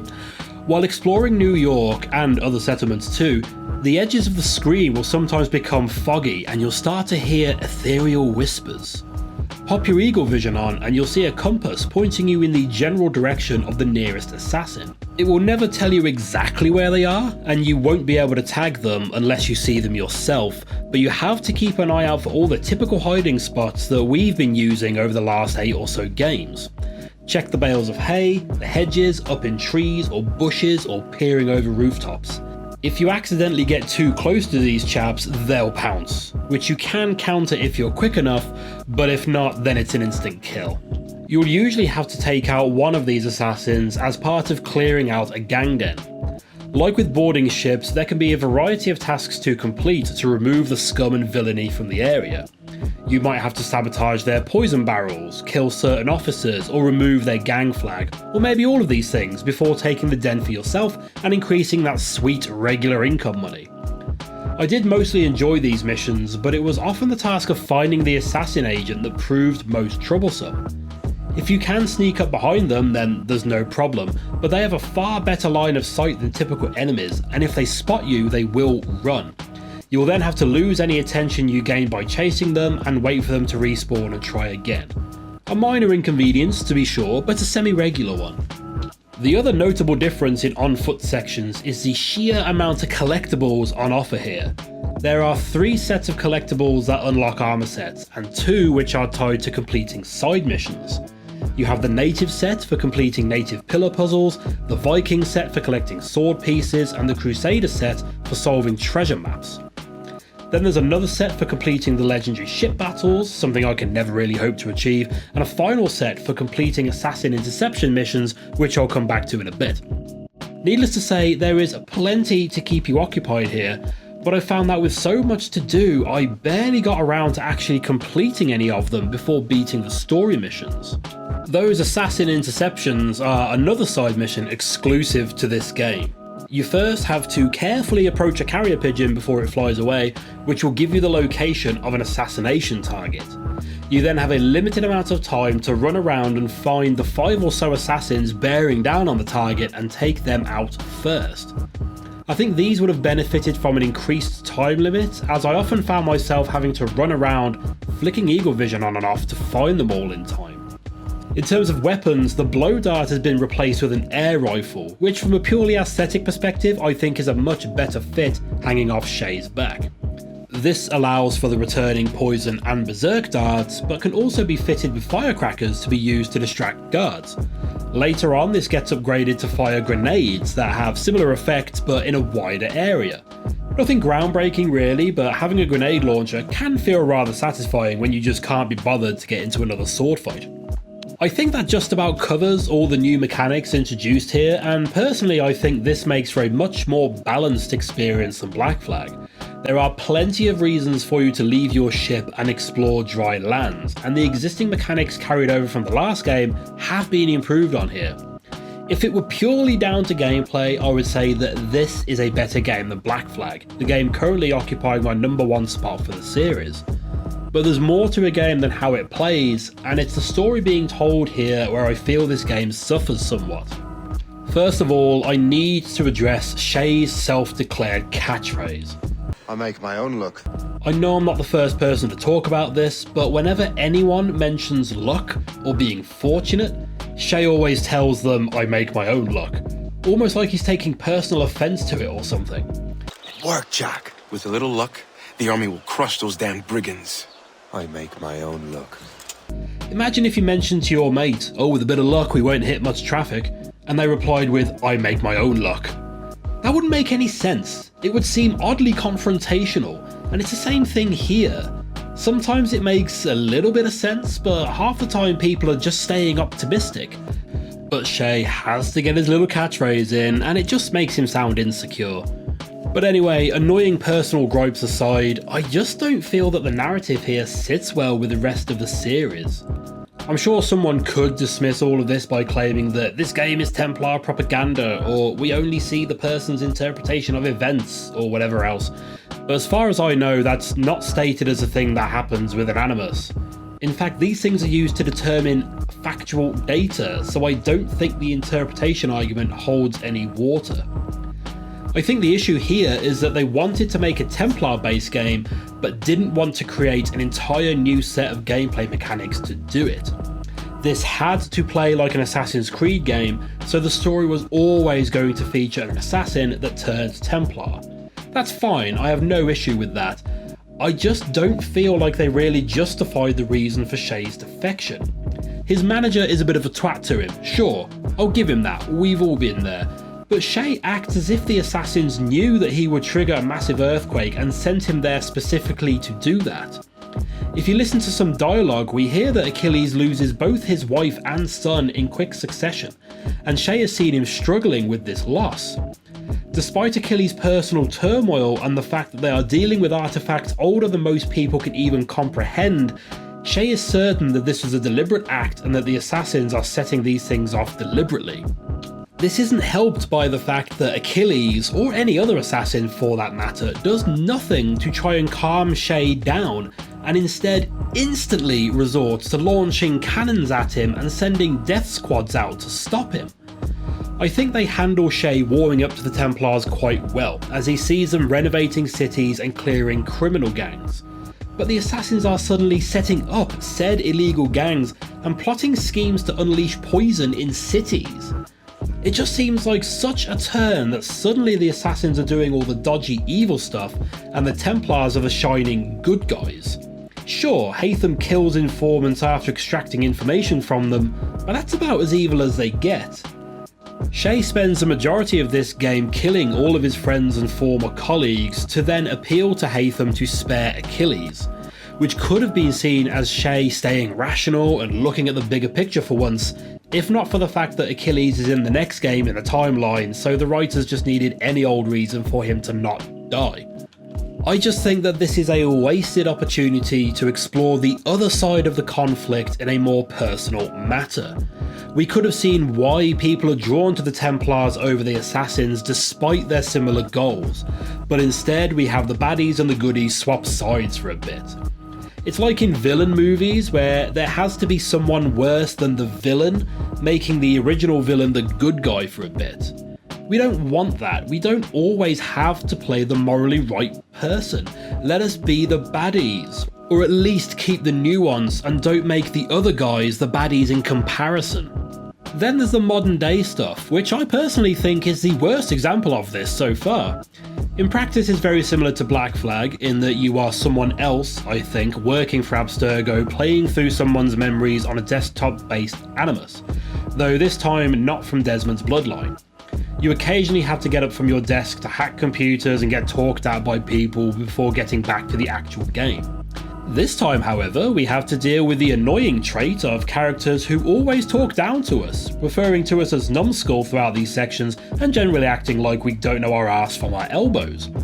Like with Black Flag, there is some good world building material to find here, but it's such a slog to access it that I did the bare minimum and called it a day. It seems that the Templars are interested in Shay's memories because of his defection, and they want to use it as some sort of propaganda against the Assassins. There are occasional flash forwards to show Shay in France, and these lead directly into the opening section of Arno's story from Unity, which, to be fair, I think is a really good touch to end the game on. As I said earlier, this game could have been better than Black Flag, but the lazy story and motivations for the characters drag this game down. Also, and this is an incredibly subjective point, I feel like the North Atlantic just isn't as exciting a setting as the West Indies. The vibes just aren't there for me. The sea doesn't look inviting, and will in fact kill you if you swim in it for too long, and I was missing the tropical beach taverns with bands performing next to them. There also seems to be the complete omission of hireable groups like dancers or mercenaries. I may be wrong and they may be available here, but at no point did I hire any. So if they are included here, they are fairly useless and not always readily available, though to be fair these have been on the decline since the end of the Ezio trilogy. There's also no precursor race content in this game, or rather none that's shown to you throughout the story. Apparently if you collect all 200 Animus fragments, you get an audio log from Juno, who we last saw stuck inside a computer in Black Flag. But other than that, there's nothing to talk about here, just their devices that cause earthquakes when touched for some reason. With all of that said, it now comes to putting Rogue into my series ranking, and I think it has to go here, between Assassin's Creed 2 and 3. The gameplay is excellent, but the narrative is a huge letdown. If this was the only game with ship combat in it, I would likely place this higher. But with the gameplay being so similar to Black Flag, it's kind of like playing a remaster. Sure, it's excellent and technically better, but we've seen it before, so it's not that exciting anymore. Which just about does it for Assassin's Creed Rogue. Still definitely worth a play, and one that I would recommend without hesitation, especially as many people gave this a miss when it first released. Just don't expect a thorough exploration of Templar ideals from an inside perspective, because this ain't that. Next, we're moving on to Assassin's Creed Unity, the first game of the PS4 and Xbox One generation, and the first game in the series that I gave up on during my first playthrough. Can I finish it 9 years later? Yes, I can, and I already have, and I even finished the DLC too. I'm streaming my playthrough of the series over on Twitch, so please feel free to compliment my lovely voice or berate me for my frankly awful opinions on Rogue in real time, or just leave a comment here and I'll cry about it a bit before responding, telling you that I don't care what you think. I make my own luck. I make my own luck. I make my own luck. I make my own luck. I make my own luck. I make my own luck. How many times do I have to tell you, Liam? I make my own luck. On my long journey playing through the entire Assassin's Creed series, we finally come to Unity, the first game to be released on a new generation of consoles, and the first game that I gave up playing before completing the story. 9 years later, I now realise I was only 2 or 3 missions away from the end back then, but at least I've done it now. I wish I could say it was worth the wait, but it really wasn't. This is going to be a bit rough, so anyone who holds this as their favourite Assassin's Creed might as well start writing your hate comments now. Anyway, this is a tough one because Unity does do a fair bit right in my opinion, or at least it tries to. While I've been streaming my playthrough of the series over on Twitch, plug, people have been regularly telling me that Unity has the best parkour and the best stealth in the series. The only thing I could remember about my original playthrough was the very start when Arno is a kid, and the bit where you climb the Eiffel Tower during World War II. So I took them at their word and started looking forward to experiencing the culmination of 7 years of games on brand new hardware. Following the huge success of Black Flag, Ubisoft found themselves faced with following that up by producing yet another game in a series that it's fairly clear was never really supposed to go on this long. The games had been adding small but complementary new features with each new entry, while improving the core systems like parkour, combat and stealth. Black Flag blew a hole in this steady progression by essentially jamming an entirely different game in there, and now Ubisoft had to make something that felt like the next generation of a franchise which suddenly found itself quite boat-centric. Faced with this daunting task, they did what any good IP owners do when their creation gets out of their control. They made a soft reboot and attempted to address the concerns of the more vocal areas of the fanbase. What we're left with feels somewhat similar to the older games, but different enough to arguably be an entirely different game. Kinda like a Souls-like made by a company that isn't FromSoft. I can't believe it took them 7 years to introduce a crouch button to their stealth game. But it did, and now we can finally crouch down to better hide from guards. There's now also a dedicated button to attach us to cover, which also allows us to move along walls and such while still staying out of sight. Or at least it sometimes allows this. More than a couple of times I've found myself attached to a wall, unable to move in one direction, despite there being plenty of unobstructed wall that way. I could move the other way though, but that's not what I wanted to do. You can also move between bits of cover, but not all the time, and it felt extremely arbitrary as to when I could and couldn't do this, and I often ended up just leaving cover and crouch walking my way over there. Which is fine, except for the transition between these two animations involves Arno stood bolt upright and directly in sight of enemies. While I'm glad they finally added crouching, it apparently comes at the expense of whistling to lure guards over to your position. A feature originally introduced in Black Flag and was so good that they retroactively added it into AC3 and Liberation in their remaster.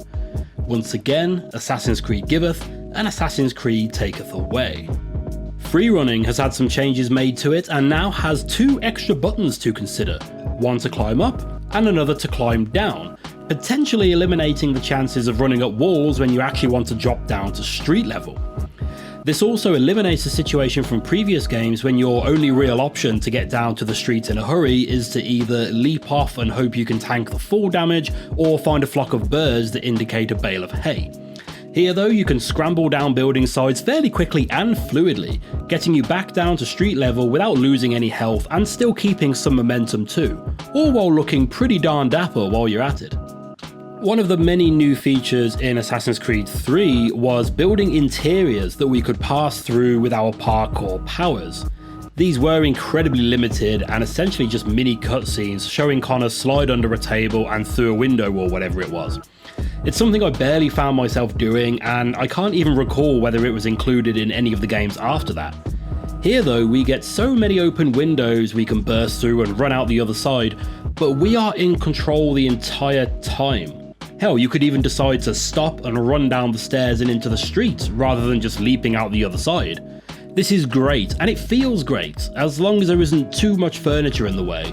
Otherwise, you're likely going to get stuck on it, and that cool AC Unity parkour TikTok video you're making will have to wait a bit longer until you find a more reliable route to record. I've talked about this before on my streams, but I really feel that the more options we have for free running increases the amount of mistakes that can happen, and that seems to be on show in spades here. More so in this game than any others so far did I find myself talking to the screen as if I were trying to train a dog, encouraging Arno to jump up, come on, up you go to a ledge that he doesn't quite seem sure about, or loudly berating him for not climbing down. Get down, despite being shot at by guards and his target rapidly fleeing down the street. The combat system here is very different from any other game in the series up until this point, though still rooted in parrying enemy attacks. Medicine returns from the Ezio trilogy, replacing the regenerating health outside of combat. Enemies have health bars displayed above their heads, and these will glow red when they start attacking and will transition through to bright yellow just as they are about to hit you. If you hit the parry button while it's yellow, you'll pull off a perfect parry, leaving them wide open for a string of counterattacks. You can also imperfectly parry them if you don't quite get the timing right, and other than the little point counter showing up, I couldn't tell the difference between a perfect and an imperfect parry. You can also roll out of the way of some heavy attacks, which have their own glowing red box to signify them, and the same goes for people trying to shoot you. People throwing knives doesn't seem to give any indication that they're about to attack though, unless I'm missing something, so these just seem to operate as a sort of health tax every now and again. Whittle an enemy down to 0 health and they'll stagger around for a few seconds before falling down dead. During this time you can perform an execution move, which are just as gloriously brutal as in previous games, except now with more detailed graphical gore. There's no tactical advantage to this, it just gives you something cool to look at, and it gets you some more of those points that I mentioned. I don't mind this combat system, but for the record I was never displeased with the previous system. As I mentioned in a previous video, just because something is easy doesn't mean it isn't satisfying. While this new combat system did take me a little while to get the hang of, I do appreciate what it's going for. Black Flag was a little ridiculous in that it was fairly easy for a cocky sailor from Swansea to wipe out an entire ship's crew single-handedly. However, I personally think that Ubisoft's attempt to rebalance this was not the way to go. This is the first game in the series to give your character a level, represented by up to 5 pips. This is also true for enemies and missions themselves. The more pips, the higher the difficulty. This means that one enemy wearing an official uniform may have 2 pips, and his mate wearing the exact same uniform has 5, meaning that the latter is able to take significantly more sword slashes to the face before dying. Though if you are also at level 5 then the difference will be negligible, but at lower levels this often leaves your best option to be to run away. Again, I'm okay with this in principle, but just dress them up in heavy armor or something, please. At least make it look feasible that these guys can take a much heavier beating before falling over. You increase your own level by purchasing better gear and weapons. I do very much appreciate the variety of weapon types on offer here, especially after Black Flag limited our options so heavily compared to other games. What I don't appreciate is that one entire class of weapon is locked behind DLC, and the sheer number of weapons and armor pieces. I mean seriously, look at how many different hoods I can purchase or unlock. Same goes for gloves, trousers, belts. This quickly brought up the issue of making Arno look like a bit of a twat because those items had the best stats. You can equip outfits that change the appearance while keeping the benefits of the equipment, but there shouldn't be this many options. And the difference between 2 pieces can be so negligible that it's usually barely worth swapping out the older gear. But again, this in itself isn't what irks me about the system. Fashion options are fine and great, and I can ignore them if I'm not interested, but I do need some higher level gear if I want to be leveled enough to take on later missions and enemies. The big issue is the prohibitively expensive cost of these items. Unity does not shower you in cash like previous games. Chests may contain a few hundred francs or whatever they are, and some missions will start giving you rewards in the 4-figure range, but with single pieces of high-end armor costing in the hundreds of thousands, you've got some grinding to do to push those level pips up. Now again, in fairness, missions also regularly reward you with appropriately leveled gear, but you will have to purchase items yourself if you want to get up to level 5. The last few missions in the game are full, and I mean to the point of taking the piss, full of level 5 enemies. More than 4 of these would leave me just standing there waiting for death so I can try again and hope I don't get spotted. You will need to earn some money to buy that better gear, especially if you care about how ridiculous Arno looks while trying to blend in with a crowd of rowdy peasants. Just a quick example of how long it can take to grind up the money you need, fairly early on you are given control of a cafe to run.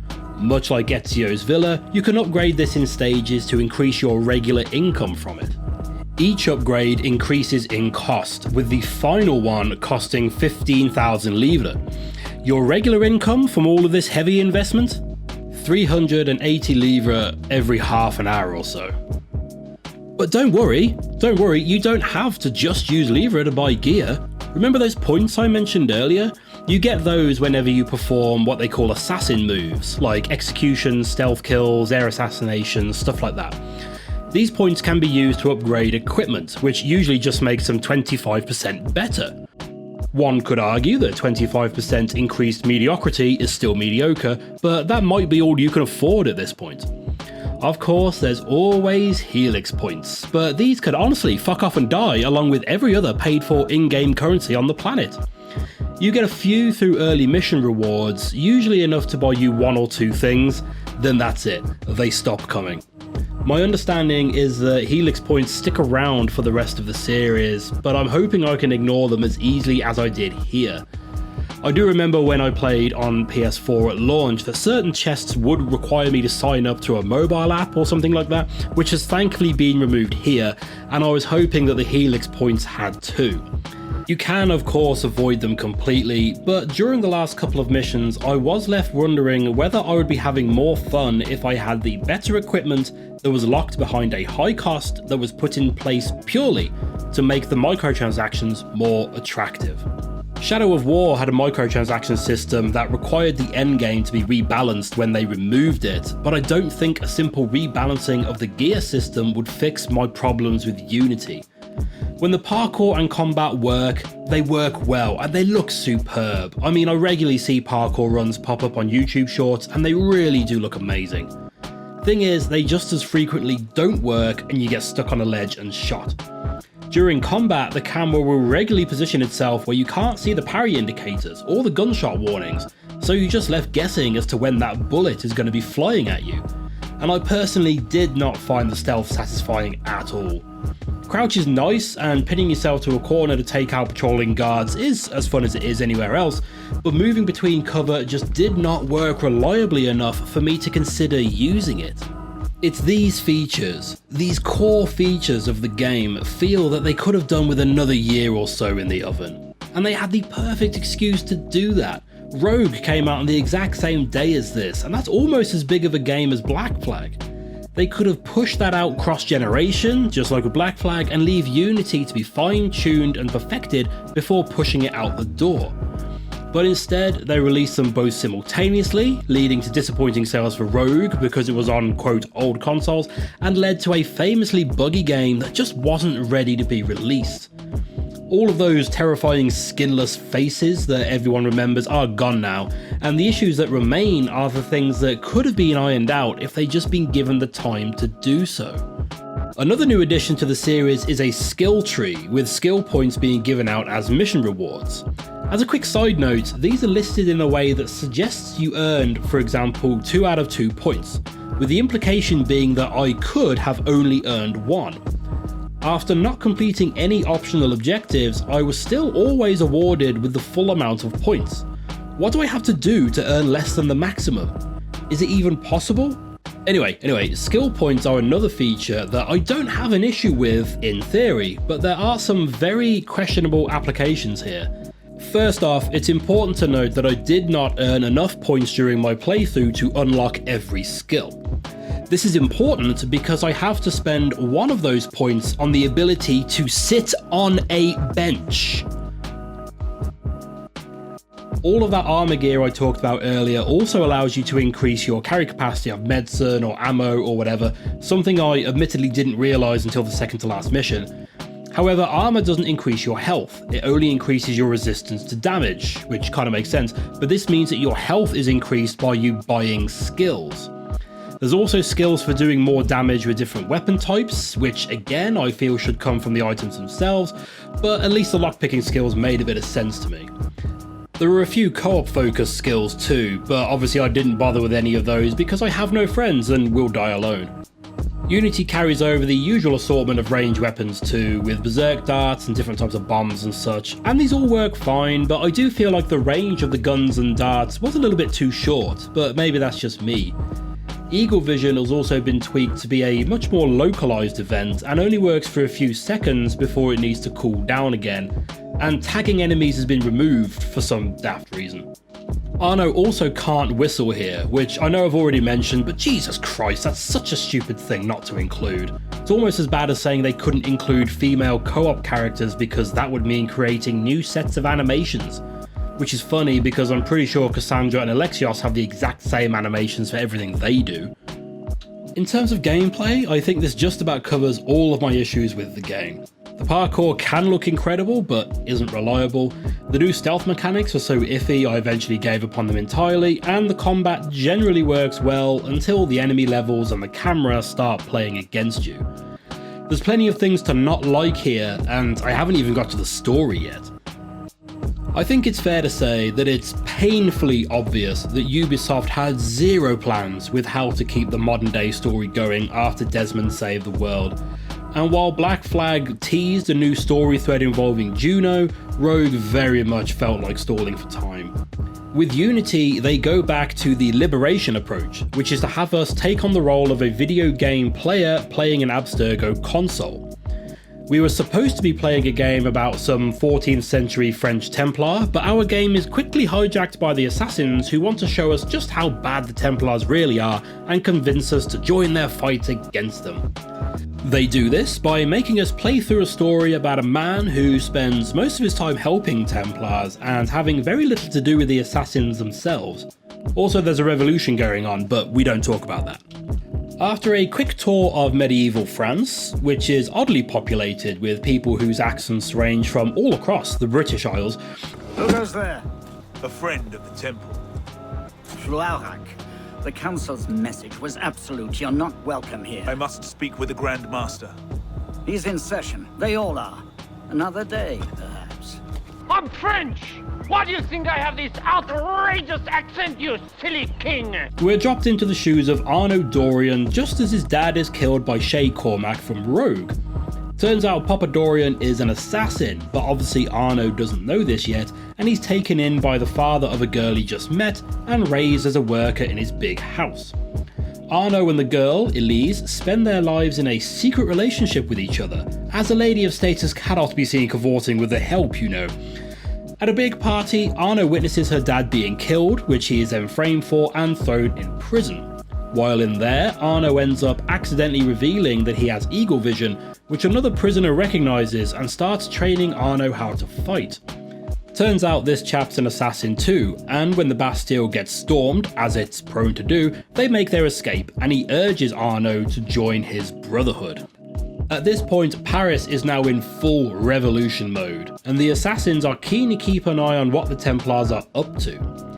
As it happens, Elise's dad was the Templar Grand Master, and now a new one has taken his place and is making drastic changes. This obviously needs some attention, which Arno sees as compatible with his desire to solve this murder mystery. And that's basically it. The assassins are well established and doing just fine in their fancy underground lair. France is tearing itself apart, but that has no impact on the story whatsoever, and Arno is literally just there to solve a murder. Before the end of the game, he is kicked out of the order for killing people without clearance, so we end the game having our assassin status removed due to not wanting to follow the creed. Makes the title seem a little bit like false advertising. I'll be honest, it was almost refreshing to see a story where the assassins seem pretty comfortable with their current situation and instead have the Templars screwing each other over. That said, one assassin does betray the others in the name of rebuilding the order, which is exactly what's happening with the Templars, but it comes out of nowhere and it felt like they just wanted to create some drama for a little bit. It was also an excuse for a fairly cinematic, if overly tedious, boss fight sequence. Arno spends most of his time pissing off the assassins and helping out his Templar girlfriend, so other than his dad having been an assassin and that one chap he was in prison with telling him he should, I'm not sure why he joined them over the Templars. The ideologies of either group is not explored at all here, and there is absolutely zero First Civilization content until the very last boss fight, and even then it's just a sword that shoots lightning. I mean, the head Templar is revealed to be a sage, but nothing comes from that, and it feels like they just added that in to keep us interested enough to carry on with the story. Which I guess worked because I actually finished the game this time. The French Revolution, a setting people had been wishing for since Assassin's Creed 2, is wasted here in terms of story. It's never really talked about, it doesn't directly affect any characters or any story beats, and it feels like it was just included as an excuse to show off how many people they can put on screen at once now. That said, it is very impressive how many people they can put on screen at once now, and how much is going on at any one time. Even towards the end of my time with the game, I was spotting new goings on amongst the NPCs. Paris is a great city to explore when the parkour is behaving, and the masses parading severed heads, burning effigies, and setting up guillotines really adds to the spectacle. I do wish the background elements were rendered a little bit better. Even on my highest graphic settings, any buildings in the middle distance and beyond have textures looking more like PS1 games. Or maybe I'm missing a key graphics setting that fixes this, I'm not sure. Fast travel operates the same as Black Flag in that you travel between synchronized viewpoints. However, viewpoints are fewer and farther between, with only one per district of the city. There are little activities that pop up as you wander the streets, like tackling thieves or killing criminals, and while these do start to get a little bit repetitive, they're quick and easy to do, and completing enough of them does reward you with some free gear early on. A new feature I absolutely love in this game though are the big assassination missions. These are kind of like more restricted Hitman levels, in that you have a few options in how you approach your kill. I've been wanting this sort of thing since the first game in 2007, and now it's finally available. Arno has some superior sight and hearing, and so can hear if people have stolen some keys, or if a guard is going on a break, or whatever. The first example for this is in Notre Dame, where a Templar chap is being chauffeured around before attending a secret dastardly meeting in a confession booth. You can take out the guy he was meeting and take his place, before lying in wait to assassinate your target in secret. Or you can just sprint past the guard, stab him, and then run off again afterwards. It's up to you. Other examples provide multiple points of entry to restricted areas, side objectives to create new opportunities, and distractions to help you escape. I've been wanting these sorts of options for a long time, and I really hope these get expanded on as the series progresses. Assassinations also bring up a couple of extra changes from previous games. The often mocked confession scenes from previous games are no more. Arno is apparently some sort of psychic and can view the memories of whoever's neck his blade is currently in. Honestly, I think this makes more sense in terms of fitting in with the world, as I was often wondering what the hordes of guards chasing me are doing while I have an extended chat with their dying boss. But it's a new feature in an established world, and it's not discussed or even questioned.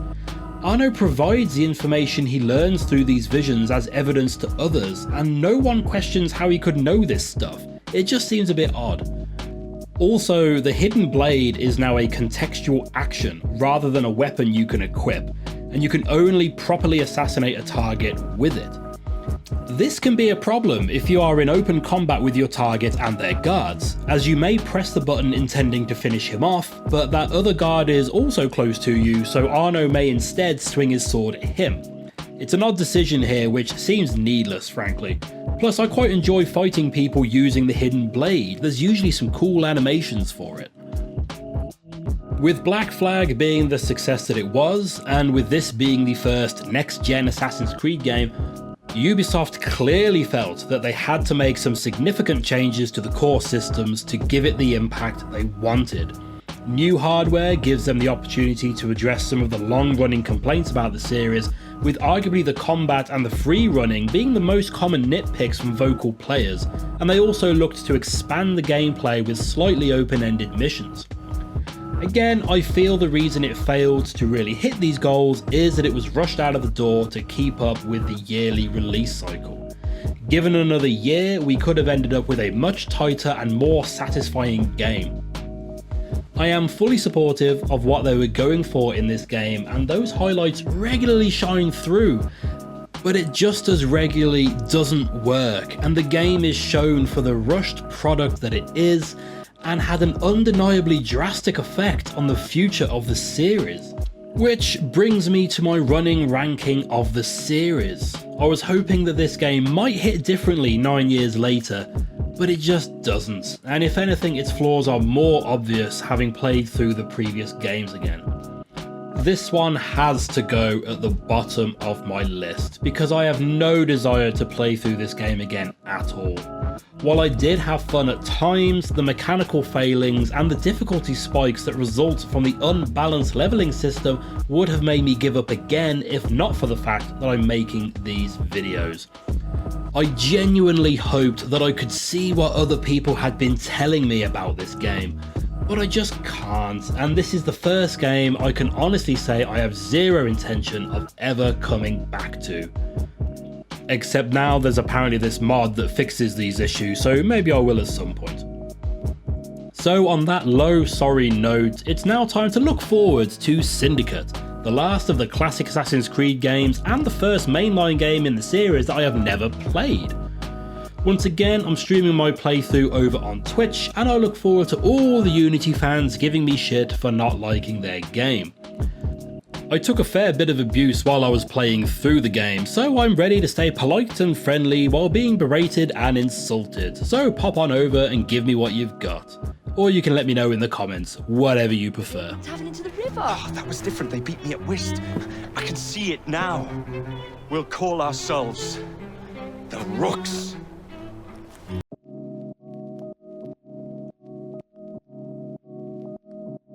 Syndicate marks an important milestone in my journey to play through the entirety of the mainline Assassin's Creed games, as this was the first game in the series that I did not buy on release.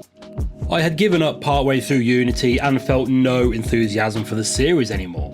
To say Unity was disappointing to some people is an understatement, as it can be argued that the failings of that game led to many people feeling the same way I did and giving Syndicate a miss, which led to them giving the franchise a rest for a year so they could make drastic changes to the series, but we'll get onto that in the next video. Over the years since, I've heard various reviewers and commenters saying how Syndicate is actually pretty good and people should give it a chance. Now that I've completed it, I can say that I do agree with this sentiment, but there should be a huge asterisk to go along with that remark. I mentioned in my last video that Unity should have been held back a year. Ubisoft released 2 full-size Assassin's Creed games on the same day, and it's fairly clear that they rushed development on Unity to do so.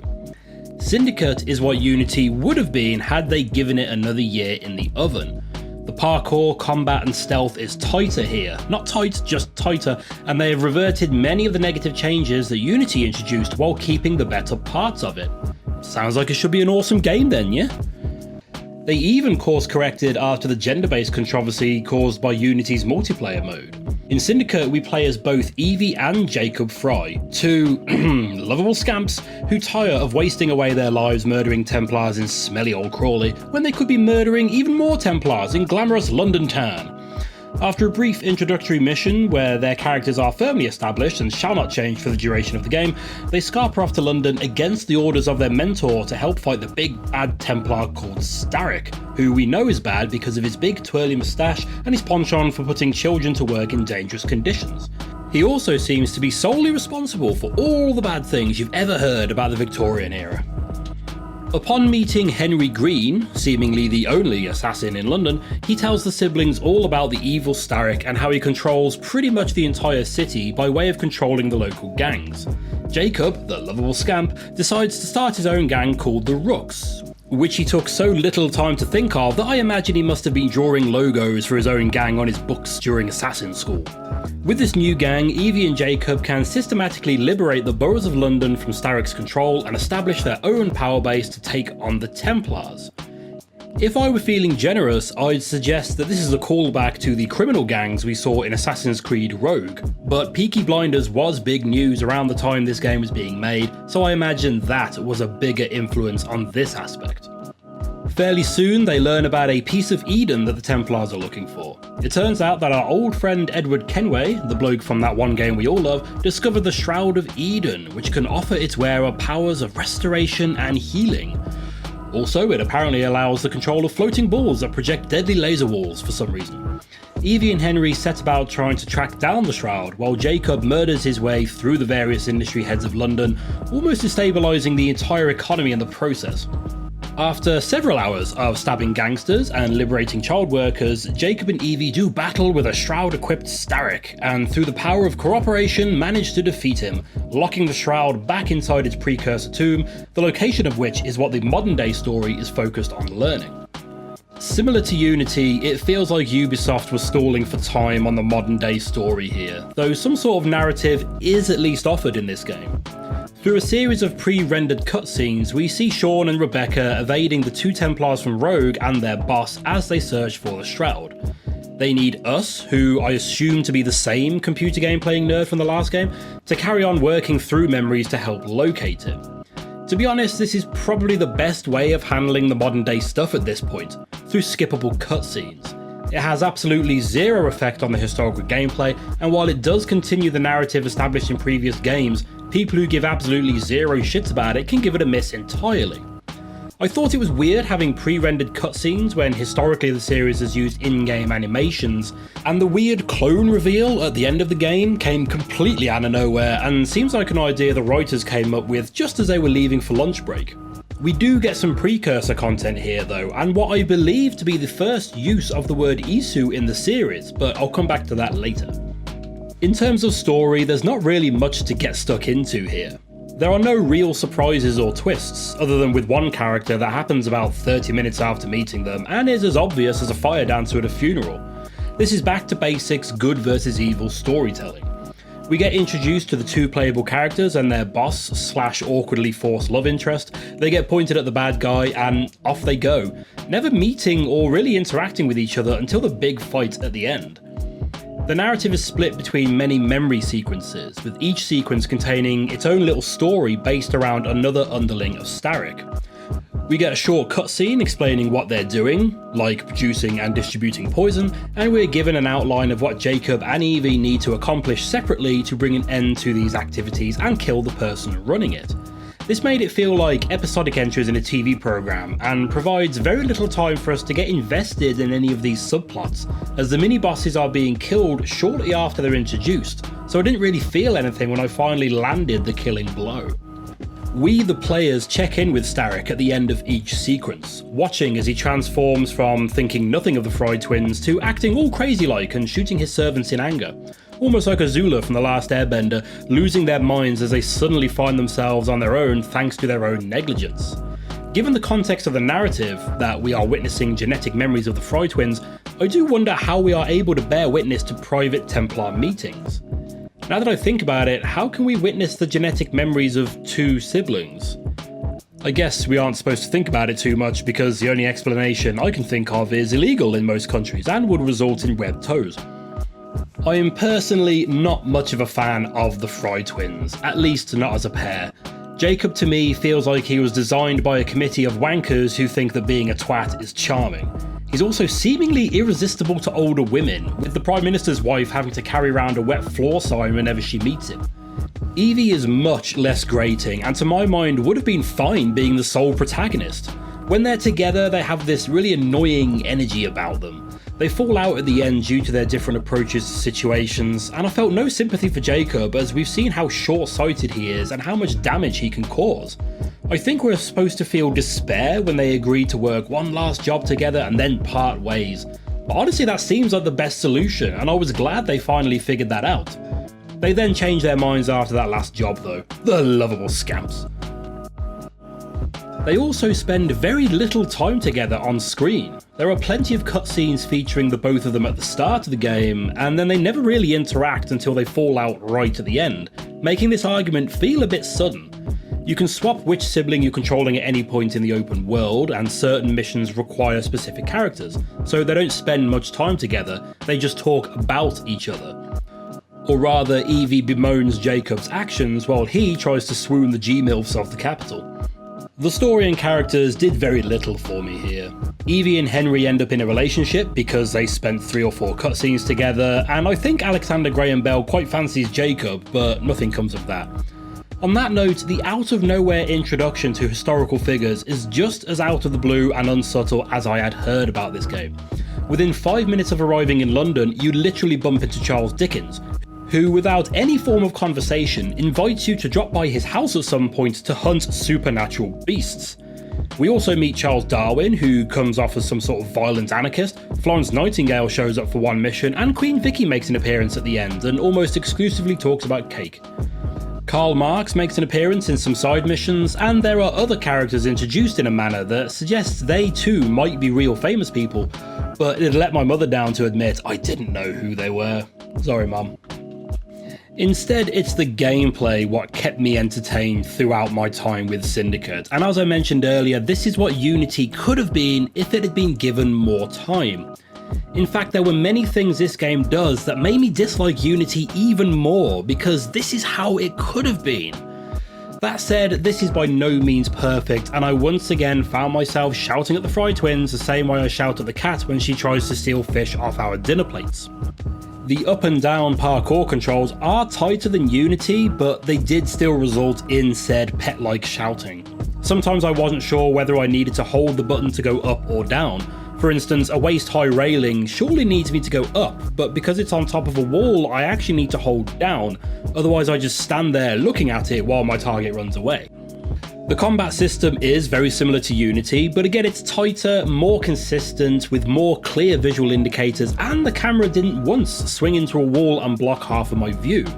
I do have more to say about the combat, but I'm just talking about positive things at the moment, so we'll come back to that later. Stealth mechanics have been changed a bit here from Unity. We can still crouch, and they gave us the whistle back. Hooray! But they didn't include the whistle range thing from Rogue. Boo! Why the hell not? There's no button to stick to cover anymore, but while this automatic cover method largely worked fine in the older games, here it did feel quite inconsistent. The skill tree is back and substantially expanded. The skills are identical for both twins, except for a few high-end skills at the bottom of the trees which are unique to each sibling. I much prefer this skill tree to the Unity equivalent, as I didn't need to spend precious points to unlock basic abilities like sitting on benches. Though sitting on benches does appear to be omitted in this game, marking the end of an 8-year-old hiding spot option. Different skills cost different amounts of points, and you gain 1 skill point per 1000 XP earned. Skill points are duplicated between the twins, so you could earn 4 points as Jacob, and Evie will also get 4 points to spend separately. You unlock skills individually for each character, which I felt was a bit pointless, as I'm never going to remember which identical skill I've unlocked for which sibling. So I feel like you should just have one tree that unlocks skills for both of them. That just seems easier to me. As characters, Evie is supposed to be the calculated, sneaky one, and Jacob is supposed to be the dumb muscle.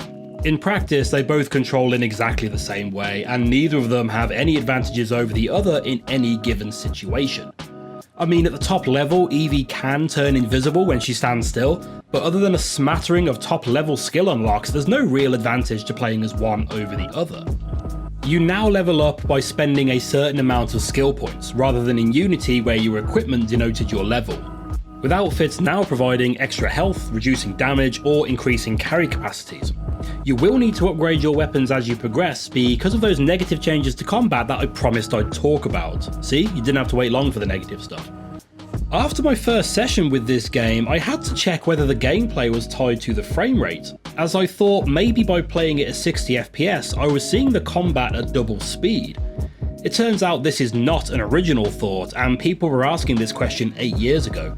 The combat is so fast that it lost all impact for me. The execution animations are still gloriously over the top, but it all happens so quickly it's often like trying to follow a ball under a cup. Later on you can unlock a gun execution, where you knock a baddie down, point a gun in their face and blow their brains out. I found this to be the most impactful because they actually pause for a beat. You knock them down, point the gun at their head, and then wait for a moment until they turn around to face their fate. It felt impactful because it slowed down for just that split second to let you see what's going on. The high speed of the combat means that the weapons have very little weight to them, and I found no notable differences between either the kukri, cane swords, or brass knuckles. While the combat mechanics, such as parrying and dodging gunfire, is much improved here over Unity, the actual fighting and weapon variety is a step back in my opinion. I read in an interview with a developer that having characters wielding giant axes and broadswords wouldn't fit in with the setting due to weapon laws from that period. And that makes sense, and is something I myself have often mocked the series for. A stealth operative walking around a city with a sizable arsenal hanging from their belt is a bit daft, but this feels like we're pulling off that prison shiv scene from Breaking Bad all by ourselves. By the end of the game, my gear and skills were powerful enough to take people down quickly, but there were points where it took me a 20-something hit combo to bring one man in a t-shirt down to a level ready to be killed. Kind of brings a whole historically accurate argument into question for me. You can do small chain kills on people again though, but you have to bring 2 of them down to a stunned level and then execute them. These probably look very cool if you can figure out what's happening, but this was something else that I struggled to pull off reliably, and it seemed arbitrary as to whether the animation would trigger or not. They also reverted Eagle Vision back to its traditional functionality, and we can once more tag enemies, once again making Unity seem like a horrible mistake that they wanted to correct. That said, microtransactions do return here, but they are significantly more toned down than Unity, and I honestly forgot they were here, which is how it should be. There are 2 currencies in this game, pound sterling and helix credits, and I forgot all about the helix credits until about 2/3 of the way through the game when it told me I had enough to buy more pounds. I didn't need it though, as money is much easier to come by than the last game, but not so much as to make buying upgrades a frivolous decision, which I think is the ideal balance for this sort of upgrade system. With your gang come gang upgrades, and you soon get access to a train that you use as your base. The train has a safe which, much like the system introduced in Ezio's Villa, generates money over time for you to collect at regular intervals, and you can increase the amount of money generated by purchasing certain gang upgrades. These upgrades also require materials as well, which come from chests, mission rewards, and for stealing supply wagons across the map. Gang upgrades can also alter London itself, from increasing the amount of hanging barrels to drop on people, sabotaging enemy wagons, and improving your gang members. Money can initially be a bit more difficult to come by, but it gets easier as you progress, which fits in nicely with the idea that you are slowly gaining influence over the city. Liberating city districts is the next step in the evolution of the mechanic arguably introduced in Brotherhood, which has since made its way into the Ubisoft standard open world mechanics checklist. We had the Borgia and Templar towers in Brotherhood and Revelations, which morphed into fortresses in Black Flag and Rogue, and then disappeared for Unity. Here though, we have a city split up into 9 boroughs, with each borough being split into different districts. Each district contains a mission, which could be eliminating a Templar, capturing a criminal for questioning, or liberating little kiddlywinks from their hazardous work environments. Completing these missions liberates the districts, and once you liberate all the districts, you trigger a gang war with the resident gang leader and their cronies. Win this fight, and the remaining members swear loyalty to you, which to be honest doesn't seem like the kind of loyalty you would be looking for, seeing how easily they just swore to work for you. Plus, I want to know who this guy is. He seems to mediate and schedule gang wars across the city. Who is this man? Where's his DLC story? I do like this kind of liberation structure in games, as it gives me something to keep the voices in my head quiet when I want to take a break from the story missions. Unfortunately, these activities tend to not develop over time. For example, all the child liberation missions are in tool factories with very similar layouts. The capture missions always result in a cart chase through the streets, which I found infuriating because more enemies would always spawn in just as I'm about to become anonymous. Which leads me to another complaint. I found it very unclear whether I was anonymous or not. Your minimap goes red when people are chasing you, sure, easy, but then the red goes away and you just kind of have to guess whether or not you're anonymous again. Maybe I'm missing something, but I often found myself just standing on mission spots until the game decided I was anonymous again and let me turn in the objective. One minor addition to this game that I am very much in favour of is adding bonus rewards for completing bonus objectives. I have never been motivated by achievements, and the promise of unlocking something for 100% completing a game has never made any sense to me, because by that point I've done it all, so what am I going to do with this Altair costume? But giving me more money and XP for completing optional objectives? Yes please, that will do nicely. One thing I feel I must mention, because it's pretty significant and I would have missed it if I didn't randomly get suggested a 7-year-old YouTube video, is that there is a whole memory sequence almost hidden from you. There's an icon on the far right hand side of the map in the middle of the river, and it's a portal to a sequence where you play as the Fry twins' granddaughter during World War I, working with Winston Churchill to take down Zeppelins and eliminate Templars. In practice, this functions as another borough to liberate, but with a different aesthetic, and I do feel like it was maybe included because someone got excited about working on a London game and created a 3D model of Tower Bridge, only to be told that it hadn't been built during this time period, so they just shoved it into an optional area. More importantly though, this section features Juno interactions, where she confirms my suspicions that sages are descendants of her husband, as she talked about in AC3, and she is the source of the first mention of her species name, the Isu, in the series. Unless they mention it in an email in Black Flag or something, this is fairly important stuff, and it seems odd that they would almost hide this area away from people. Syndicate also sees the return of my favourite addition to Unity, what I call the Hitman levels. Assassination missions set in a large area with multiple points of entry and multiple methods of reaching your target. You could swap places with the cadaver and surprise your target, or release a load of trap guards to help you fight your way into the building. Like I said in my Unity video, I've been wishing for this sort of thing in the series since the first game, and there are more of them here with generally a wider range of approach options. It's a shame that they don't return in future games, but I'm hoping Mirage will bring these back too. Which brings us to arguably the biggest addition to this game, the grappling hook. I felt like this was an odd addition when I first heard about it, and in many ways I still do. One of the big selling points of the entire series so far has been your ability to clamber all over buildings and engage in parkour chase sequences throughout history. Here they gave us a tool that allows you to bypass all of that and just zip over the streets or up to the rooftops like Batman in a duster. While I do think it's an odd addition, it is at least a fun one. Being able to zip up and away out of trouble felt pretty good, and you can use it to enable some aerial kills in open spaces. Unfortunately, it has similar tendencies to the base parkour system, in that it will very often zip you up anywhere except where you want it to go. It does also make traversing Victorian London a bit easier, as there are plenty of wide open streets to traverse, but I feel that this is where my issues with this mechanic lie. I feel like the grappling hook was introduced to solve a problem, and that problem was the setting.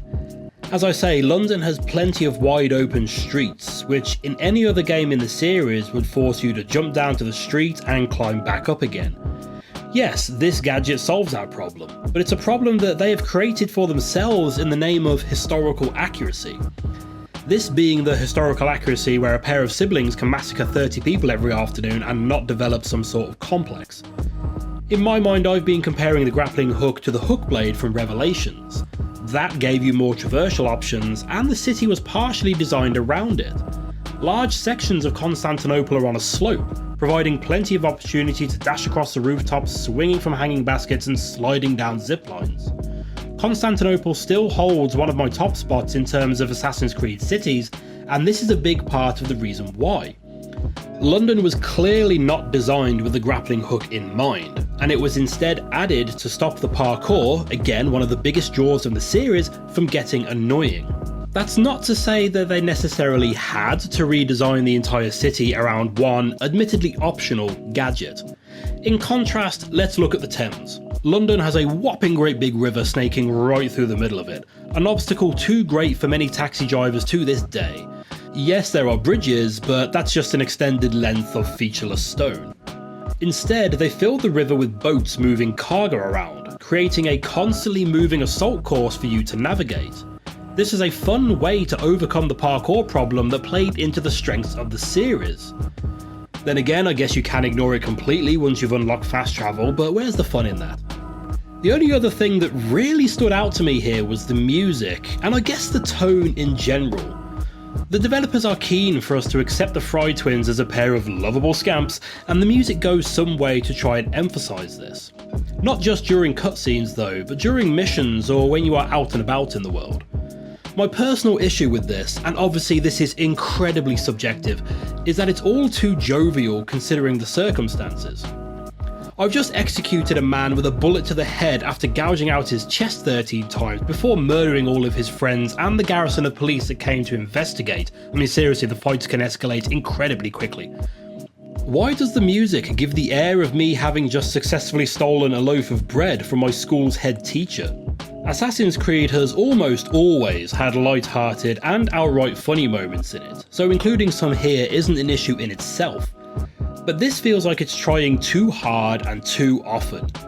Maybe this was done in reaction to Arno being about as charismatic as a damp onion?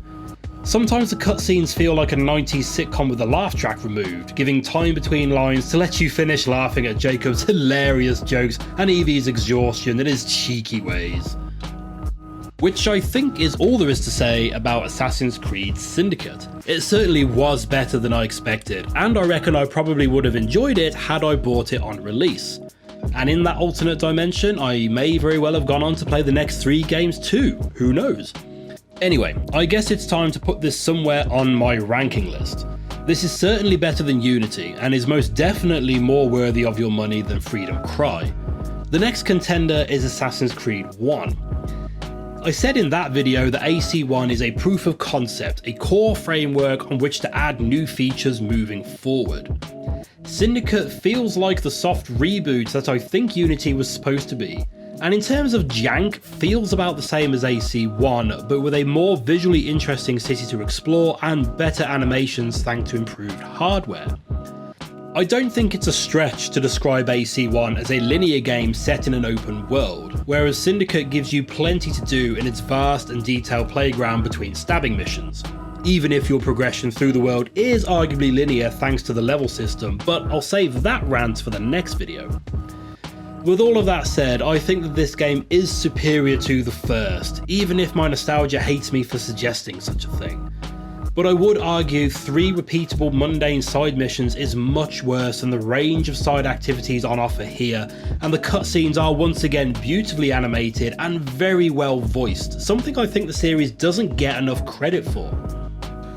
Right, with a large chunk of Assassin's Creed fans now furiously typing about how much of a wanker I am for that ranking, we can look forward to Assassin's Creed Origin. Luckily, we won't have to wait 2 years to play it, but I am already trying to get myself in a different mindset for this one.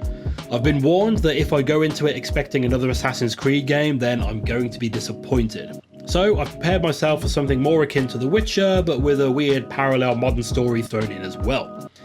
I'm streaming my playthrough of the entire series over on Twitch, so please do come and tell me how underappreciated Syndicate really is, and that I really need to stop talking shit about Unity.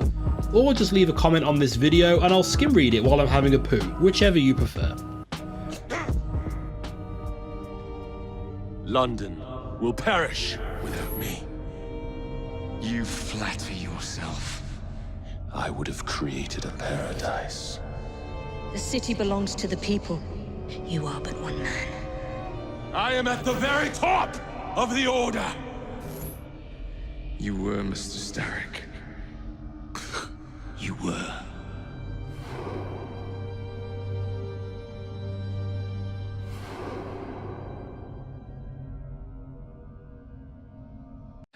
After 2 videos of antagonising Unity fans, it's time to move on to Origins and see if we can upset those fanboys too.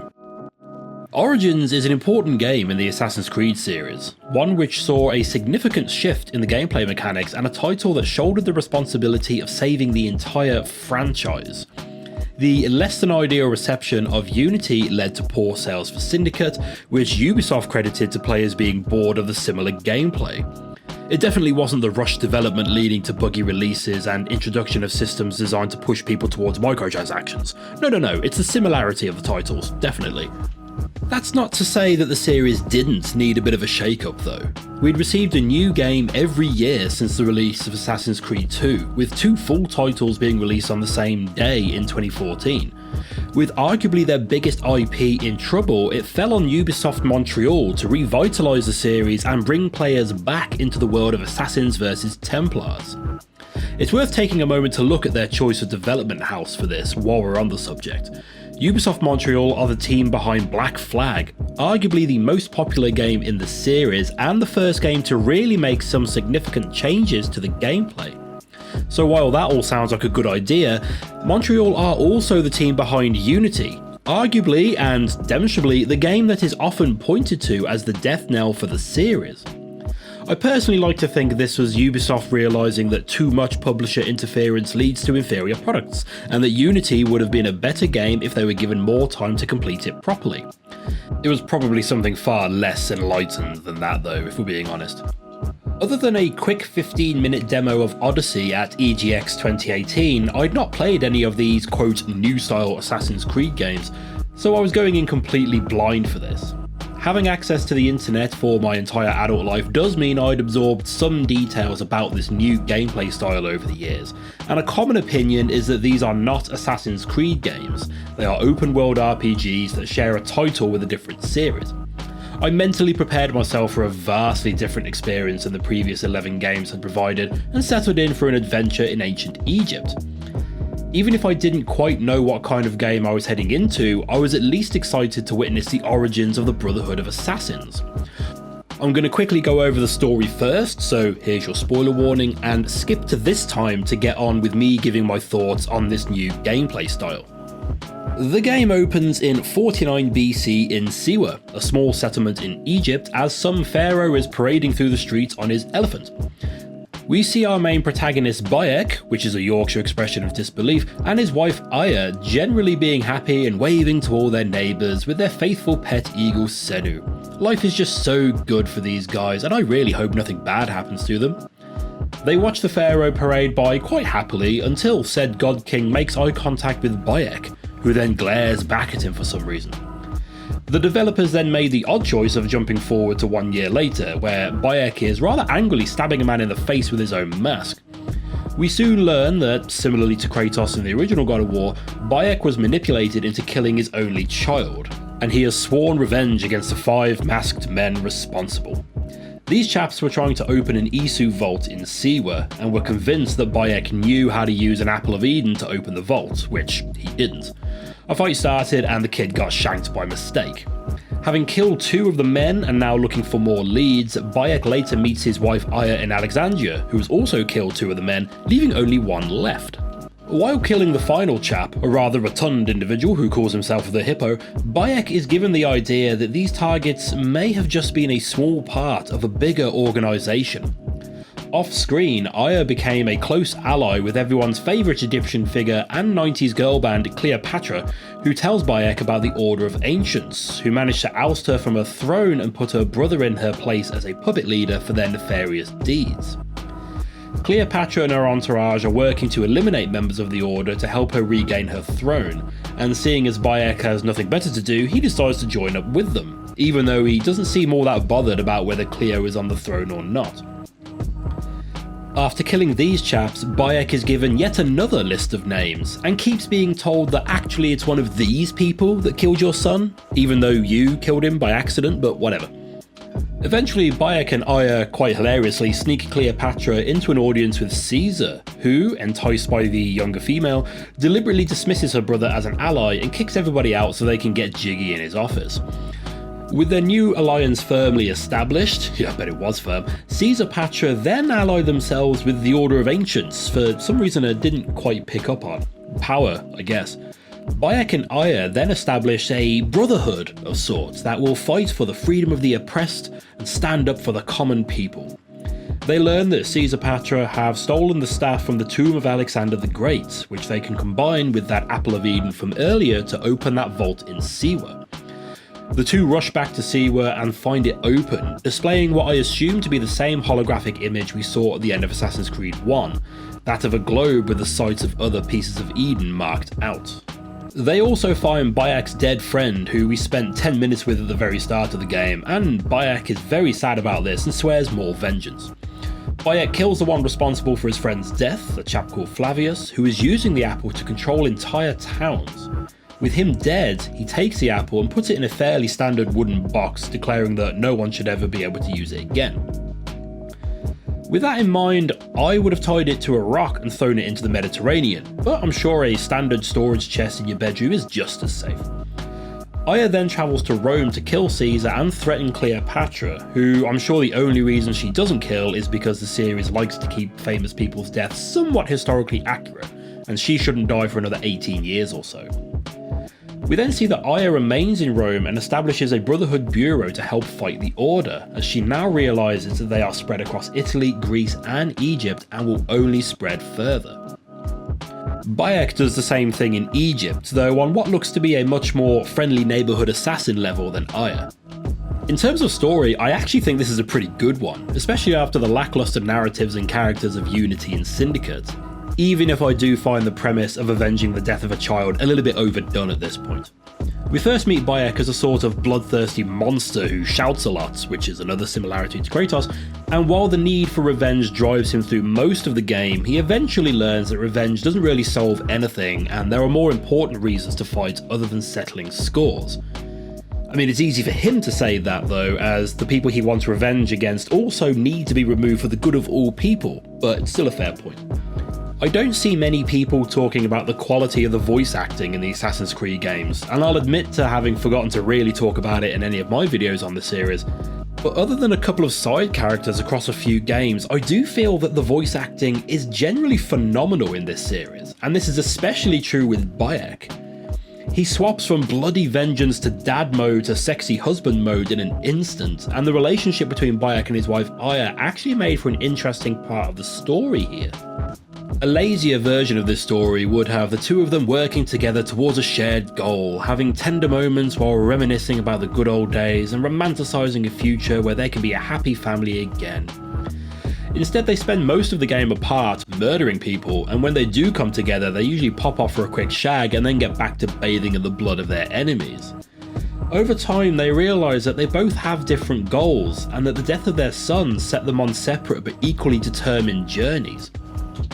Bayek wants justice for his son, and wants to protect others from suffering as he has, and will fight for the downtrodden and forgotten of society. Whereas Aya has eyes on the bigger picture, learning from her time spent palling around with Cleopatra to get an idea into how empires are really run. There are a few missions where we play as Aya, and by the end I was questioning why she wasn't the main character of the game. In the footnotes of this world's history, Aya would be the Mon Mothma in the history of the Assassin's Brotherhood, and Bayek would just be her husband who was also there. I've heard that the DLC shows them properly establish themselves as the Assassins, but the fact that the game with the title Origins requires you to pay another £8.59 to get the full origin story smacks of bullshit to me. Maybe if the season pass comes down to about 15 quid, I'll give it a go, but that's not likely until the winter Steam sale at the earliest. I will say that I was missing a villain in this game though. I get that the main goal here is to learn who those hidden masked men are and then kill them for the good of the land, but with one or two exceptions, I can't really remember anything particular about the targets. Maybe I missed some crucial dialogue, but at several times it seems like Bayek is sent to kill off yet another man, being told that this one is definitely the one that killed his son, and Bayek believes this without question. I seem to remember this happened several times, even though I thought we killed all of the guys from that incident in the first third of the game. We do get a proper named villain and some henchmen in the last couple of hours or so with Caesar and his cronies, but it felt a bit too little too late for me. Also, unless the DLC or next games build on this a bit, Caesar is the father of understanding that all Templars chant about? Caesar is the father of understanding. May the father of understanding guide us is asking Caesar for guidance? That seems like a really odd choice, but I hope I misinterpreted that or they retcon it in the next game or something. That isn't the only odd story beat in this game either. Did you ever see that Star Wars film, Solo? The one that had needless explanations for details that no one was asking about? The Assassin's Brotherhood logo, the curved triangle that would become emblazoned across all sorts of attire, wall hangings, secret keys, and probably stationery and pencil cases at some point, came about after an eagle's skull fell perfectly upright in the sand and left an imprint. We don't even see the invention of the wrist blade, with it being introduced to us as an ancient weapon that killed Xerxes, so maybe we'll see its origins in Odyssey? Skip here to avoid a nerd rant about Assassin's Creed lore, but the blade here is huge. In Assassin's Creed 1, we see that the assassins are missing their ring fingers, which in Assassin's Creed 2, Da Vinci tells us was to ensure the commitment of whoever wields it, and the blades in that game are thinner, enough so that they can fit through a gap in your knuckles. I believe there's a parchment in Assassin's Creed 2 written by Altair later in his life that discusses how he redesigned the blades to no longer require that the wearer remove their finger, meaning that it was both symbolic and necessary to chop it off to use the blade up until this point. However, Bayek only loses his finger because he uses the blade through a closed fist, though with the size of that thing I'm surprised he had any digits left at all. We see him use it when he's first given it, and he is shown to tuck his fist out of the way to avoid injury. This means that the blades existed for hundreds of years and allowed people to keep their fingers. Then someone redesigned it in a way that required severe trauma in an age without antiseptic wipes or Savlon, only for Altair to bring it back again and have people just brand their ring finger instead. The hidden blade is such an iconic weapon, it feels like it should have been created by the Brotherhood for the Brotherhood, with the removal of the finger being a sacrifice they are willing to make if it meant that they could wield this new weapon in their war against the shadow organisations. I will also overlook the fact that Assassin's Creed 1 shows the start of the Assassin-Templar conflict, with the Assassins just fighting tyranny wherever it turned up before then. Big Papa Hatham even tells us that the Assassins were basically the same as the Templars for a while until they started fighting for freedom. So showing them as fighting this fight from the very beginning contradicts points from a game made 5 years earlier. Anyway, while people who have read all the books and comics start correcting me in the comments, I'll quickly mention how amazing this game looks before talking about the gameplay. This game really does look stupidly good, which it absolutely needs to when one of the main gameplay loops is climbing high things to have a look at your surroundings. The villages and cities are full of people milling about, playing music, selling their wares, or chatting about gladiator fights. In the countryside, the wildlife gets into fights with each other and other people, and the fact that the pyramids were built longer before Cleopatra's time than her reign is to 2023 means that we get lots of ancient ruins to explore during our time in ancient Egypt. Crumbling temples that have half sunken into swamps, decrepit statues to gods, and underwater ruins and shipwrecks full of treasure make this world an absolutely beautiful one to explore. And this has all got me very excited to explore ancient Greece in the next game. But wandering off to scramble over ancient ruins can be a bit tricky in this game, with the open world map coming into conflict with the new gameplay mechanics. There's a unique appeal to open world games, with the promise of being able to go wherever you like and explore the sights, always looking forward to whatever is over the horizon. A common problem to solve in open world games is giving players some sort of sense of progression in terms of their abilities and power. If they start off being able to defeat all who stand before them, then there's no sense of growth as you level up.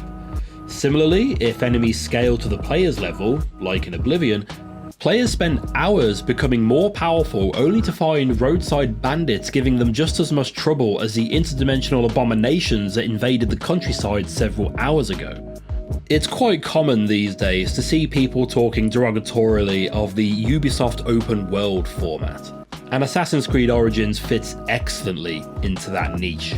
The changes made to this game mean that functionally it's no different than Ghost Recon Wildlands or Far Cry 3, or I guess more specifically Far Cry Primal. You've got the Ubisoft towers to reveal details on the map, you can tag enemies with a bird of prey / drone, and stealth is an option, but there aren't really enough systems to think of it as a proper stealth game. The only real difference between these games are the perspective of the camera and the setting. Honestly though, I really don't mind these kind of games. Admittedly, I never finished Far Cry 5 despite numerous attempts, but taken individually, these similar systems give a good sense of progression, especially in something like Far Cry where you capture enemy outposts to expand friendly territory. Syndicate used a similar system with its level-specific areas, letting you liberate boroughs and lower the enemy presence within them. One thing that none of these other games do, at least to my knowledge, and admittedly I haven't played the more recent Ghost Recon or Far Cry games, is force you to do side quests to continue with the main story.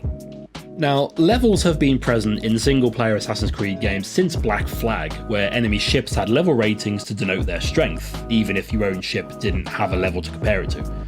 Unity had areas of the map full of enemies of set levels, meaning you wouldn't survive any fight you might end up having in those parts of town, and Syndicate was the same, except there were 10 levels to progress through. Origins ups the level cap to 40, and each area on the map gives a recommended level range once again. My gripe is that the main story missions don't give you anywhere near enough XP to keep at the recommended level for them, so I had to keep stopping my quest to avenge my son's death to help a chap move house or find someone's horses for them. Each side mission gives XP rewards scaled to the area that they're in, so quests from areas I've already passed through are not worth the time sink because of the lackluster rewards. And wandering into our higher level area will see you being jumped by lions that can tank flaming arrow headshots while being cleaved with a sword 40 times and shrug it off like it's a wet fart. This results in you having to move on to a new area, stay there until you've completed enough missions to level up enough, and then move on to the next. Why put this limiting system into a vast, beautiful open world like this? How does this improve the player experience? Many open world RPGs have areas that players need to level up in order to survive, but they typically involve magic or sci-fi elements. I wouldn't mind hyenas that aren't phased by warhammers to the skull if they were magic hyenas, or some sort of mutant, or at least a trained armoured war hyena or something. The same goes for enemies too, with one set of silk-shirted enemies falling quickly to my sword, but the similarly dressed guards in the next town over being able to absorb sword slashes like I absorb Pringles. Just make the guards look more armoured and I can let some of this go, but it's kind of annoying to be firmly told I am not allowed to explore this area yet because I haven't done enough bloody side quests. The worst offender though is the Hidden Blade kills, and yes, I am going to talk about the Hidden Blade again. Unity made the Hidden Blade a contextual action, meaning you couldn't just pop it out while walking around town looking like a badass, and you couldn't use it as a weapon in combat. Fine, I guess. Seems a shame and I'm not sure why they felt the need to make that change, but I can live with it. Here though, a spring-loaded, at least I assume it's spring-loaded, blade to the throat, one which we see cut a finger clean off and still shred an esophagus, won't kill someone outright if they are a couple of levels higher than you. Again, give the soldier some neck guards or something like that and it makes sense, but some of these guys are wearing loose t-shirts and a headband. In fairness, these soldiers guarding a couple of tents and animal cages in the middle of a swamp are objectively more powerful than the personal hitman of the God Queen Cleopatra, and when you go to stab them, the animation shows them blocking the attack. We see this in films, and in many games we can counter stealth attacks, so I'll begrudgingly let that slide. What I cannot accept, and the hill that I will fight to the death on, is that if I leap off a building onto a sleeping human being, how in the name of all the Egyptian gods, throw in the Greek gods too, are they able to wake up and counter that? Hell, even the sleeping ones I creep up to and shank. Have you tried doing anything the split second after being woken up by a noise? Let alone block a blade springing out of an angry man's wrist? It's bollocks and I hate this change, and the only reason I can see they've implemented it is to stop players developing their gameplay skills to be able to stealthily clear areas that they are too low level for. Now, according to the loading screens, there used to be a way to change this, to make all Hidden Blade stealth kills one-shot any enemy. You just have to open the Uplay panel and change some settings around. The thing is, Uplay doesn't exist anymore, and opening the Ubisoft Connect panel just gives me options to look at wallpapers for the game.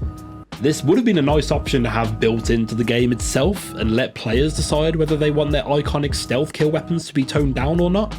Maybe this option is still present in the console versions, and I am incredibly jealous of that, but as it stands, I couldn't figure out how to activate this in the PC version of the game.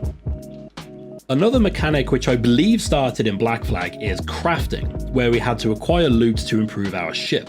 Syndicate built on this to allow you to upgrade your gang, which changed elements of the game world, like weakening enemy vehicles or having more hanging boxes dotted around the streets.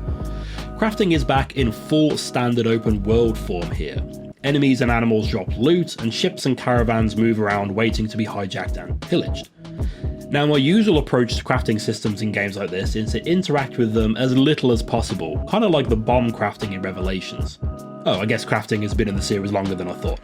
Anyway, I believe I'm right in saying that crafting only improves a few key stats, such as your health, melee and range damage, and your hidden blade damage.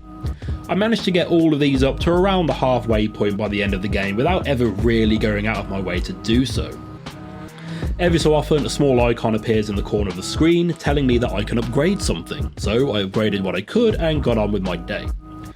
Wood was the major exception to this, and I did have to stop what I was doing to seek this out. It took me a while to figure out where to get wood from. I mean, pelts come from tigers, hard leather comes from crocodiles, so wood comes from hitting trees or something? Turns out no, someone on stream helpfully told me that wood is on ships, so I had to travel back to a big lake and go pirate some wood, despite the abundance of trees in this pre-industrialization era. A leveling system goes hand in hand with leveled gear, which is only limited to your weapons in this game, as other than the stats I mentioned a minute ago, armor is purely cosmetic, which I do appreciate. There's a good range of weapons here, from quick but short range blades to heavy but slow hammers and wide sweeping staffs. Each weapon comes with damage stats and seemingly random modifiers, like causing bleeding or increasing critical chances or whatever, standard RPG stuff, but new considerations for this series. What I do love about this is that you can level up your weapon to match your current level. Early on I found a sword that caused bleeding with each hit, which sounds pretty standard for a bladed weapon, but in this game means that enemies take damage over time after being struck by it. I kept leveling this up as I went, and it stayed my primary weapon until I got a flaming sword right near the end of the game. I do wish they let you put modifiers on different weapons so you can mix your preferred aesthetics with the mods you like, but I do very much appreciate this leveling option. The final thing I'll say about the level system before I move on is that it feels like it was implemented to push people to purchase microtransactions, specifically what they disgustingly call time savers like XP boosters. Paying to save time just screams that you're deliberately being a dick and making the game grindy. How much do I spend for you to complete the game for me? I could just not buy the game at all and save 40 or 50 hours for free. Down with this sort of thing. One slightly more positive note is that the store here is accessed through what I would call the system menu rather than the in-game one you open whenever you need to do crafting or change weapons. So it's not nearly as in your face as in other games, and I didn't get any reminders to go spend my Helix credits there like I did in Unity. An odd thing I noticed was that the only time saver microtransactions on offer here are for more in-game money, crafting materials, weapon skins, and upgrade points, with no option to purchase any timed XP boosters like in other games. Remember when Shadow of War launched and it was lousy with microtransactions, all geared towards making the end of the game less of a grind? They eventually removed these completely and then had to rebalance the game to remove the grind that had been put there specifically to incentivize the purchase of microtransactions. It feels like that happened here, except they never rebalanced it, leaving us with a leveling system that is out of balance and needs tweaking to make it less of a slog. I mean, there's a cutscene partway into the game where we discover the drowned body of our friend's daughter after she'd been tied to a rock and thrown into the sea. We swear revenge on the monster that did this, but we can't go after them yet because my level isn't high enough. So I went straight into a light-hearted quest with a little girl who was selling dodgy trinkets to unsuspecting tourists. Just increase the XP rewards of your main quest so I can focus on what I want to do and scale the XP rewards of quests with my level so that it's actually worth me doing older quests if I want to take a break from the story. And while we're here, just a quick note about that DLC. Like that text said earlier, the Hidden Ones DLC came on sale while I was editing this video, so I picked it up with the intention of playing it later on down the line. I've completed the story missions of the game and rolled the end cutscene with my character at level 34. Thing is, the DLC recommends being at least level 38, with the Ubisoft website actually recommending to be level 40 before starting. This means I have to grind side missions just to be able to play this end game content despite the fact I've completed the main story missions. And now I don't even have the option of paying for an XP boost, so I'm stuck grinding through a system designed to incentivize a purchase which is no longer available. Fuck this shit. Which I guess brings us on to the combat, another point of contention for fans of the series. At the risk of sounding like a games journalist from the late 2010s, this combat has taken more of a Dark Souls approach to its combat. Now that's not necessarily my personal opinion, though I can see the similarities, but this is how it was described by the developers prior to launch. I'm still an ardent defender of the Arkham style of combat found in the older games, which allowed you to clear an entire deck of a military ship without too much hassle, unless you got caught out by people with guns and heavies that blocked your counters. Combat in Origins is more suited to one-on-one encounters, again, like Dark Souls, with a stronger emphasis on dodging and parrying, again, like Dark Souls. The parry timings took me a little while to get used to, and enemies have much better vision ranges than your average Hollow, so small groups of enemies can quickly get too large to reasonably deal with. But I quite enjoy this style of combat when you can keep it to small engagements. Personally, I still prefer the old Arkham style system though, as it still requires some timing skill but also looked really cool while you were doing it. Enemies in this game, however, often take several slashes to the face and chest until they just fall down, rather than the glorious death animations the series has given us in the past. Eagle vision is removed from this game, replaced by literal eagle vision, which flies around and sees for us. This essentially works as the drone from Ghost Recon Wildlands or the owl from Far Cry Primal, and the fact that it can detect targets hiding inside caves over 100 meters away is pretty impressive. The open world gameplay outside of missions does fall into that regular Ubisoft open world formula that many people bemoan, but honestly I don't mind it. I like taking on the enemy encampments, as these increase in size and difficulty as you progress through the game, and you can try out new techniques and approaches each time. Honestly, I think this type of thing is an excellent use of an open world setting, and I get that people would be bored after doing the same thing over and over again in different games, but taken on their own I find them very engaging and rewarding to pull off successfully. That didn't happen too often though, and my stealth approaches would often result in me running to the nearest ballista and mowing people down as they ran up the stairs. There is almost a reflex mode in here, like in Metal Gear Solid 5 when you get spotted, except it starts and ends so quickly that there didn't seem to be any point to it. It would have been great to have a couple of seconds of slow-mo time to fire off an arrow and maintain our stealth approach. The parkour system as we know it is almost completely dropped here. Yes, you can still climb pretty much anything, but that fluidity of the animations from Unity and Syndicate is gone. To be fair, there's not as much fun to be had climbing around buildings in this game, as most of the cities are pretty similar to each other, barring a couple of exceptions. Even then, climbing is as simple as holding down a couple of buttons, as it can scale pretty much any surface without issue. While certainly easier, this does take away some of the puzzle elements of climbing from the older games that I enjoyed, where you'd have to figure out a route to the top of some of the taller structures. While it is a shame to see this system scaled back and simplified, it was a lot more reliable than either Unity or Syndicate, or even many of the older games. Maybe making things simpler makes them less likely to have problems? Now there's a thought. Origins also marks the return of some sort of modern day narrative, though it is kept pretty vague here. We get no new information on the Isu, and the artifacts we see are the Apple of Eden yet again, and the same hologram of the Earth we saw at the end of Assassin's Creed 1. We are playing as Layla Hassan, an Abstergo employee who seems to have developed a way of using an animus to relive the memories of people from bloodlines other than herself. Which is what we were doing on a PC in an office in Black Flag and Rogue, and we were doing this on a home console in Liberation, Unity and Syndicate, so I'm not quite sure why she thinks this is a big deal. Anyway, it seems that Abstergo sent her to Egypt to find an artifact or something, but she finds the mummies of Bayek and Aya and wants to show them that she should be part of the Animus team, or something like that. Abstergo doesn't like this and sends a death squad after her, who she kills thanks to the bleeding effect. I had assumed the writers had quietly given up on the bleeding effect after we spent 2 games working in an office full of people using animuses all day long. Animuses? Animi? But apparently it is still a thing, which means I still want answers for how the games consoles they sell don't turn everyone who plays them into highly skilled assassins. At the end of the game, Layla is approached by William Miles, who is unfortunately no longer voiced by Q, who offers her a role developing Animus tech for the Assassins. She kind of agrees to go with him before going back into the Animus, and that being that on that side of the story. Hopefully we follow Layla through the next few games, because every game since Black Flag feels like they've been stalling until they figure out what to do with the modern day stuff, so I'm hoping they have some sort of plan in mind now.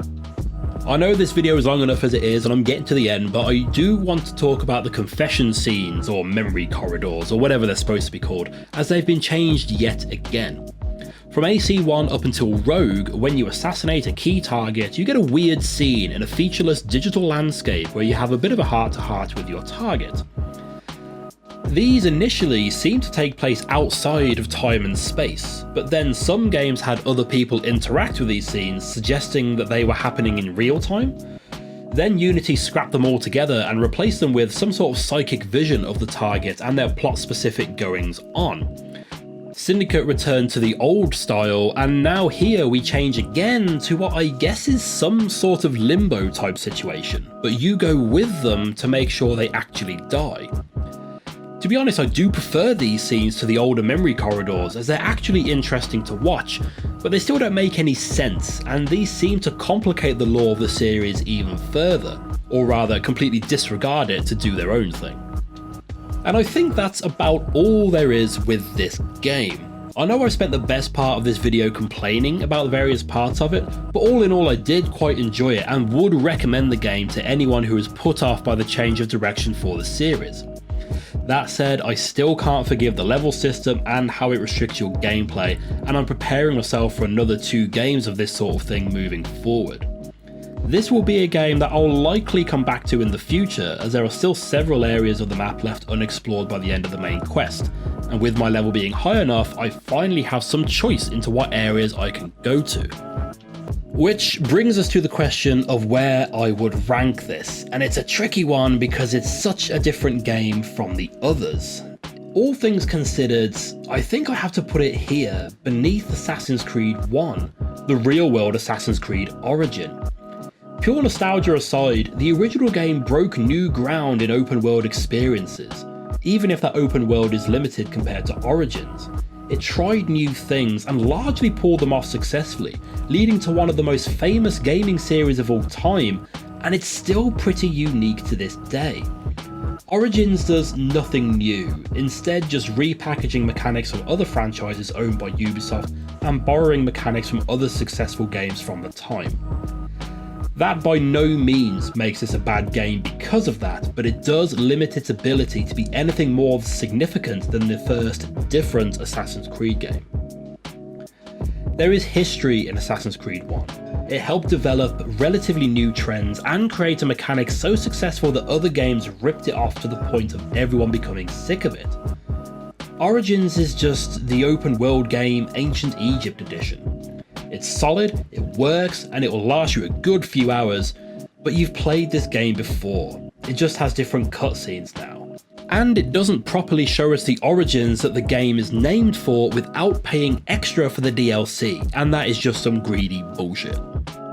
With Origins completed, that means we can now look forward to Assassin's Creed Odyssey, and I am very much looking forward to getting to explore ancient Greece after living there long enough to become an official resident. Even if a combination of the pandemic and Brexit means that residency is now out of date. Either way, I'm streaming my playthrough of the series over on Twitch, so please do come join me where you can berate my opinions of Origins or any other game in the series in real time. Or please leave mean and hurtful comments below so I have something to talk to my therapist about. So, this is how a dream dies. I could have built something to last an age. And Goopa could have sung stories of your accomplishments. There are things I regret. We all labor for higher powers. We are all enthralled to greater forces. There is no escape.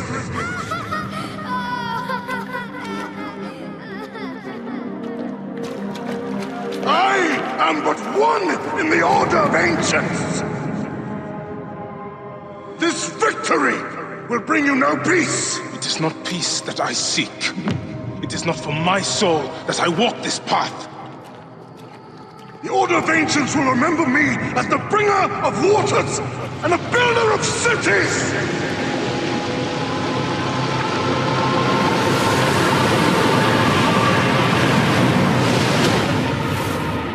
Oh, the desert will blow in and scatter the dream of Letopolis like dust.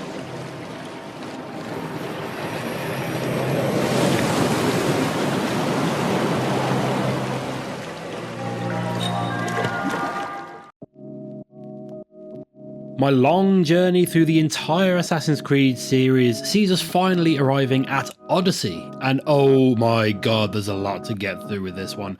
I thought this would be a shorter video, as playing this for the first time, I assumed this game would be pretty much the same as Origins, just in a different setting.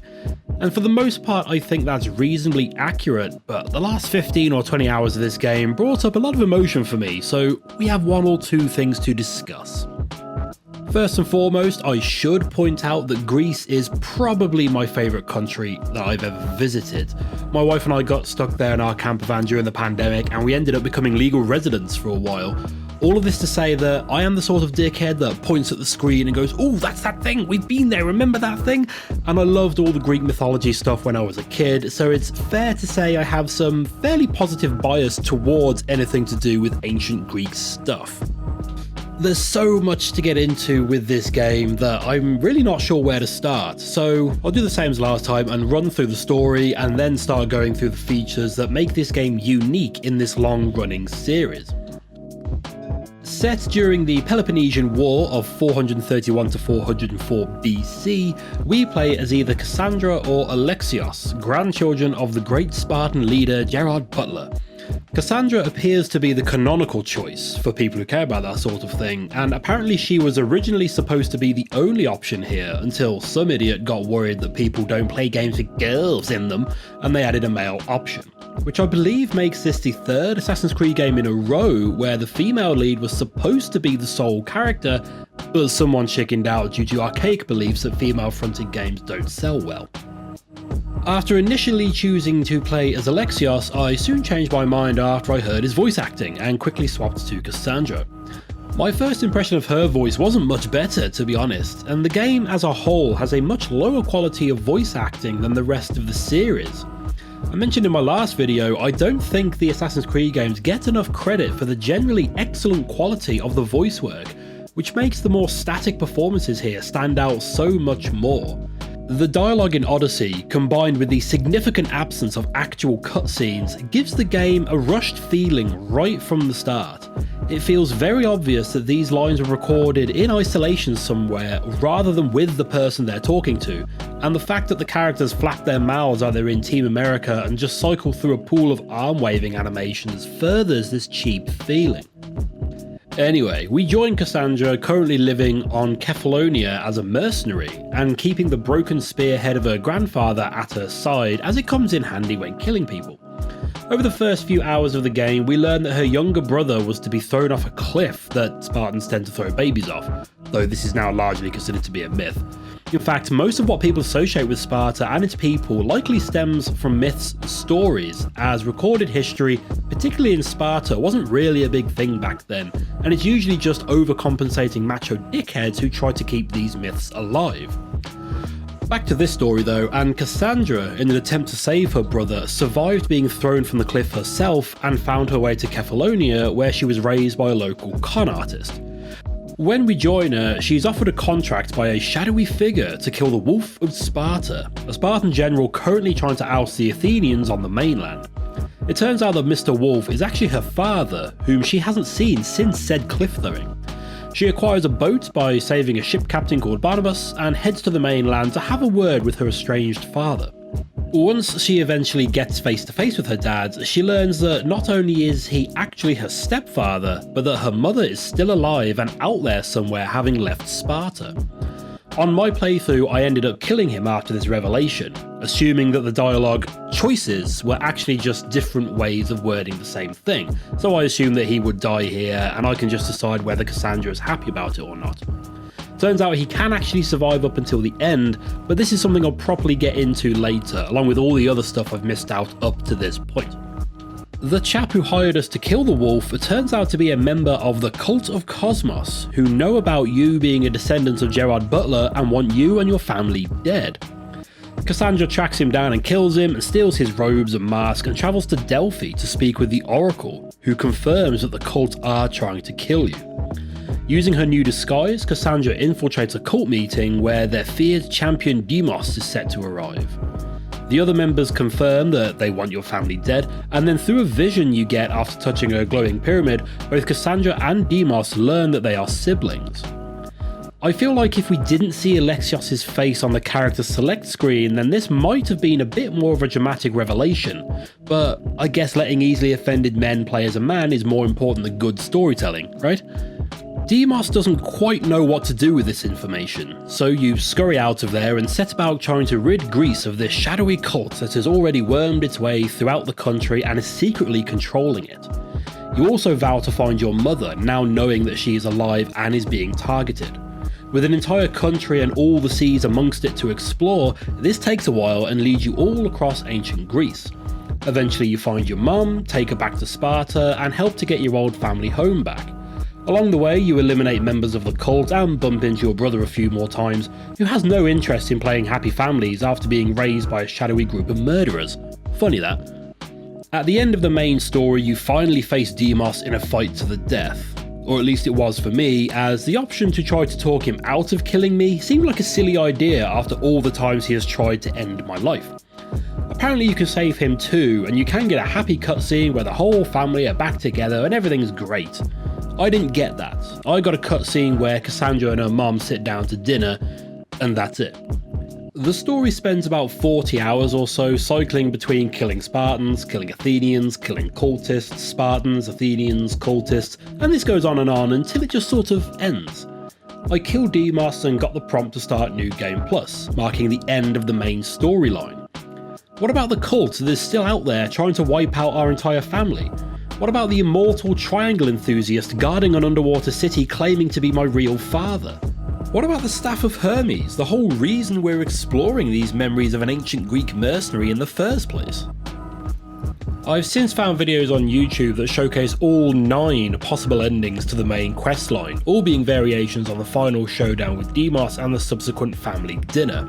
And fair play to anybody who actually played through this entire game 9 times just to see them all for themselves. They all feel like the last scene in the final episode of a long-running sitcom, where all the characters look around at each other with a "gosh, it's good to have everyone together again to live happily ever after" kind of vibe, or instead giving each other a "well, that just happened" sort of look. There's this one ending where either Alexios or Cassandra is alone in their family home with everyone else dead. They wander outside and share almost a knowing nod with their eagle Icarus before returning indoors.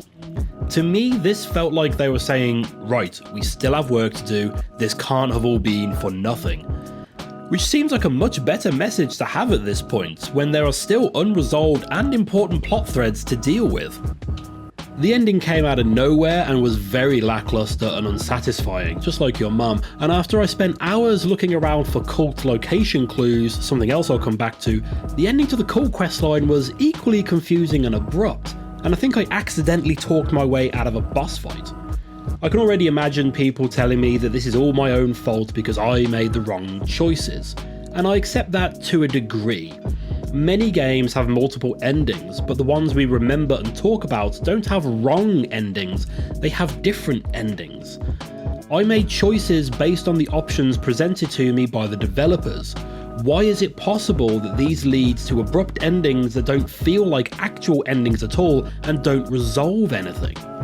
Let's give this game some praise for a bit. This game looks amazing and runs fantastically. I feel confident saying that this is the brightest and most colourful game in the series so far. I loved seeing these ancient ruins I visited in the real world brought to life with all the vivid colour and bustling activity that has now been replaced with some bleached marble and tourists getting shouted at for putting their thermos on the 3,000-year-old stone. With a childlike glee, I would explore the ruins of Argos, Sunio and the Acropolis, retracing the steps I took when I was there in real life. The streets are full of NPCs going about their business, whether people are putting on impromptu plays, exercising, selling their tat, or just trying to get to work. The game was showing me new animations and NPC barks throughout my 50 or so hours with the game.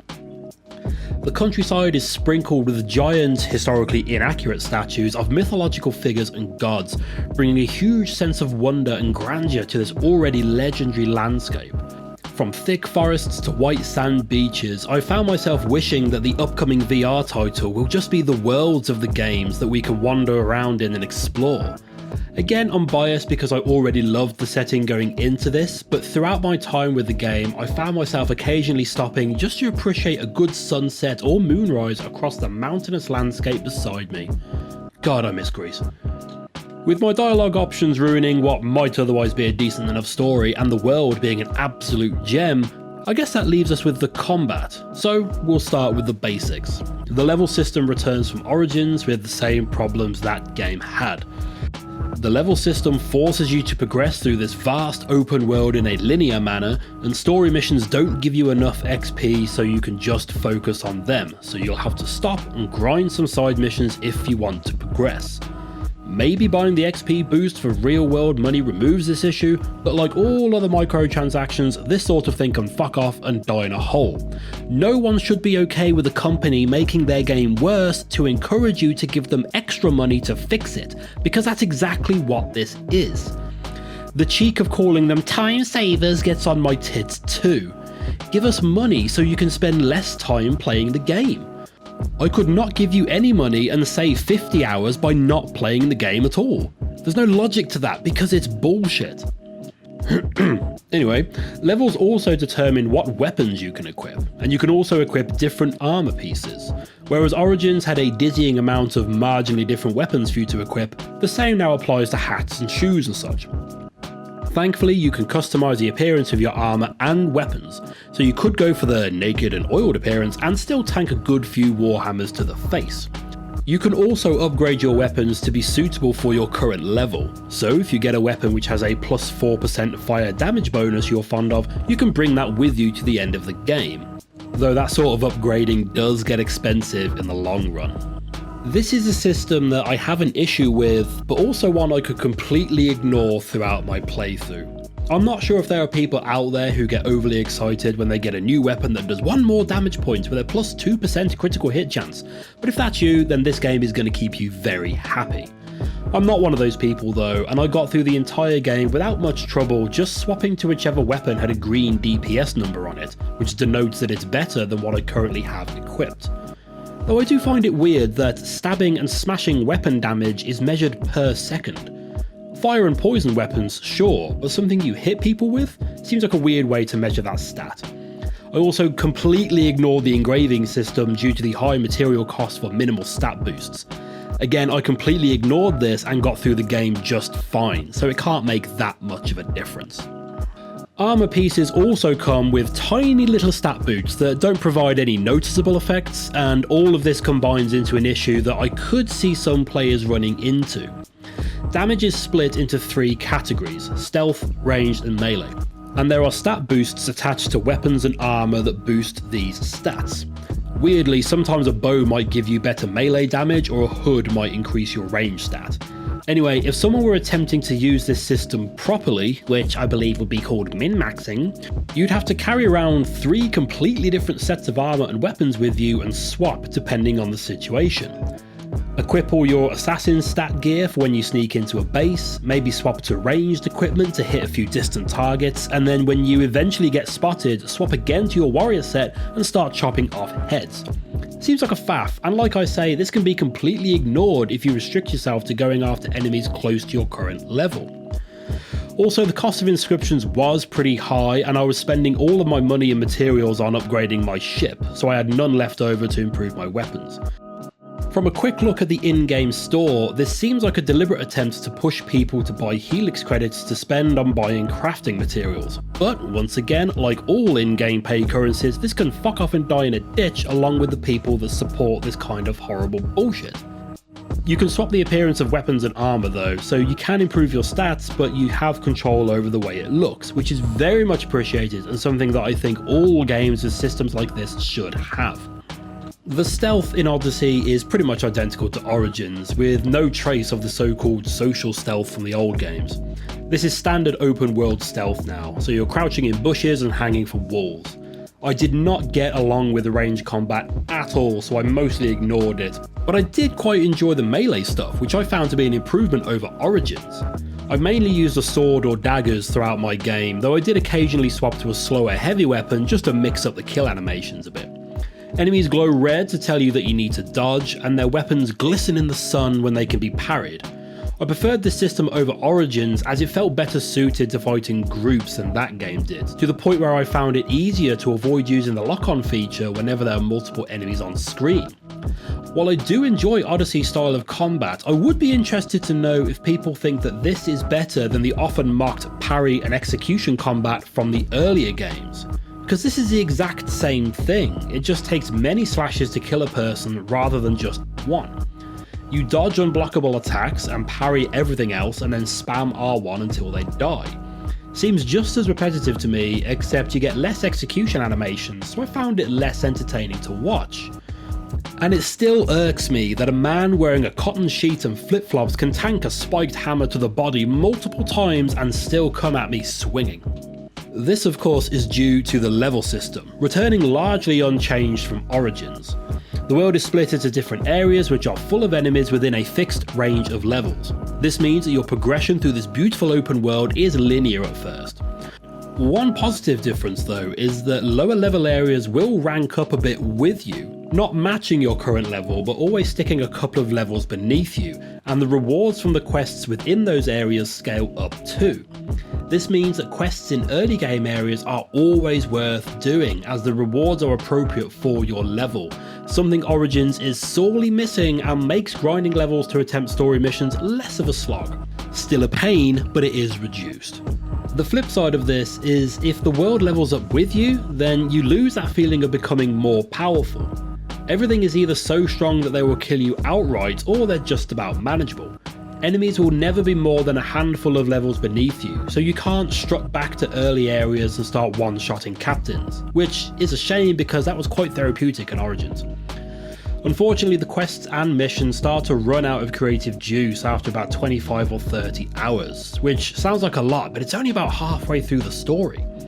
The game runs out of new things to show you, and almost everything boils down to kill someone in an outpost, though you might need to lower the stability of an area first. Outposts are again the same as Origins, having a few objectives to hit before you liberate it, whether it's killing captains, releasing prisoners, or collecting all the treasure. You can also burn war supplies that lower the stability of the region, which feeds directly into conquest battles. This game is set during the Peloponnesian War, and as such the areas of the map are divided between the red team and the blue team, or the Spartans and Athenians if you want to get historically accurate about it. Each of these areas also has a stability level, which you can lower by killing soldiers, burning and stealing war supplies, and eventually you can find their leader and take them out.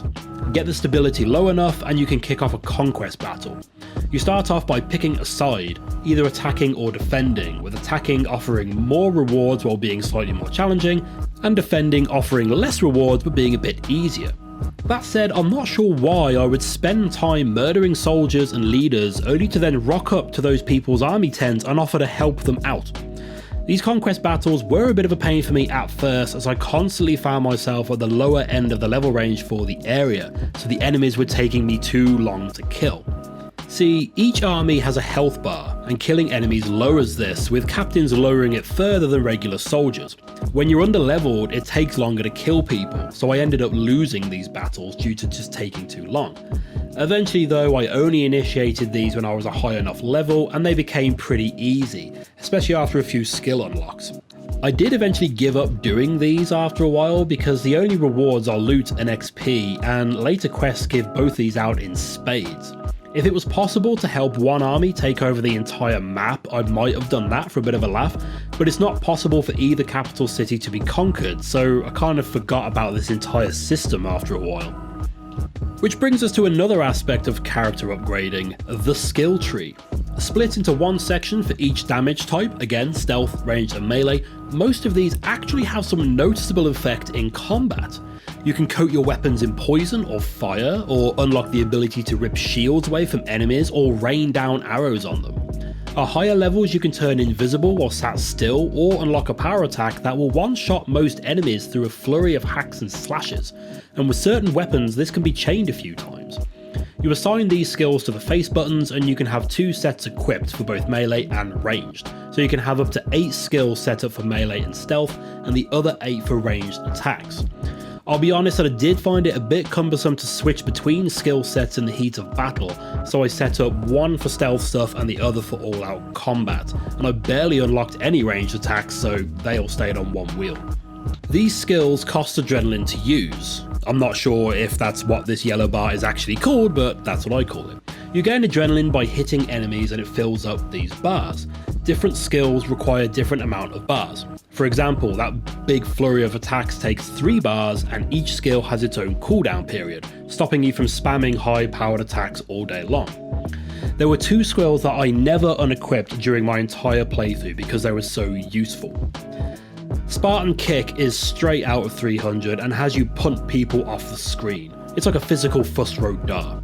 I use this to kick enemies off cliffs, separate high level animal pets from their masters, and to instantly take out enemies on ships, as there are a worrying amount of sharks patrolling the Mediterranean, killing soldiers seconds after they hit the water. I've got more to say about ship combat later, but for now I wanted to quickly talk about the healing skill. There are 3 levels to this and it costs 1 adrenaline bar to use, so you've got to get a few hits in before you can use it, and the cooldown means you can't spam it. I honestly think that this is the best healing method in the entire series. AC1 had health that would not regenerate in combat, meaning staying in a fight for long periods would eventually lead to death. The Ezio trilogy introduced medicine, which was removed for 3 and Black Flag but returned for Unity and Syndicate, and Origins let your health regenerate during combat if you'd unlocked that ability. Now, the fights in this game can get absolutely over the top and out of hand, thanks in part to the mercenary system, which I'll come back to because I've got a few opinions on that. If health didn't regenerate, you'd very quickly become overwhelmed to the point where you might as well just give up. If you had medicine, you could upgrade your carry capacity and pop a few whenever you needed it to keep going. But here you get 1 heal every so often and you have to attack a few times in order to use it. In a way, at a stretch, I guess it has some similarity to the regain system from Bloodborne, though in that game it's almost like taking your health back from an enemy, whereas here you almost take an enemy's health and then spend it on a heal for yourself. It doesn't fully heal you, but it keeps you in the fight, and you have to wait those few 10 seconds until you can pop off another one.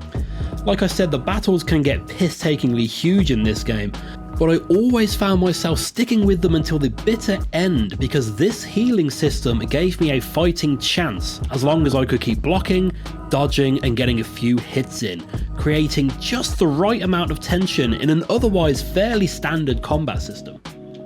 I mentioned the mercenary system there, so I'm going to talk about that now along with the Cult of Cosmos system, because personally I think the two should have been combined. Remember the Nemesis system from Shadow of Mordor? Remember how Warner Brothers copyrighted it so that no one else can use it?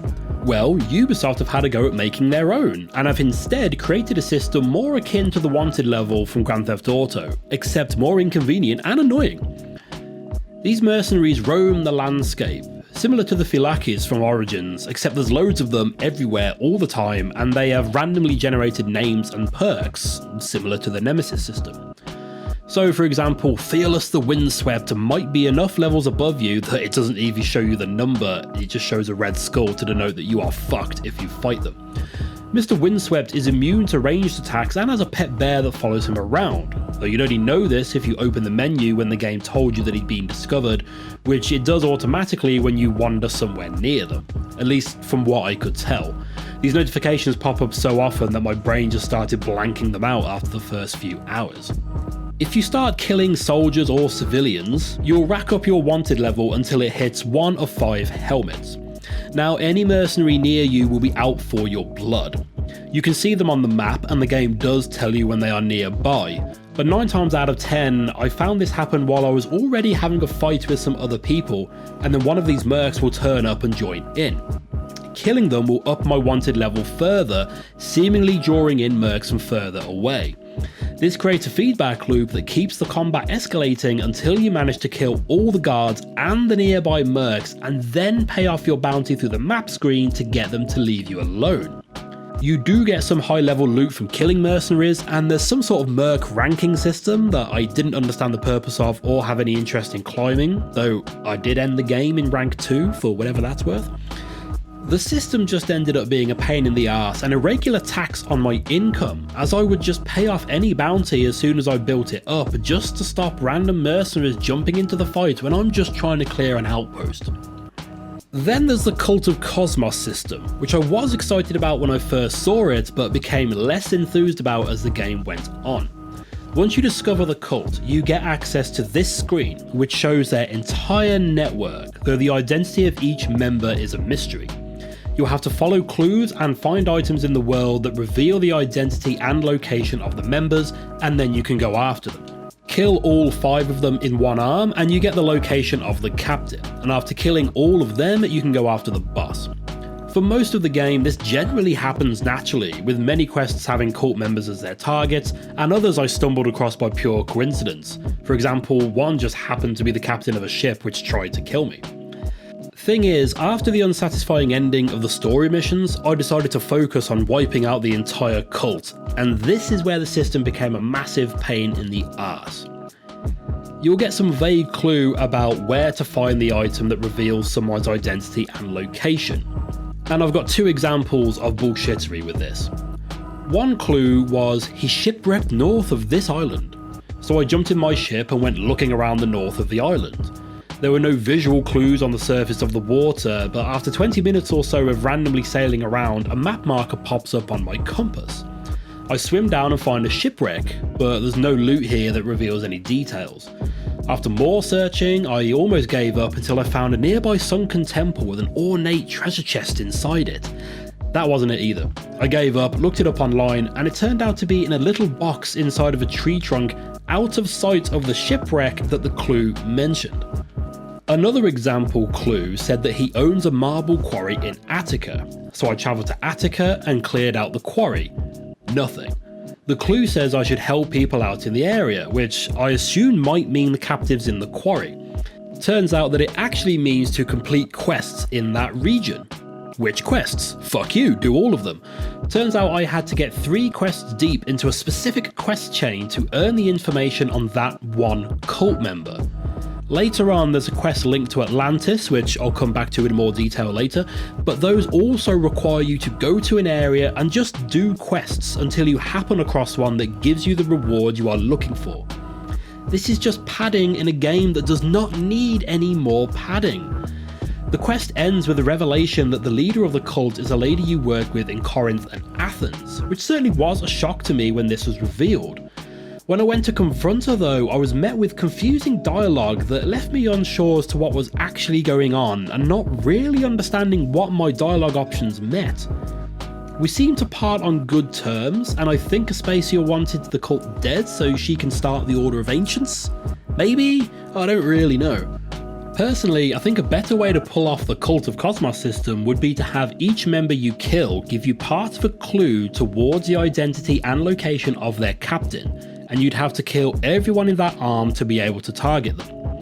You learn about the lower level members by looting the corpses of the mercenaries that come after you, linking these mercs to the cult that has vowed to wipe out your bloodline. That will tie these systems together and give the mercenaries more of a purpose, and also giving you motivation to hunt them down. Speaking of trawling all over the landscape looking for things, I initially liked the idea of the immersive method of quest finding. When you get a quest, you will get a couple of bullet points giving you clues on where to go, so you have to figure it out for yourself and make your way there. I liked the idea of this, but soon realised it was so basic that all it really did was add an extra step into quest completion. It will give you clues like north of this village but west of the mountain, which a quick look on your map would let you figure it out in about 5 seconds. Or maybe I'm just really good at reading maps because I've got my bronze and silver Duke of Edinburgh award. When you get near the target area, you'll get a prompt to use your drone bird, who acts in the exact same way as Origins, to locate your target. Thing is, even with this immersive discovery mode turned off, you still have to use the bird drone to find your target, and most of the time I found it was right in front of my bird, so I located the target instantly. This is just quest markers but with extra steps, and it's just even more padding in an already massive game. Earlier I mentioned how the voice acting is of a lower quality here, especially with the low budget looking dialogue scenes, and while that is true, I did eventually get used to it and settled in for the ride. I guess you could say that there's a thin layer of camp throughout this game, and the tone is fairly similar to Assassin's Creed 2 in terms of balancing light-hearted moments with more serious plot points. Most of Cassandra's buddies act as comic relief, with Barnabas and Socrates being welcome sights in cutscenes. You can also sleep with a surprising amount of people in this game, so I played it as an ancient Greek female version of Captain Kirk, turned on by fighting and attracted to anyone with a pulse. This in itself does lead to some funny scenarios, like accidentally sleeping with someone's father, or popping back to a hunter priestess for some nookie after killing a legendary wolf. You don't have sex with Socrates, or at least I didn't get the option to, but you do get some philosophical discussions with him, and there's a character literally called Testicles who gets wasted and eaten by a shark. Nothing hilarious here, but I did breathe sharply out of my nose on many occasions during my time with the game. Barnabas is the captain of a ship called the Adrestia, which he lets you take command of after you save him from a mercenary. With Greece having 1 or 2 islands to explore, the seas are yours to wander at your leisure, complete with booty to dive underwater for and pirates to fight off. Mechanically, this is almost exactly the same as Black Flag, which makes for quite satisfying mechanics, and boarding is being sped up a bit so you don't need to sit through 2 small cutscenes in a menu every time you clear a ship. The thing is, throwing spears and firing arrows just doesn't have the same awe and drama as a volley of cannon fire, with successful shots not feeling as satisfying as they do in Black Flag.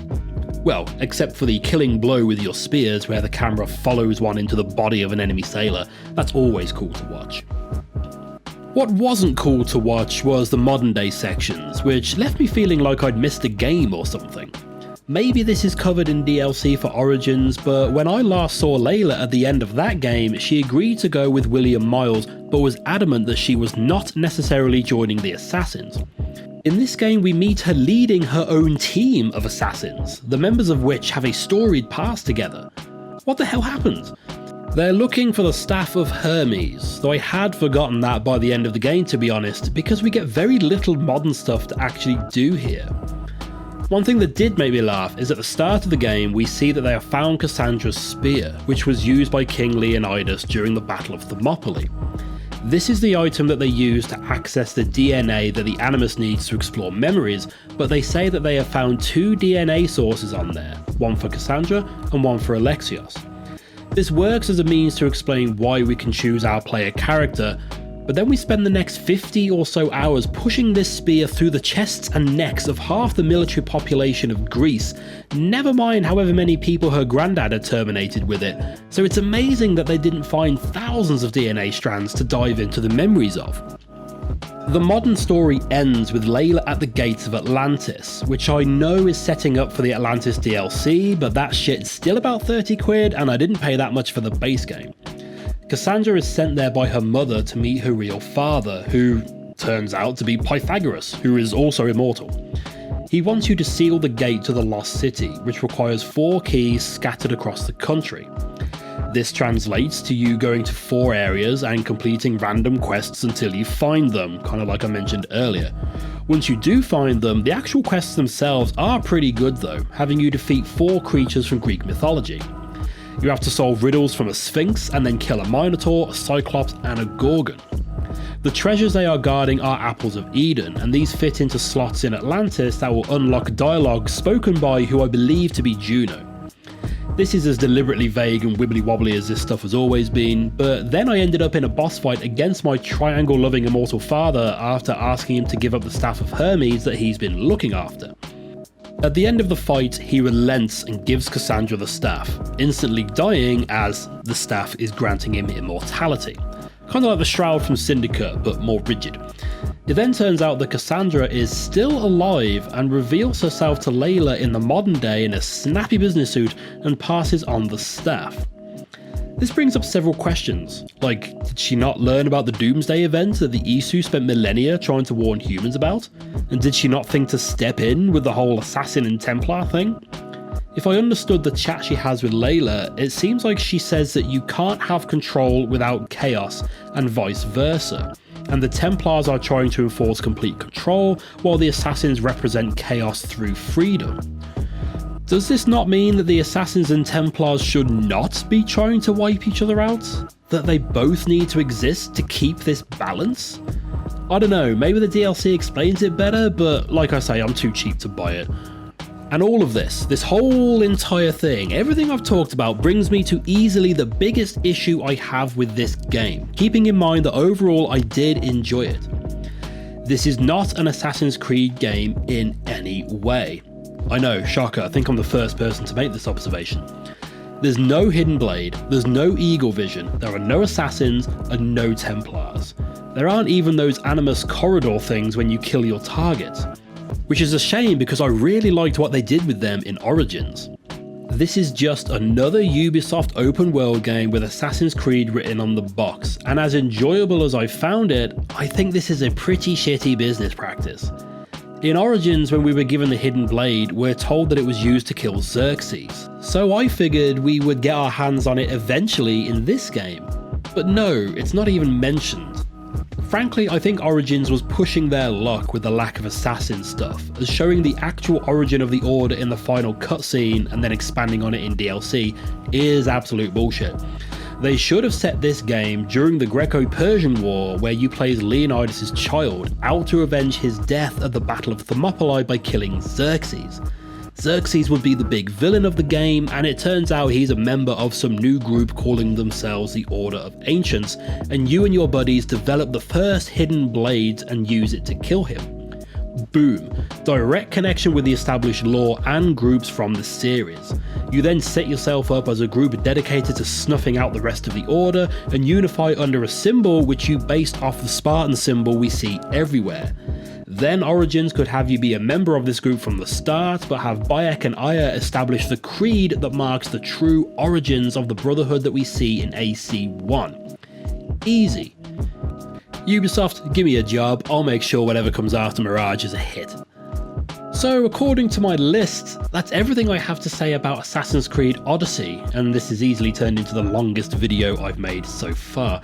The least Assassin's Creed game of the series, easily the longest so far, and certainly one of the most polarizing in terms of people's opinions. Which leads me to my opinion, and where would I put it in my series ranking? As I said, I do like this game, just like I enjoy many other Ubisoft open world games. I understand why they have the reputation that they do, but if you don't play them all the time, they can be a nice change of pace. A game to just switch off to and enjoy some different scenery while murdering people, whether that's in Ghost Recon, Far Cry or Assassin's Creed. And I did enjoy this game more than Origins, despite it being obvious that that game had more time and care taken on it. Ancient Greece is just such an excellent setting, and they really did it justice here, and they improved on some of the problems I had with Origins, though they did add some other bullshit which I'm not so keen on, and we once again can't pet the animals, despite being able to pet cows in Assassin's Creed 3. So, it goes here, above Origins but below AC1. For all its flaws, Assassin's Creed 1 is unique, something that I feel objectively cannot be said about Assassin's Creed Odyssey. I enjoyed my time with the game, but it was a slog, and while I will return to it at some point, I won't be running back in a hurry. Though if the DLC goes on sale at some point, I might pick that up. Which, boys, girls and everyone else, leaves us looking forward to Assassin's Creed Valhalla, which when I started making these videos would have been the last game in the series, but by the time this comes out, Mirage will probably be out now as well. I've not played 1 second of Assassin's Creed Valhalla, but what's interesting is that other than Assassin's Creed 3 Remaster, for some reason, it has the lowest user rating on Steam in the series, sitting at a mixed. I'm not sure why that is, for either game really, and I know next to nothing about this one other than it's set in England and obviously there's Vikings going Viking in it. I'm still working my way through it, and I'm not going to meet my goal of being able to complete it before Mirage comes out, but I'm still streaming it occasionally over on Twitch, so please do come and join me over there, where you can berate me about how the mercenary system is actually excellent and I'm just a scrub for not understanding the benefit of weapon engravings. Or just leave a comment here and I'll read it while I'm in a haze before going to bed and never write a reply to it. But there can only be one winner! Sparta!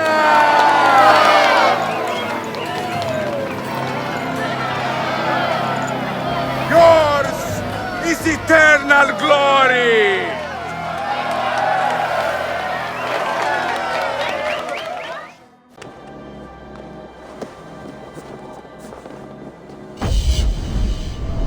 When I started working on this series back in January, this video would have marked the end of my journey playing through and ranking the entire Assassin's Creed series in order of my personal preference. I feel this would have been an appropriate place to stop these videos, as after a trilogy of games in a completely different style with an unusually long period of time between releases, this marked an excellent opportunity for contemplating the future of the series. Would they continue with the RPG style? Or try a new and completely different style? What do I think the future holds for this long-running series? But Mirage has been announced and released since then, and by the time this goes live, I imagine the Quest exclusive Nexus will be out too. Of course, I'll definitely be doing a video on Mirage, but Nexus is arguably a spin-off, so I'm not sure I'll cover that one. I guess I'll see if I can hold off motion sickness long enough to actually complete it first. I only knew a handful of details about Assassin's Creed Valhalla prior to playing it. One, that we played as a Viking that could be either male or female, though the female option is clearly the canon choice, but I'll swing back around to that later. Two, that it is set in England, which is where I'm currently stuck. And three, that the general consensus is that it's too long. This is a lengthy game, there is no denying that. I found that only completing the main questline gave me a very unsatisfying and confusing ending, so I set about completing the 3 God Sagas, all of the anomalies, killed the whole order, and completed the recently added last chapter quests for good measure. This gave me what I would call the quote full ending of the game, though I still found it unsatisfying and confusing, but that's something else I'll swing back around to later. After completing all of these, and the Vinland and Isle of Skye sagas for good measure, this clocked in at 83 hours, and I dread to think how much more time it would take to collect every secret scattered around the map. So yes, this is a long game, and many people use that as a negative point against Valhalla. I feel like this is an opinion put forward by people who either play games for a living and so have to play all the games, or by people who just feel like they have to play all the games because they have some sort of need to be part of the conversation around release. That's not to say I think that games cannot be too long. Off the top of my head, Days Gone, Elden Ring, and Black Mesa come to mind as being too long, because they feel like they build up to some sort of finale, make you feel like you're approaching the end of the game, and then just keep on going. It's like edging, except it doesn't feel as good when you finally finish. Valhalla, meanwhile, is a very segmented game, almost like episodes of a TV program, and one that I'd argue is not intended to be binged in a weekend before moving on to the next release. This is something you can play for a few days, complete a few self-contained sagas, and then leave for a while before coming back to it later. I only mention this because I had to put this game down for a while myself. I was about 20 hours in and not really enjoying my time with it, and all I could think was that I had probably another 60 or so hours to suffer through, so I left it for a while.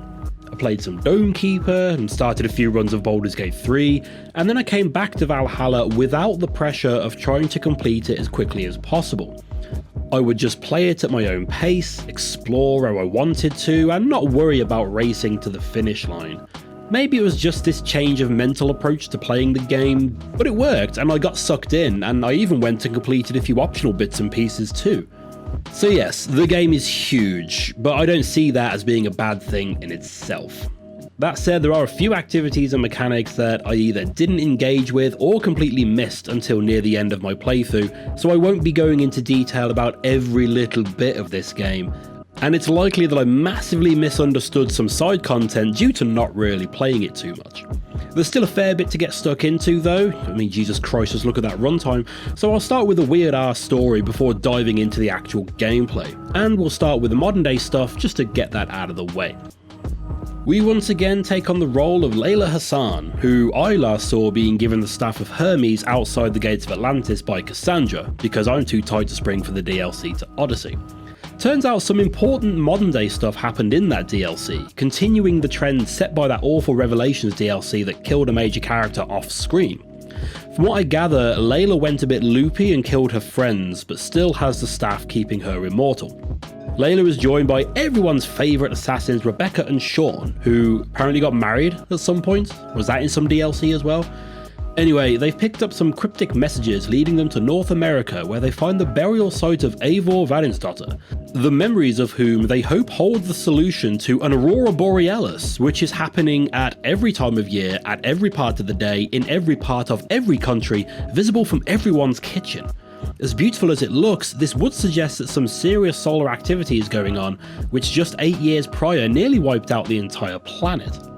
For the rest of the game, you can completely forget about this modern narrative, as other than optional side activities, it doesn't come up again until the end of the main questline. The gang figure out that the machine Desmond used to protect the Earth from the last solar flare is still running and has been for 8 years.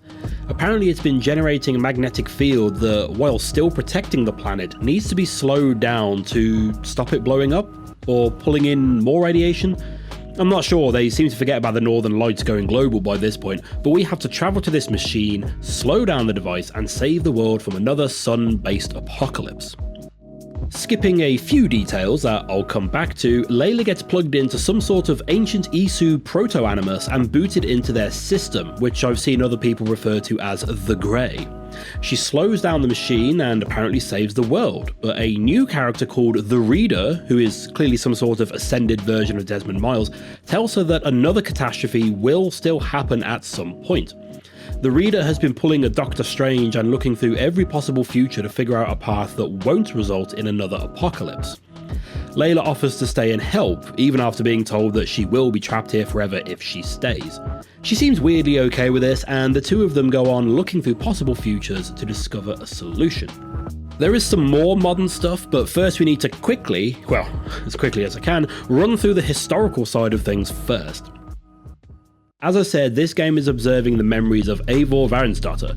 Now, I'm aware and fully accept that the canonical gender of Eivor is female, as evidenced by her name, first and foremost, and a few other bits of evidence that I will discuss later. However, I will be referring to Eivor as he throughout this because I played this as the male version for reasons I will, again, explain later on. We meet Eivor as a child with his parents getting killed in a raid, and join him again when he's much more grown up with a full beard and everything, after being adopted by a friendly clan. His stepbrother returns from his gap year with some weird new friends and a different outlook on life, and after falling out with his dad, decides to run off to England to start his own kingdom, with blackjack and hookers. Eivor follows along and sets about systematically forging alliances with each region of Western and Central England. This is where the bulk of the game takes place and is broken up into different sagas. Each region is an almost self-contained story that does still play into the overarching narrative, again kinda like episodes of a semi-episodic TV program. You forge alliances through either force or diplomacy, though that diplomacy usually involves force too. I mean, one king offers you an alliance if you help him hook him up with his childhood sweetheart and help his French wife run away across the channel. Even that relatively innocent request ends up in a town-wide massacre and scores of soldiers brutalised under false pretenses.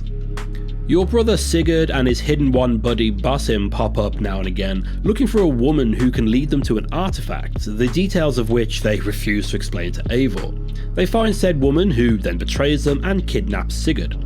You mount a rescue operation, but by that point he's missing an arm and is convinced that he's a god and above all of this stupid mortal bullshit. This then seemingly sits on the back burner for a saga or two until Sigurd decides he wants to go all the way back to Norway just to tell his dad to piss off.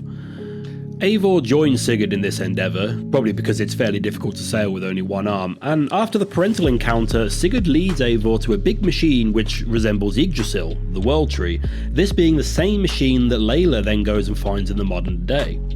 Throughout the game, Eivor has been having visions of Odin, who's been trying to sway his opinions at various points, which you sometimes do have some say over as a player. Sigurd has been having similar visions, which he understands to be memories of his past life as a god, and is how he knows how to access this big machine. Sigurd plugs himself and Eivor into this proto-animus where they wake up in Valhalla. Eivor quickly realises it's an illusion and convinces Sigurd that they should leave.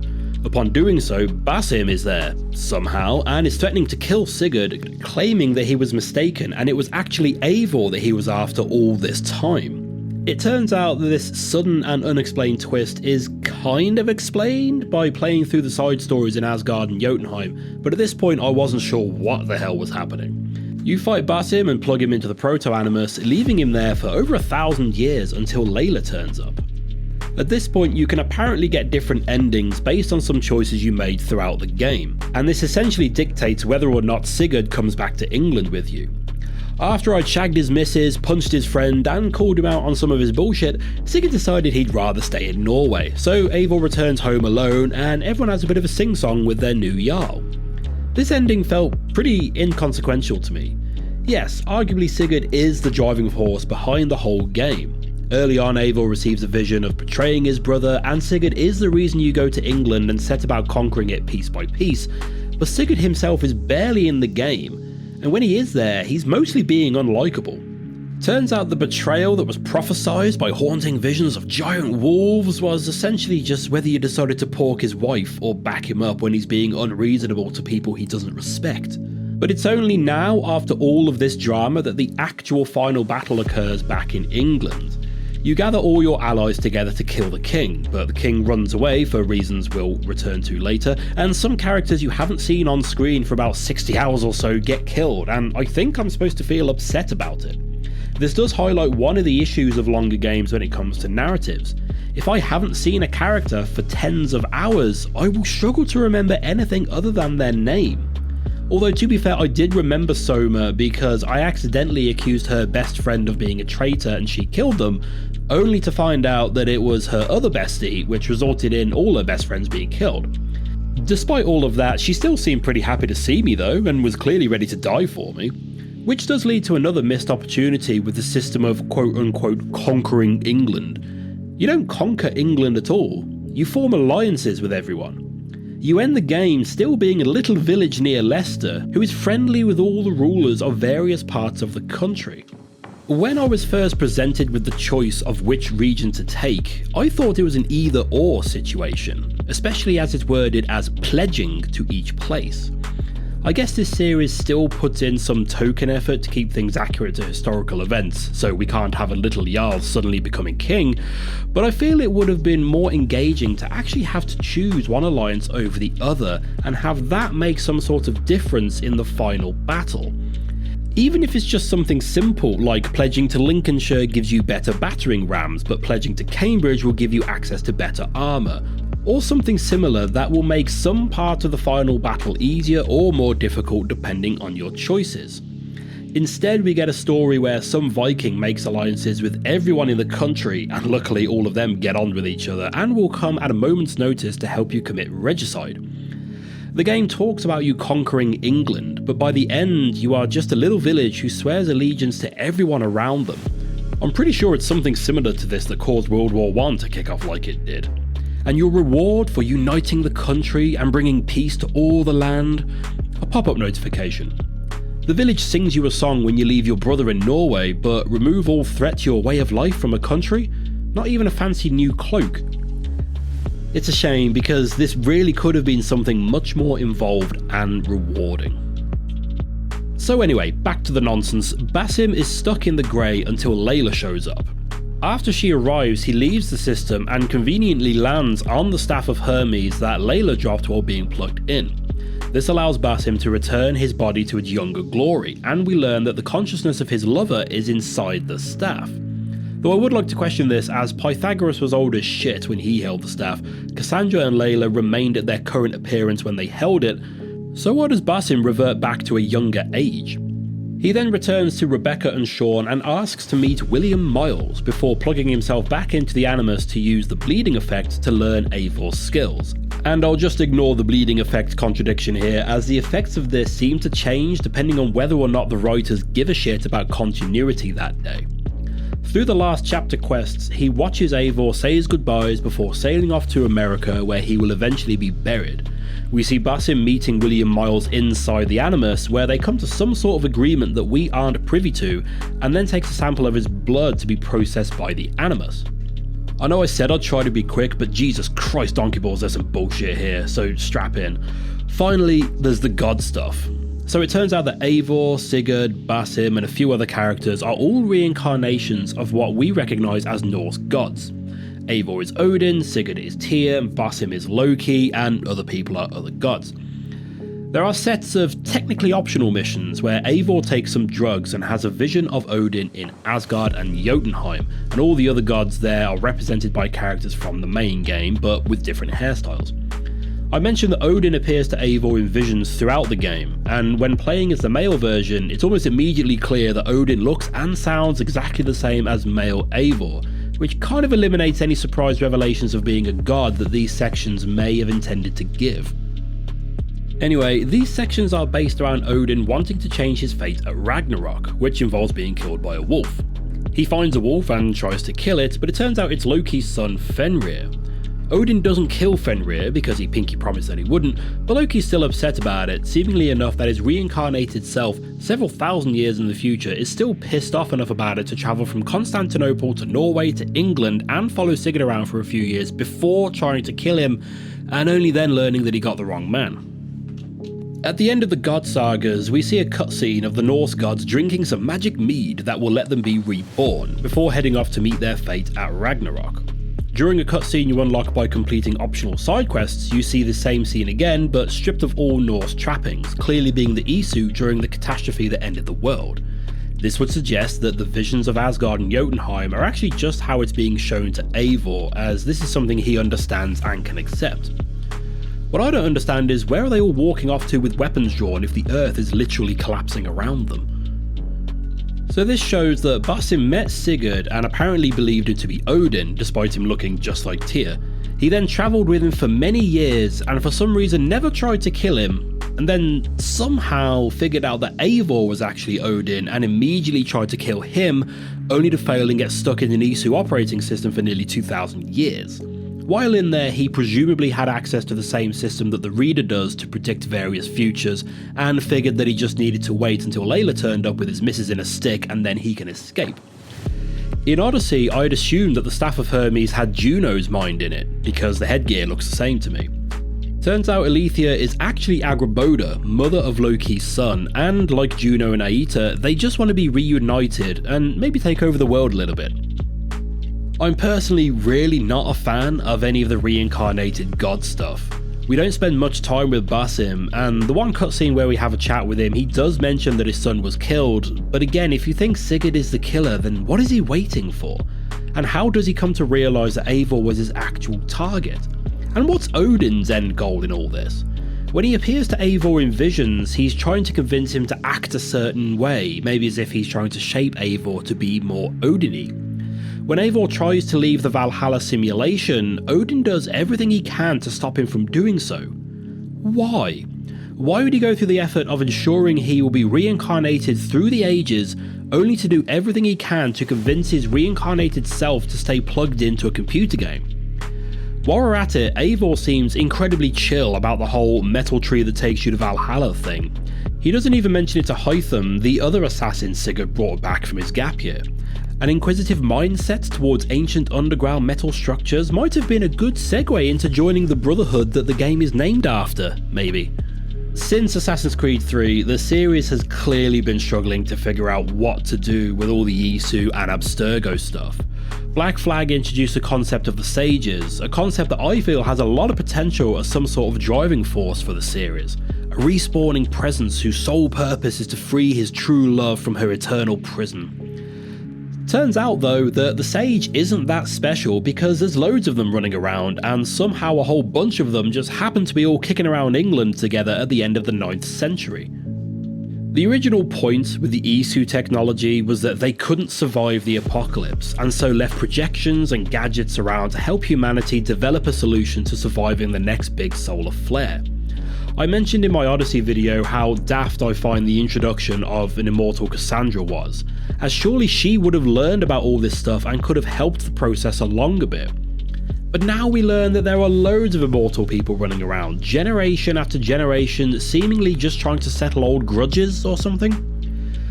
Admittedly, it does seem that only Basim could be considered a successful reincarnation, as he is driven by revenge for his past self's son. Eivor spends the game struggling with visions of Odin until an actual boss fight with his original self, which Eivor wins through the power of friendship. This does suggest that their attempt at reincarnation failed, whereas Juno's attempt succeeded, but this just makes me question the point of it. The gods are reincarnated, but barely any of them remember their past lives, and most of them just put it down to weird dreams. So other than Basim, it doesn't really make any difference to the story, feeling like it was something that was included just to have some sort of twist, rather than to create a satisfying ending. The Isu and Abstergo stuff was one of the main things that had me returning to this series for every release back in the early days. We slowly learned about the effects the Isu artifacts had on history, creating the myths that form religions and later to be exploited by the Templars to control the world. The Templars are completely absent in this game, at least how we know them in the modern day timeline, and there seems to be no big mystery to the Isu anymore, as we've had their motives explained pretty thoroughly. The first 5 games were all building towards the Armageddon event, and without something like that mystery to unravel, we now seem to be getting stories about other Isu we've never met before doing stuff that ultimately doesn't make any difference to the larger story. I mean, at the end of the game we see Basim fast forwarding through time to find the information he needs. So if Layla's looking for Isu artifacts, why doesn't she do this, rather than start with Eivor's childhood and watching his slow conquering of England? The narrative since Origins suggests that this is a new animus that Layla created herself, and Rebecca has created her own version in the past too, but neither of them knew you could skip through time like this? Despite all of the negative opinions I have about the ending and its implications, I really did enjoy the individual sagas throughout the bulk of the game. As I say, each region requires you to form an alliance with the local rulers, whether that means helping them defend themselves, solving some political sabotage, or maybe help them invade the region and take it for themselves. When compared to Odyssey, this had a much more serious air about it, though there are still light-hearted moments and characters. I mean, one side quest through a musician called Keith is seemingly just an excuse to include some Prodigy jokes in their Viking game. This is surely an omen. Smack my bishop! You are a fire starter! A couple of highlights for me were the sagas where a young man is having leadership thrust upon him unwillingly, so you take him under your wing, teach him how to fight and be assertive, give him his first taste of killing, and then marry him off to secure his leadership. There's another one where you're given the deciding vote between 3 candidates as to who should run the kingdom, choosing between an inexperienced lad with good intentions, an experienced bloke who seems like a bit of a git, or a religious chap keen on kicking out all the pagans. I don't think these decisions have much of an impact in the long run, but I liked that my decision ultimately seemed to stick within its own narrative. There are at least 2 instances I can remember where someone knows they're being betrayed but not by who, so you have to question the suspects and figure it out for yourself. Maybe I'm just crap at detective work, but I could never find a clear-cut culprit for these things. I think in one instance I did get it right, but the first time I came across this I picked one at random when I wasn't sure, and it turns out this was wrong, and a couple of quests later the real Judas had killed the other suspect and then comes after you. Valhalla also succeeds in being the first game in the series to make me care about a dead child. That's an odd sentence that makes me sound like a monster, but the last 2 Assassin's Creed games have included a scene where a young girl is murdered and the main character breaks down and gets emotional about it. In Origins it was a girl we met one quest prior, and I can't even remember her name. I do remember the slow motion cutscene and Bayek being very angry about it though. In Odyssey it was Phoebe, who I found to be annoying during every encounter, and I was mostly just glad that I didn't have to put up with her anymore. Here though, we have Ceolbert. Ceolbert is the son of Ceolwulf, the king of Mercia, who assigns him to one of Eivor's allies Ivar to be taught how to fight. We see him pop up occasionally across several sagas as he grows from this privileged child thrust into a world of violence and betrayal, eventually becoming able to fend for himself and to put together battle strategies. He eventually gets betrayed and killed by Ivar in an attempt to frame another army and kick off a war. I'm not one to cry or get overly emotional at games, I'm far too manly for that, obviously, far too manly. So while I didn't break down in tears like I've seen some people claim they did over on Reddit, I was genuinely gutted that he had been killed. He was a good character that we were seeing develop, and Assassin's Creed finally got me to care about a child character being killed. Or maybe I'm just sexist and I didn't care about the other 2 because they were girls, who knows. On an entirely separate map to England is the Vinland Saga, which is understandably separate because it's set in North America. I think it's fairly common knowledge now that Columbus wasn't the first person to discover America, though while the Vikings did settle there, it apparently didn't last too long. I believe the only purpose of this area is to eliminate a member of the Order of Ancients, but it's a self-contained bit of gameplay where you have to build up your equipment from scratch, and it ties itself into Assassin's Creed 3 as well as explaining how Eivor came to be buried in North America, as he promises to return one day. There's also the Isle of Skye saga, which was apparently added to the game for free at some point after release. This sees you team up with the immortal Cassandra as she tracks Isu artifacts, and while I quite enjoyed it for what it is, it doesn't really add anything to the overall narrative. Though if you have introduced an immortal being, you might as well include them in your other games, and it's nice to see a big company like Ubisoft adding free narrative content to their games just for fun. So overall, I was quite enjoying the stories in this game right up until the end, but considering it took me around 75 hours just to start getting those endings, I'd say that's a win overall. I didn't feel like it was dragging because of it being almost episodic, but I do feel like they could have started working the Basim thing and the gods thing in general into the story over a longer period, because ironically for a game that took me nearly 85 hours to play through, that stuff felt a bit rushed to me. So, let's get on to the gameplay, because if you're going to spend the equivalent of 2 working weeks playing a game, the gameplay itself needs to be pretty good, right? Well, I'm sure some people out there will disagree, but I feel that yes, the minute-to-minute gameplay is pretty enjoyable. First and foremost, I was taken back by how good this game looks. I mean, I live in England and have done for most of my life, so I really wasn't expecting much with this game, but this game is just gorgeous. I mean, look at this thing. When the morning sun starts cutting through the trees as you strut across verdant meadows, oh, it's just wonderful, and actually had me playing with a photo mode for the first time in the series. I should point out though that this isn't England, this is a fantasy version of England. I guess you could argue that this is how someone would imagine England to look like after hearing tales about the land, but the Animus is established to be a definitive factual representation of events, so that blows that theory away. This is England as designed by a fantasy writer, maybe run through a Lord of the Rings filter along the way. It has stunning vistas and impressive landmarks, but it's not even slightly accurate. I think most of us would agree that one of the appeals of the Assassin's Creed series is the ability to visit famous landmarks and clamber all over them, like we've just done in Egypt and Greece, and you can go there today and visit these same landmarks, as many YouTubers did after they played Odyssey. You can't do that with England because nothing in the game has survived until now, and half the stuff that is in the game probably never existed. While the Romans did build an amphitheatre in London, none of it survives now, and it was obviously never as huge as it is in the game. I was gutted that the game didn't include the town of Bath, because that place is famous for its Roman baths, so we could actually explore something that we can visit today. But no, the map stops short of the West Country. The York Cathedral is in the game, but it's unrecognisable from its current appearance, and most of the other towns and cities are just made of little wooden buildings which obviously haven't lasted for 1,200 years. I was looking forward to climbing an intact Whitby Abbey, which was built over 200 years before the time the game is set and was torn down during the Reformation period. This isn't included though, and neither is the vast amount of moorland that surrounds the area. I know this might sound nitpicky, but I do feel like one of the key draws of the series was missed entirely here. I mean, this might as well have been set in a fictional country. We do get quite a bit more actual cutscenes in this game compared to Odyssey.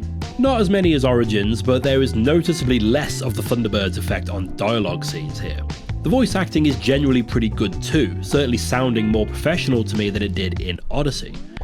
When you kill members of the Order of Ancients, you get limbo scenes similar to the ones we found in Origins, which aren't quite as good as the ones in that game, but I still found to be a welcome return. The game has already established that you have visions, so these fit in really well. The voice acting does provide me with a tenuous link to discuss Eivor as a character, or at least have a discussion about the ability to choose between a male and female version, because the excuse in Odyssey was stupid and it didn't make sense, and I'd argue this is even more the case here. Eivor is clearly supposed to be female. I think we all know this by now. Eivor is a female name, and Varinsdottir means Varin's daughter. There's also a few bits of NPC dialogue that refer to Eivor as she or her, regardless of which option you have chosen. Finally, there's the Odin connection I mentioned earlier.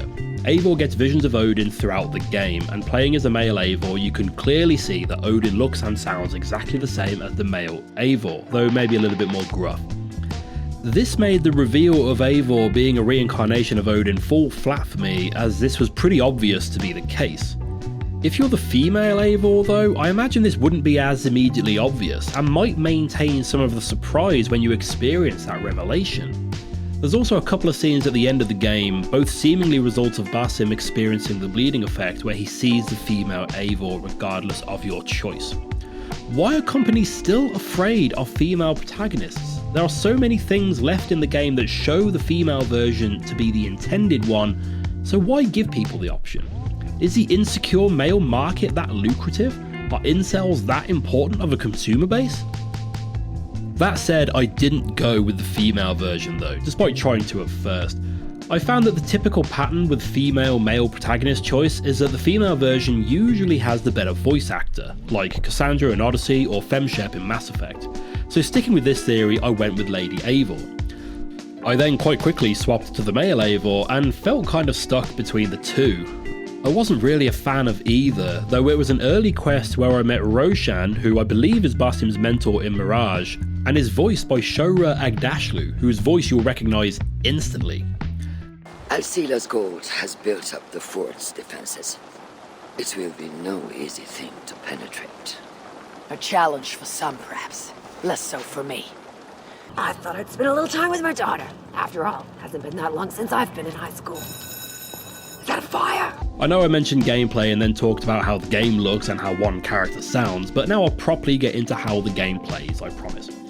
The combat system has changed once again, and if I may make a comparison that will cause some people out there to explode in a violent rage, the combat here is exactly like Sekiro.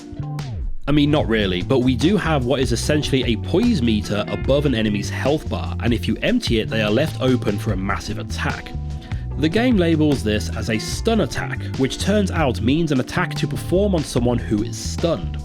When I first read it, I interpreted this as an attack to stun a person, and so was quite shocked when I cut off both their arms from the pits and then removed their head. Stun seems like an understatement. Similar to Odyssey, you can parry attacks by blocking at the right time, you can dodge out of the way, and some attacks are unblockable. Once you start unlocking proper skills, you can slow down time with properly timed dodges, you can throw enemy weapons at them, you can catch spears and rocks and throw them back. There's a nice stomp attack for downed enemies. The ability loadouts return from Odyssey, and once you build up an armory at your settlement, which again I'll come back to, you can swap loadouts of abilities from the menu. I didn't bother too much with that though, I just found a set that worked for me and stuck with those. After you've unlocked a few ability upgrades and skills, the combat can feel very satisfying, especially when you get in a good flow with it, but it's never easy enough that it becomes routine. The mix of enemies helps with this, with some trying to keep their distance from you for their ranged attacks, and others hiding behind their shield like their life depends on it, which I guess it does. And those spear bastards caught me off guard more times than I care to admit. But then there's the healing system, which I feel is a big step back from Odyssey. The healing system in Odyssey, at least in my humble opinion, is the best healing system in the entire series. I said it in that video and I've said it again here because I will metaphorically die on that hill. It required you to get some hits in, took a little bit of a cooldown so you couldn't spam it, and healed you enough to keep you in the fight. The one in Valhalla though seems like a worse version of the Horizon Zero Dawn system. You collect berries and mushrooms out in the world and they fill up your ration meter. Once it's filled all the way up, you can use it to heal. Thing is that no matter how much health you gain from using a ration, you use the entire thing and have to build it all back up again. This boils down to withdrawing from a fight to find mushrooms and raspberries to pick. Once you upgrade your ration carry capacity, this does become less of an issue, but they still mess with something that was damn near perfect, and I really can't see how this enhances the gameplay at all. Boo. Another new change is having abilities and skills be separate things. Abilities are learned by discovering hidden books around the map, and there are 2 books for each ability. Get both books and you get an upgraded version of that ability. I by no means found all of the abilities, but I found enough to keep me happy through combat, and the bow abilities made range combat a viable option for me this time, something I ignored almost completely in Odyssey. That poise system I mentioned makes parts of enemies glow when you draw your bow, and if you hit all of those weak spots, it leaves them open for an incredibly violent and fatal stun attack, which again encourages and rewards using the bow. I really did enjoy these stun attacks. The variety and amount of weapons is drastically reduced compared to Odyssey, but each weapon does come with its own gruesome finishes. Plenty of these executions also incorporate the weapons the enemy is holding, adding even more variety to your slaughter. This series has always excelled at creatively violent methods of withdrawing the souls from the earthly bodies of your enemies, and the level of limb removal here makes these executions incredibly impactful. Good stuff. Alongside abilities are skills, which are a mix of passive abilities like having more health or being able to dual wield heavy weapons, and also some active skills like throwing enemy weapons at other enemies and slowing down time after a successful dodge. With skills comes skills points, and I absolutely groaned my boobs off when I first leveled up. I quickly got 2 skill points and naturally opened the skill tree to spend them. Jesus Christ, look at this shit. This is huge! How the hell am I supposed to figure out what I want to spec to with this mess in front of me? Then I looked at my map. Similar to the last 2 games, the world is split into separate regions, all with enemies set to a certain level range, and the game recommends you be certain levels before tackling them. As the game starts in Norway with a recommended level of 0, I scrolled up the map to the northern region where the recommended level is 280. Level 280. Then I got to England and noticed that Hamptonshire recommends you be level 340.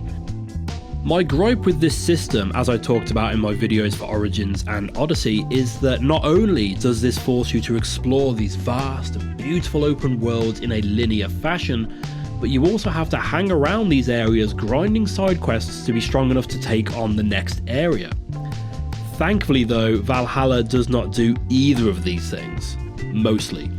You almost always get a choice of regions to go to that are scaled to the same level, so that removes some of the linearity of progression, and I never had to grind other activities in order to progress further. I almost always found myself pretty much at the appropriate level for the next area, except Hamptonshire at the very end, but even then I still managed to do it without too much hassle.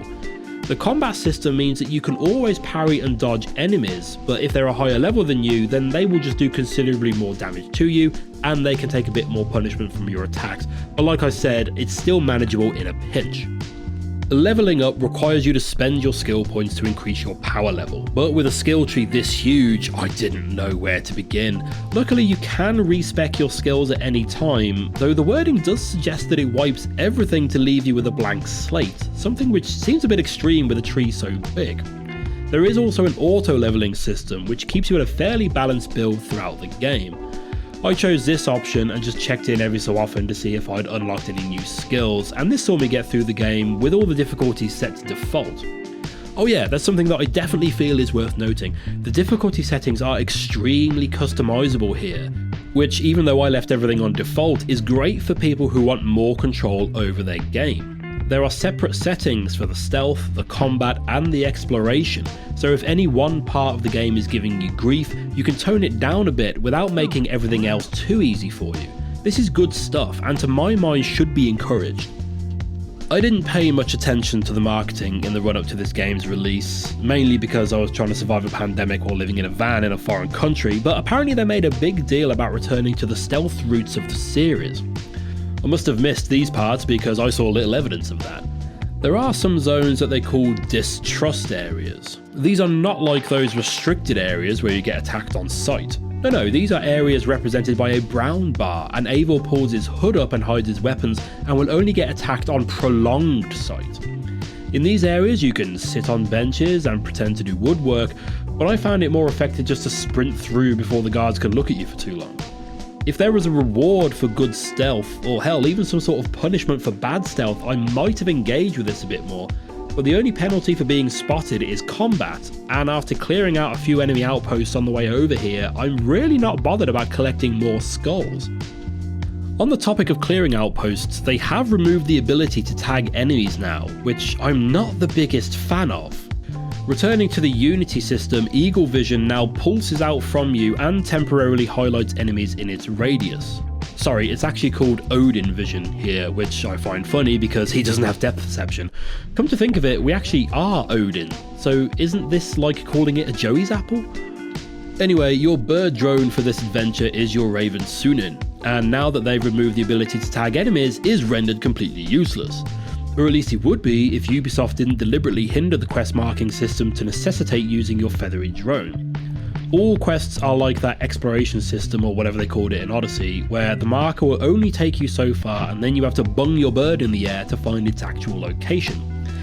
9 times out of 10, this is directly in front of you and you spot it immediately. But aha, not so fast, as now it only shows you the area where your target will be. You still have to go in there and find them for yourself, which just means you run around pressing R3 to spam Odin Vision until the green highlight appears. Once again, it's like quest markers, but with several extra steps. One of the things this game does better than either Origins or Odyssey is the hidden blade. Or not so hidden blade, I guess, because Eivor makes a point of wearing it on the wrong side of his wrist. Though if anything, we see that it's more effective this way, and I wonder why none of the other hidden ones tried wearing it like this instead of cutting off their fingers for the last 800 years. I'm sure it's just a little design choice that we weren't supposed to think about, but it does kind of fuck with the established lore. Anyway, stealth kills with a hidden blade are almost always a one-hit kill, regardless of the enemy's level. Some stronger enemies will require a second timed button press to finish them off, but because these are usually against the mountain-sized soldiers, I thought this was fine. I can't believe it took them until the 3rd game to get it back to where it was before, but they did it, and I'm glad they did. You can also chain assassinations together on unsuspecting guards, which is nice and cool. Which I think covers just about everything in terms of how Eivor controls, and in terms of activities, Valhalla is largely the same as either Origins or Odyssey. People send you somewhere and you'll kill someone, maybe collect an item, and then either return to that person or move on to the next one. Like those other games, this quest structure did start to feel repetitive to me long before the end of the game, but I found the combat to remain engaging and the environment continued to be a joy to explore. But this is a Ubisoft game, so the map is filled with icons that represent optional side hustles for you to take part in. I won't be going through all of them because there's so many different icons, and to be honest I ignored most of them, but there are a few I feel worth noting. As is traditional with this series, you'll need to visit a viewpoint in order to reveal details on the map, which in this instance just leaves you with actual map details like settlements and roads. It also fills the area with different coloured lights, either yellow, white, or like a bluey silver looking thing. Yellow dots represent wealth, and the bigger the dot, the more valuable the wealth. This could be new armour or weapons, crafting material to upgrade your armour and weapons, or new ability books. I'll take a moment here to mention that you get far less weapons and armour in this game compared to Odyssey. I found getting new equipment to be a rarity, and unfortunately there is now a cost to swapping the appearance. It's a negligible cost, sure, so negligible in fact that I wonder what the point of charging for it at all is, but it's a minor step backwards from Odyssey's system of letting you swap freely. Armour sets also have different effects, and the more pieces of that armour set you wear increases those effects, at least I think that's how it works. If you wear a full set of armour, you unlock a new boon, like increased critical hit chance or something like that. You also have runes to slot into your armour and weapons, and the more upgraded it is, increases the amount of runes you can attach. But there are 2 types of upgrades, one with normal crafting materials that you find out in the world, like leather and ore, and others that require more rare materials that you find in chests, like ingots. These rarer upgrades often change the appearance of your gear and gives them more rune slots along with a stat boost, whereas, as far as I could tell, the regular upgrades give a smaller stat boost. Either way, I didn't notice much difference after upgrading, but I usually had plenty of resources to upgrade any equipment I was particularly fond of. Anyway, back to the dots. White dots are artifacts, which are essentially just collectibles like treasure maps, Roman masks, flying paper with tattoo designs, stuff like that. The silvery blue ones are mysteries, and these are much more varied. Some are just more collectibles, though they often require navigating a small dungeon. They also contain what I originally thought were side quests called world events, and I mostly ignored these after my first few encounters with them saw me carrying a box of apples for someone, and another saw me to help find a woman's pet. But then on the flip side, others saw me questioning a christening ceremony and being attacked by a huge nun called Faith, and another one contains that Prodigy reference that I mentioned earlier. So these aren't really essential, but are more of a quick aside to take part in on your way to bigger adventures. There's also stone stacking, which I just don't have the patience for. There are legendary animals to be killed by, zombie Drenga to kill you, standing stone puzzles where you have to find the right angle to line up the hidden pattern, and flighting, which are essentially rap battles that improve your charisma stat and open up certain dialogue options during some encounters. I quite enjoyed these because you can fail them quite spectacularly, but they all have the same rhythm, so once you've figured that out you just need to pick the correct rhyme and you win. There's also anomalies, which I do want to talk about real quick. Dotted around the map are 10 anomalies, which I discovered by accident when I realised that what I assumed to be a graphical glitch I spotted while exploring Shropshire was actually an intended effect. I went over to explore the glitching tree and found a huge digital assault course open in front of me. You play as Layla for these sections under the pretense that someone has left a data packet that you need to collect to decipher. At the end of the course you unlock a little snippet of a cutscene, similar to the system in Assassin's Creed 2 with the glyph puzzles. These videos come together to form the actual version of the scene where the Norse gods drink their mead, showing an Isu installation as they watch the end of the world and copy their essence into fetus babies. The assault courses are challenging enough and a nice little distraction from the game, but I really appreciated having this sort of reward included. As you play through them, you also pick up bits of conversation as well, which turn out to be Angrboda and Loki figuring out how to keep her alive through the upcoming apocalypse. This does mean that to get a full explanation of the story here, you have to complete the main quest, the optional god quests, all of these anomalies, and eliminate the entire Order of Ancients, which seems a bit much. I feel like these side things should reward you with maybe a different perspective on things, rather than hold key information that goes some way to explaining the ending. And on that note, I suppose we should talk about the Order of Ancients, seeing as the hidden ones are already here.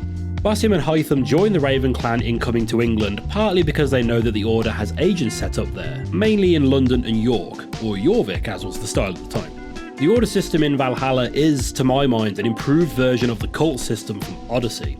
Some of the members of the Order are encountered as part of the main story, but most are just kicking around in the world doing their own thing. In fact, many of them, even some of the high-ranking ones, are just hanging out, eating dinner, having a kip, moving boxes around or whatever. The challenge seems to be in finding them rather than actually killing them. You'll pick up clues as part of quests or through killing other members, and if you don't have any clues, the game will tell you that you have to continue the story to get them. The clues you do get are much more clear than in Odyssey. In that game, a clue might tell you to help the local people, which translates to doing random side quests until you find the right one. In Valhalla, the clue will tell you the name of the place and roughly where that place is, which will be easy to find on your map. You go there, pop your Odin vision, and they'll be highlighted. Easy. In my Odyssey video, I ranted unintelligibly for a few minutes about how the mercenaries and cult systems should have been combined, and that is kind of what they've done for Valhalla, though these guys are more like the Phylakes from Origins, as they stick to their little patrol routes, but they also never snuck up on me when I wasn't expecting it, which to its credit did create some memorably tense moments in Origins. I'm sure you could accidentally draw these guys into a fight in Valhalla, but it never happened to me, and they are all part of the Order of Ancients, and you are required to kill all of them to access the head honcho.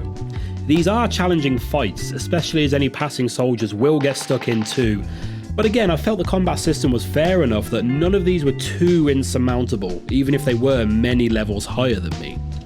Admittedly though, a good chunk of the quests to eliminate the Order does feel a bit like working through a checklist, just turning on the markers and killing the targets, but a fair few of them show up through the saga stories, and one of them involves travelling to that Vinland map I mentioned earlier. Thing is, and not to sound like I'm showing off here because I am pretty slow, but I figured out who the leader of the Order was, known as the Father, as soon as I saw him. The woman who Sigurd and Basim think would lead them to an Isu artifact is quickly revealed to be a member of the Order herself, and we then see her taking orders from King Alfred. Funnily enough, to the surprise of no one, it turns out that he's the father. I guess the Winchester saga could have thrown off this suspicion, as Alfred tasks you with eliminating members of the Order, but at the end of the game he reveals that he was using you to destroy the Order after he inherited it, and he never really liked it that much, and instead wants to build his own Order, which he all but announces will be called the Templars. This was a bit disappointing because A, Alfred is the closest thing this game has to an antagonist, and B, this is exactly what happened at the end of the cult quest line in Odyssey. We found out that the leader is someone we've already met, and they wanted their group destroyed so they can start their own, better organisation, with blackjack and hookers. Changing gears dramatically here, I really wasn't expecting the boats to be much of a feature in Valhalla, but I ended up using it fairly regularly to get around. You'll need it to launch raids on outposts where you sail up to the shore and storm it with your buddies. The objective here is to empty all the big gold treasure chests that poor farmers seem to keep in barns and such, with a seemingly unending horde of enemies spawning to stop you. These are fine and a bit of a laugh, but every chest and some of the doors requires 2 people to open, and more than once I'd be sat there waiting for one of my mates to come over and give me a hand. What I loved about these was how the atmosphere changes as the buildings burn around you. You'll start off in an idyllic little settlement surrounded by lush green fields, but by the end the smoke and fire has blotted out the sun, leaving only an orange haze full of the dead and the dying. River raids are basically a chain of these other raids but on a separate map, and you have to spend a ration to revive your mates, otherwise they'll die. I didn't bother much with these because you always seem to start with 0 rations, meaning I'd have to spend time running around foraging for berries, and my clansmen didn't seem to hold their own well-being in very high regard, and would quickly end up dying on the floor on the opposite end of the settlement to where the treasure is. Some sagas will end with a climactic assault on a castle or fortress, and these bring with them their own mechanics. Most notably, you get control of battering rams. And as cool as these could have been, I found these to be too slow to use, and they managed to suck any excitement or sense of urgency out of these combat sections. You'll also have to shoot down drawbridges to access other areas, and enemies will have huge catapults and hot oil barrels that you'll have to take out to avoid taking damage.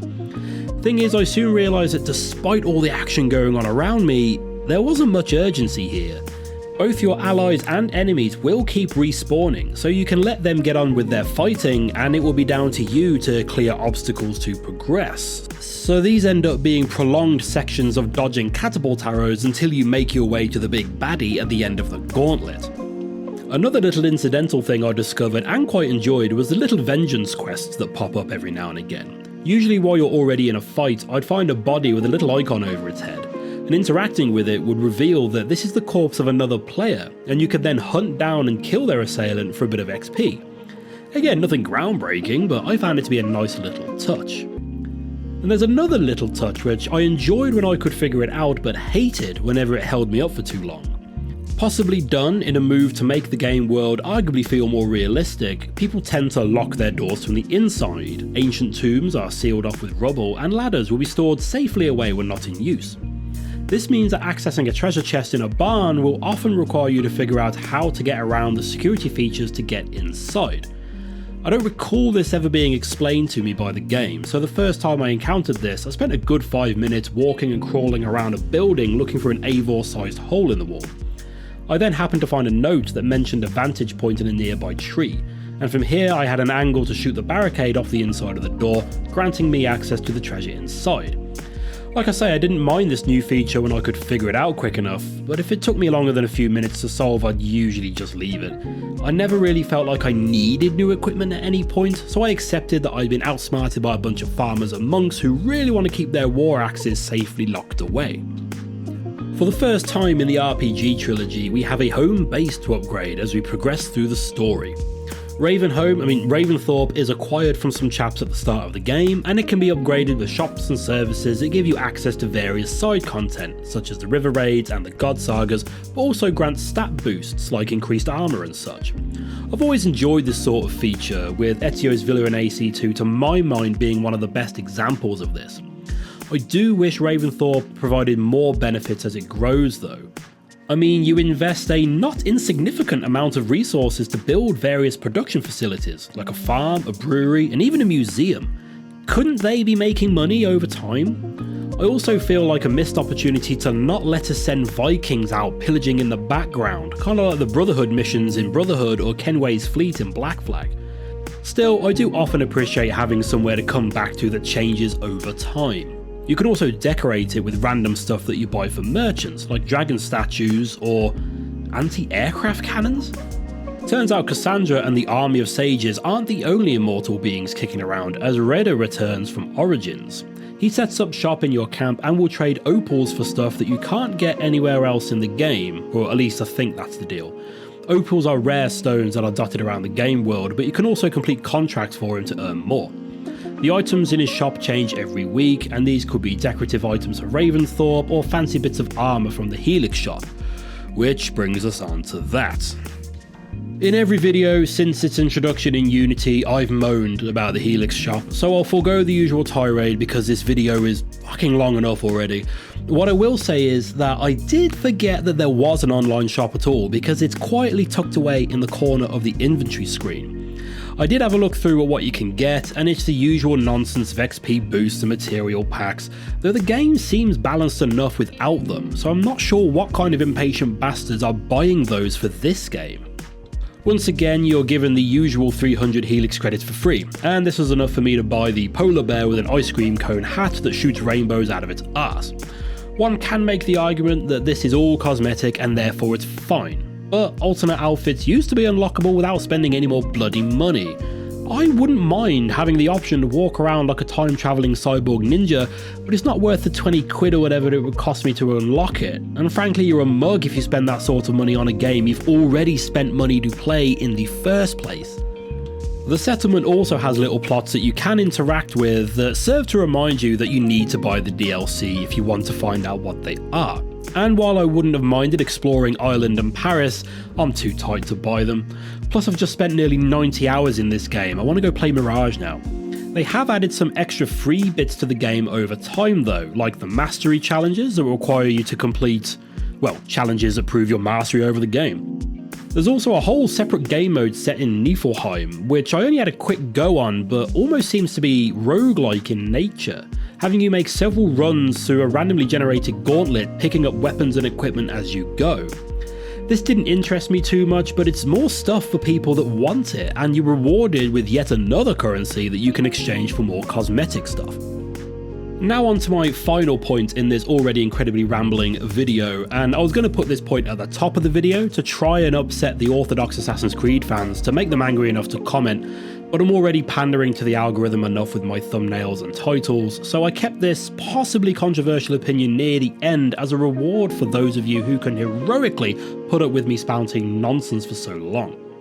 I honestly think that this is the least Assassin's Creed game of the entire series, which is likely controversial because, unlike Odyssey, this game actually has assassins in it. Well, hidden ones anyway, but they've got the hoods and the hidden blades. We can also one-hit kill people with those hidden blades, so what the hell am I talking about?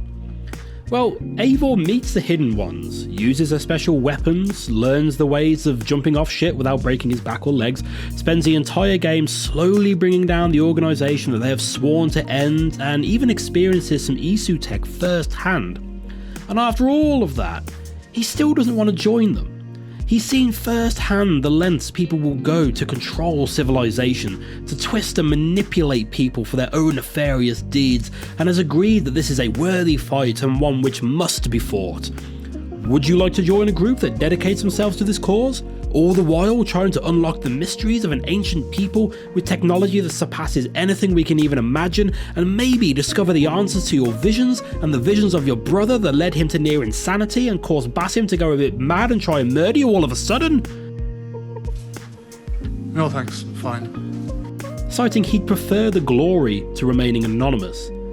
To me, being exposed to all of this and still choosing to reject their Brotherhood makes Eivor the least assassiny assassin in the entire series. Cassandra existed before they did, but she did spend the next 2,000 years looking into all this stuff and trying to find answers. Which I think just about leads us into adding Valhalla onto my series ranking. So here is that ranking as it stands. Currently the RPG games are near the bottom, because while I do enjoy them, they are not the sort of thing I play an Assassin's Creed game for. And that's still true for Valhalla. And while I initially was going to put this at the bottom of the list, because at one point I was going to give up playing altogether, that change of perspective I mentioned earlier kicked in, and I ended up really enjoying it. More so than Origins, mostly because of the less restrictive world exploration and a more varied setting. I still prefer Odyssey though, because I had more fun with the combat in that game, and I do have that bias towards anything related to ancient Greece.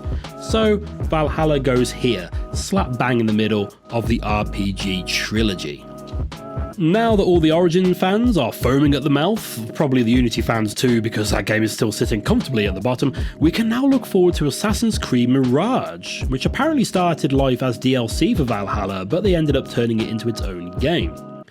Before its release, I heard people using that as a reason for it to suck, but just remember the movie Predator came from a conversation that started with wanting to make a Rocky sequel where he fights an alien.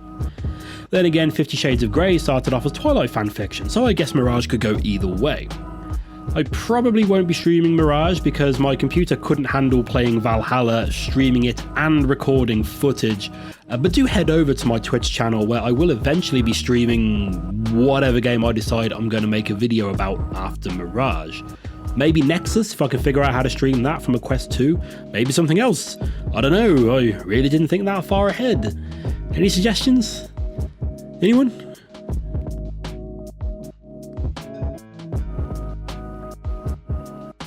This beautiful hairpin is mine! Oh, her What poor beautiful fools! They fan. stood no chance against me. The look on the treasurer's face. Ah, to have the chance to see that again when I present her with this gift. Well, I don't know why he's talking to a tree. This was all supposed to be over by now. When I started this journey of playing through the entire Assassin's Creed series, there were only 14 games on my list, and one of them was an overpriced standalone expansion pack and the other was originally a PS Vita exclusive. In a way, it's a shame that Valhalla is no longer the latest game in the series, as this is easily the biggest game with Assassin's Creed on the box, and the video I made on it was also by far my longest. To that end, here is the current ranking. You'll notice all of the so-called RPG games are grouped together near the bottom, and the reason for that is while I do think those games are enjoyable, they are not what I personally look to Assassin's Creed for. Assassin's Creed 1 came out just after my 20th birthday, and I was all in on the hype for that game, and everyone after it, up until Unity, where I couldn't even be bothered to see it through to the end, and I gave up on the series altogether. The disappointing reception of Unity ultimately caused the series to take a break and completely redefine itself into another entry in the generic Ubisoft open world game template, along with Far Cry and the newer Ghost Recon games. Like I've said before, I do enjoy these types of games, but they're not unique, and as many people have said, especially of Valhalla, these three should have been their own games in a new IP. I mention all this to try and provide some context into my approach going into Assassin's Creed Mirage. The reveal trailer dropping late 2022 was the first time I had been somewhat interested in a new Assassin's Creed game since 2014. Having not played Valhalla at the time, I had no idea who Basim was, so I assumed Mirage was to be some sort of cross between a soft reboot of the series and a remake of the first game, the imagery of which they were clearly trying to evoke, and to my mind successfully so. As more information was released about the game, I remained cautiously interested.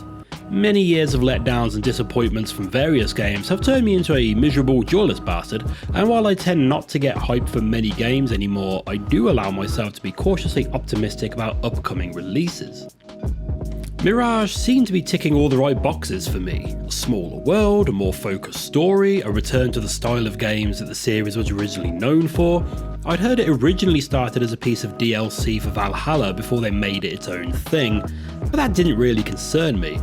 Not until I played Valhalla anyway, but we'll come back to that later.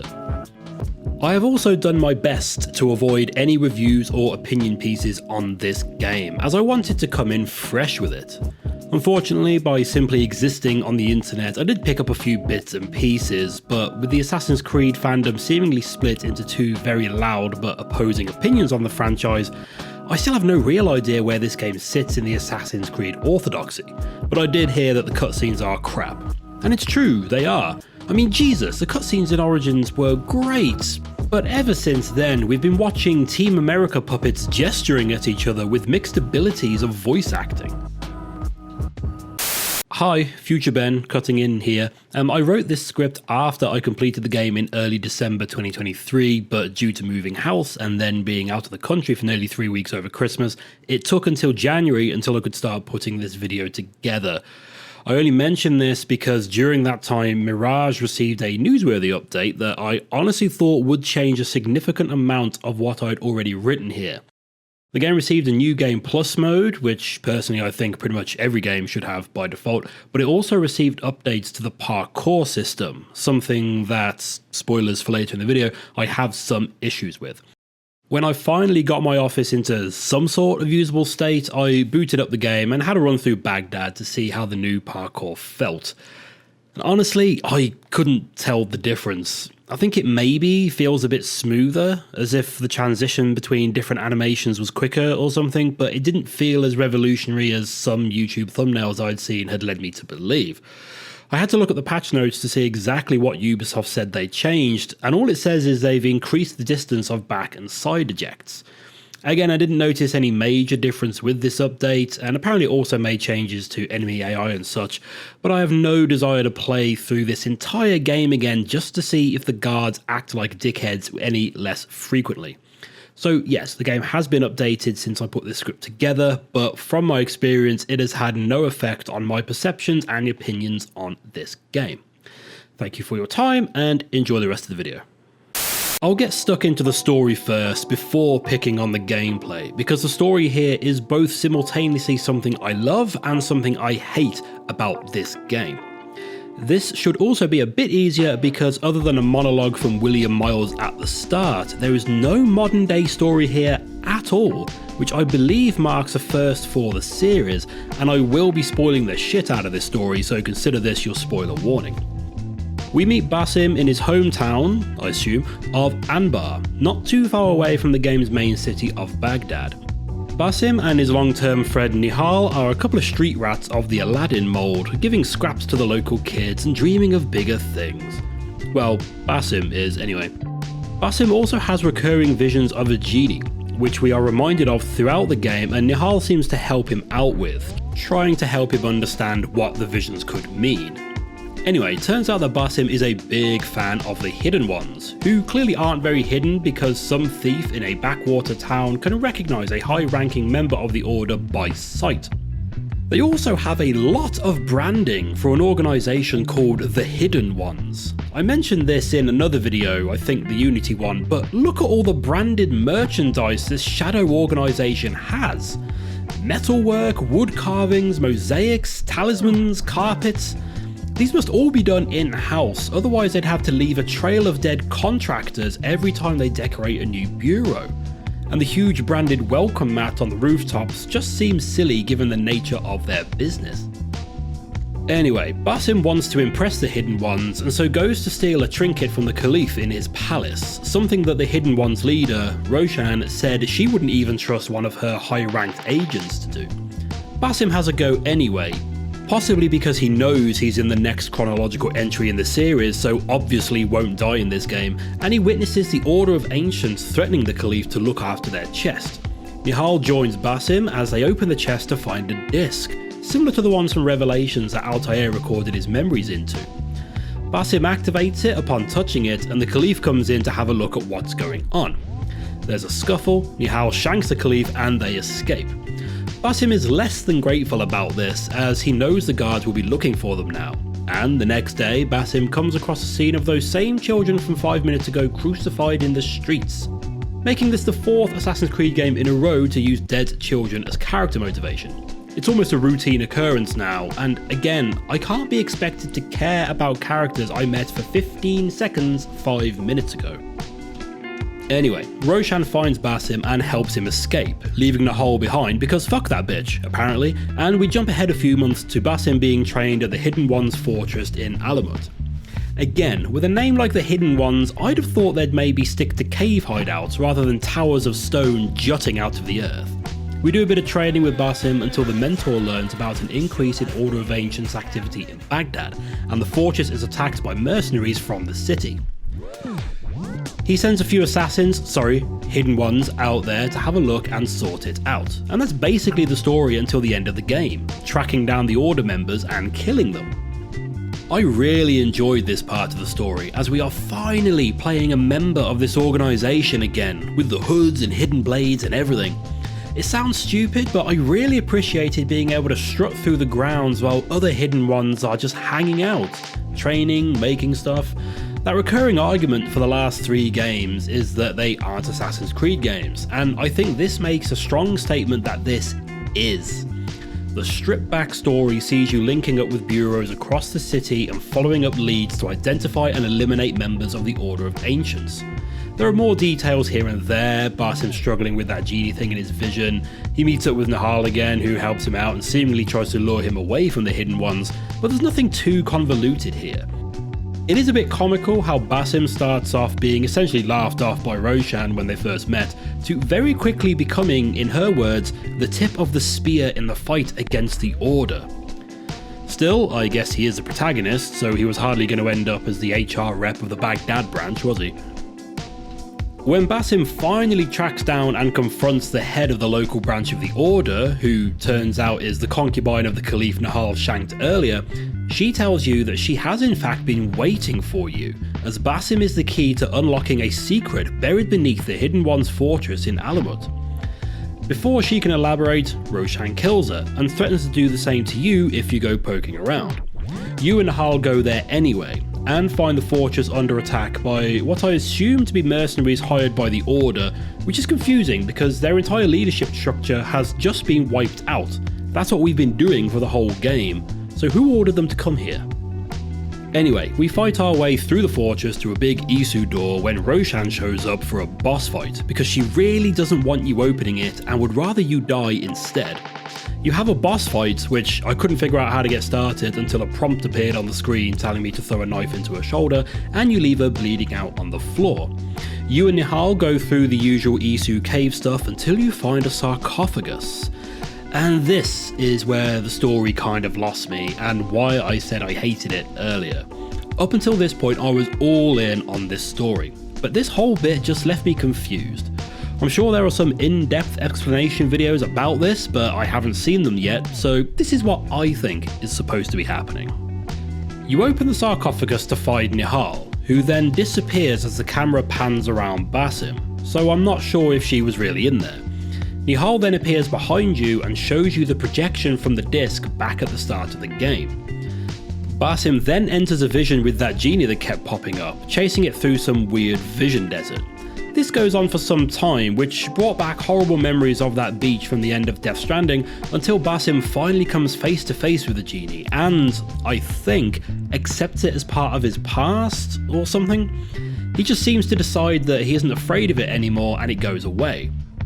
It then turns out that Nahal has actually been pulling a Tyler Durden and has been a different part of Basim this whole time, and they finally join together as one. If I ever play through this game again, I'll have to watch all the cutscenes with Nahal to see if she ever talks to anyone, but it's weird that these two are supposed to be childhood friends, and Basim has never had her existence brought into question before. He never talked about his friend to anyone, ever? Was he never caught talking to thin air? Anyway, Basim is now clearly Loki. Spoilers for Valhalla, I guess, as his faithful bird Enkidu scratches his face and he swears vengeance on the one that wronged him. Then the credits roll, and then I went back to watch those cutscenes again because I had no idea what was going on. So here's my take on this, and I fully expect to be wrong, so please do feel free to correct me. But is the genie supposed to represent Odin, who has been plaguing Loki's thoughts until he finally decides to take control of his mental well-being and set out to kill him? I have no idea about the Nihal thing though. Was anything in that coffin? Was Loki in there but only part of him, and he then merged with Basim when he opened it? But then they only merged after he decided he wasn't scared of the genie anymore, so Basim's fear of the genie was preventing the two sides of Loki to merge? If Nihal is the other half of Loki and needs Basim to open the door under the Hidden One's temple, why was she trying to talk Basim out of getting involved with them? It seems like encouraging that would have gotten them into the temple sooner. Agree with Basim, help him achieve his goals, establish yourself as someone looking out for what's best for him, and then more easily convince him to sneak into the cave in the middle of the night and open the door. I really don't know, and it seemed like a weird way to explain how Basim went from a good-natured street rat to heading out across the continent to kill his reincarnated brother. Roshan also survives, obviously because she pops up in Valhalla, and just leaves the Brotherhood. Seems like an underreaction, seeing as she would have rather Basim die than open that door, but once he's done it she just shuffles off and they all let her. Seems like a highly skilled and respected master assassin leaving the Order after believing it to be turning against everything it stands for is a loose end that you might want to tie up, no?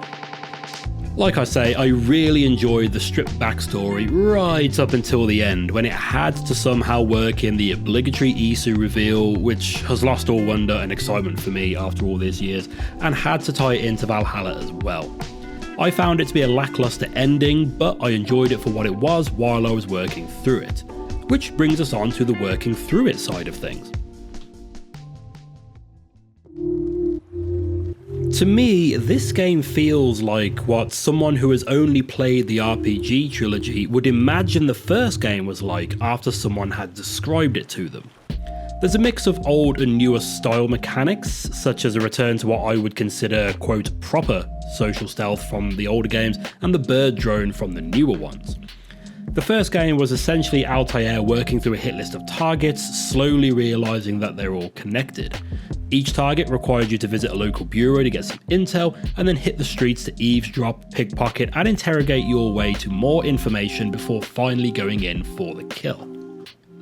This structure is mostly intact here, but has been updated to feel much less repetitive than that game. But the mystery of what connects these targets is lost because we already know that, and the mystery of the original game is replaced by the mystery of Basim, which we already know is something to do with him being a reincarnated god. Anyway, those repetitive recon missions have been updated to be much less repetitive and more involved, so while they are still essentially exercises in ticking enough boxes, they at least feel less tedious to work through.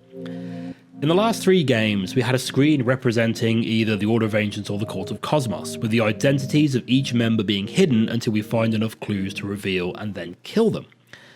This system returns, but it's now called the Investigation screen and operates in exactly the same way, except it also lists side missions and collectible missions, and everything is grouped into the relevant bureau for that target.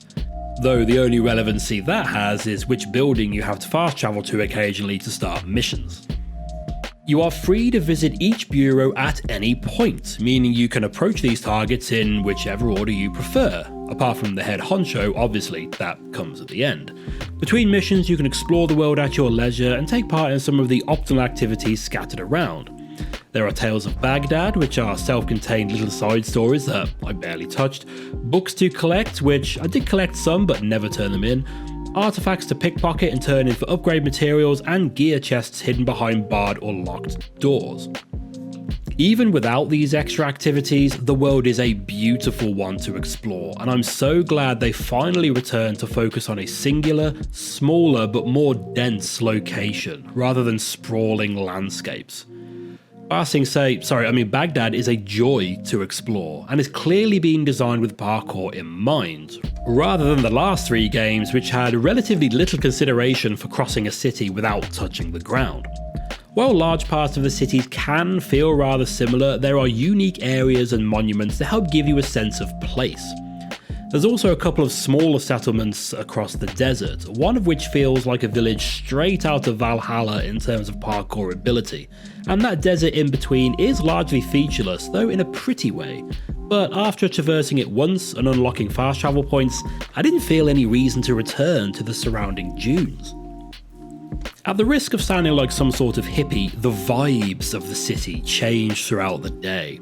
During the night, the streets are more quiet and empty, but during the day you can see kids playing in fountains, town criers crying, people selling their wares, and guards keeping an eye on things. It's the little things that make a difference, and I do remember thinking that the city felt kind of dead while I was exploring it, until I later realised that it was because I was running around during the night, and during the day the streets feel just as bustling and hectic as the first game. Which, on second thought, isn't much of a compliment. And this kind of got me thinking about other aspects of this game that I enjoyed in a more negative light. That's the struggle with being a miserable git. Even the good things are actually bad if you think about it too much. I realise that several elements of this game that I enjoy are just closer to what I consider to be a quote proper Assassin's Creed game than the last 3. First off is the world that I was just gushing about. It's great because it's so much better suited to parkour than any settlement in the last 3 games. But let's compare it to Paris from Unity. Where are the vast crowds? Where are the parkour animations? Why haven't we got the buttons to tell Basim whether to parkour up or down? This brings me back to that soft reboot expectation I mentioned earlier. Ubisoft were open in their intention of this game returning to the roots of the series, and it does feel like a fair effort has been made to that end. But they've returned it to a state that had arguably already been surpassed by other games in the series. Don't take this as my actual opinion, this is just to illustrate my point, but it's like they returned it to an AC2 state, but ignored all the advancements made by every game after that.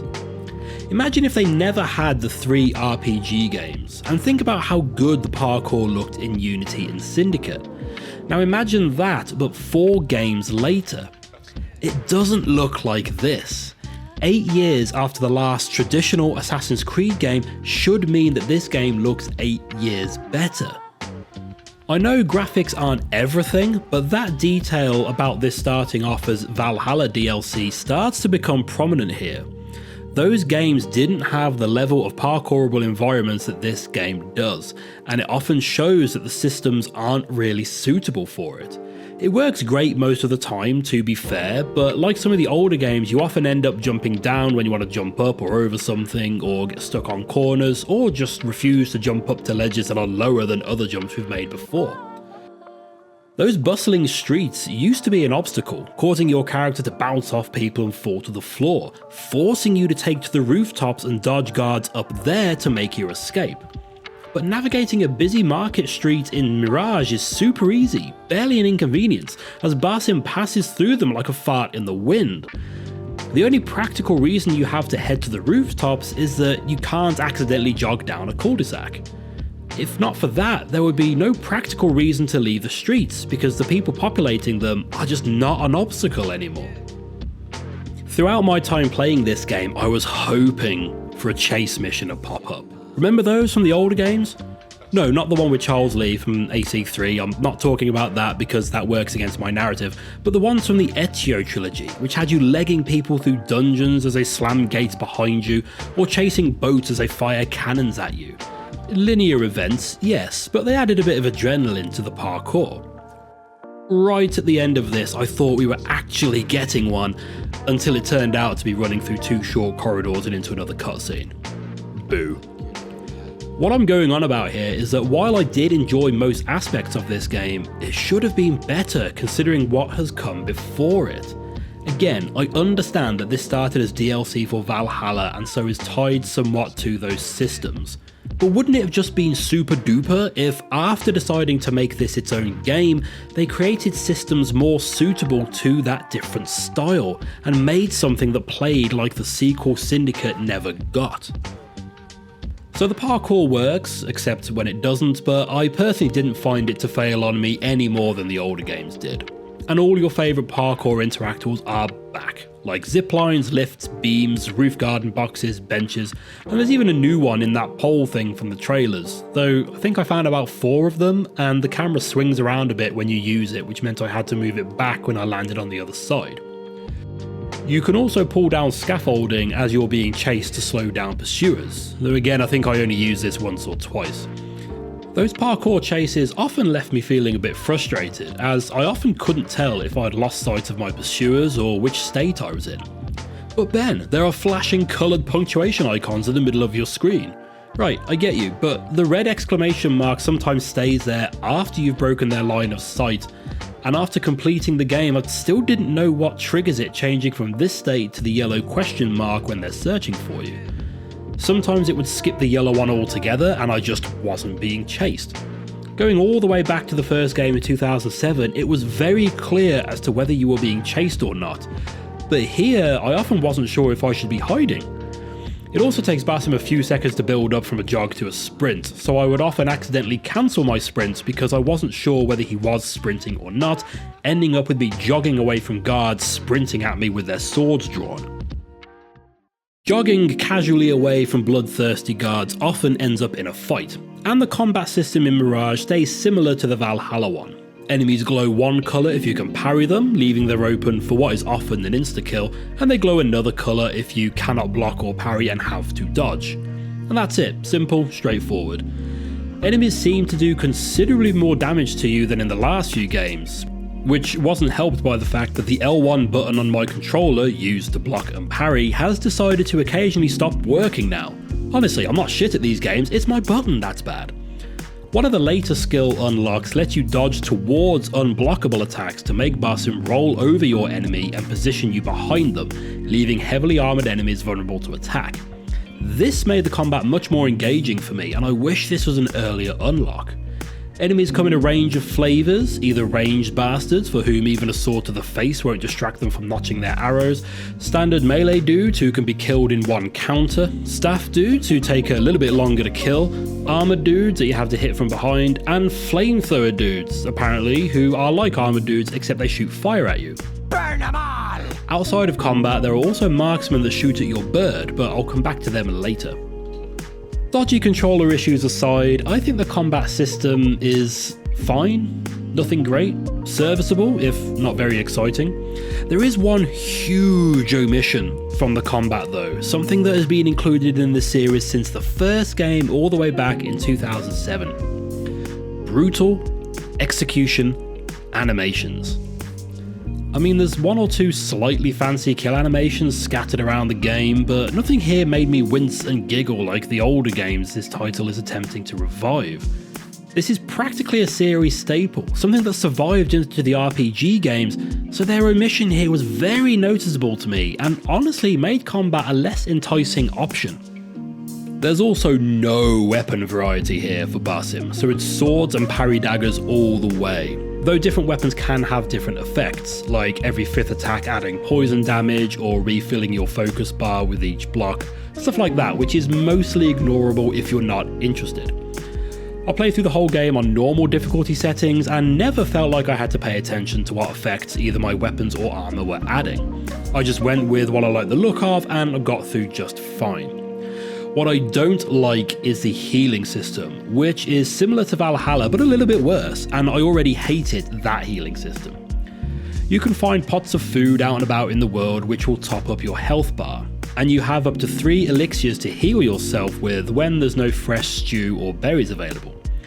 Again, I'm not a big fan of this anyway, but in Valhalla you could increase your elixirs by picking up food out and about, and this has been removed here.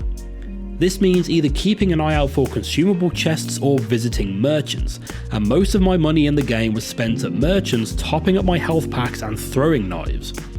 I still think Odyssey has the best healing system in the series, and I find this game's healing to be awful by comparison, taking the award of worst healing system in the series away from Valhalla.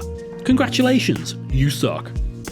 I want to take this opportunity to bring up the enemy AI in this game. Asgards generally act pretty well and reliably, but sometimes they're just complete idiots, which I found to happen more frequently when I was sneaking around. Guards will often not give a shit after watching a group of their friends get crushed by a fallen chandelier, or they'll find a dead body, come and have a look at it, and then get on with their day. One guard in particular was staggered by a knife I threw at his head, and then just continued to stay in his spot keeping an eye out for anything suspicious. Maybe he's a complete bastard and is used to having sharp implements thrown at him, but either way that's not someone you want guarding your palace. While you're throwing knives at blasé guards, you may start to acquire some notoriety, with a wanted level returning from the older games. Like in those games, you can tear down wanted posters to lower it one rank at a time, or bribe town criers with a token to lower it completely. There are 3 levels of notoriety, and apparently these signal different levels of response from the town guard. According to the Assassin's Creed wiki, level 1 will see those wanted posters start popping up and people will call the guards when they see you. At level 2 this happens more frequently and apparently more archers start appearing on rooftops, and at level 3 the elite guard will be out and about looking for you. I never really noticed any of this other than people calling out for guards when they saw me, but then whenever I had any notoriety I would usually find a wanted poster on my way to wherever I was going, so it was never much of an effort to remove it entirely. I mentioned earlier that this game very much mixes both old and newer systems from the series, and in a few of the developer diary videos Ubisoft published prior to release, I somehow picked up the idea that character progression would be very linear, like in the first few games.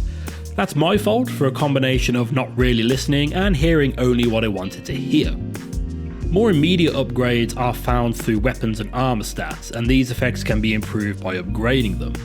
Many chests around the map contain decent amounts of the materials required to upgrade equipment, however armor pieces will require blueprints to upgrade them, which are much less common. Like I said earlier, and in the same way I found with the last 3 games, these armor and weapon stats can be ignored without having much impact on your gameplay, at least that's what I found.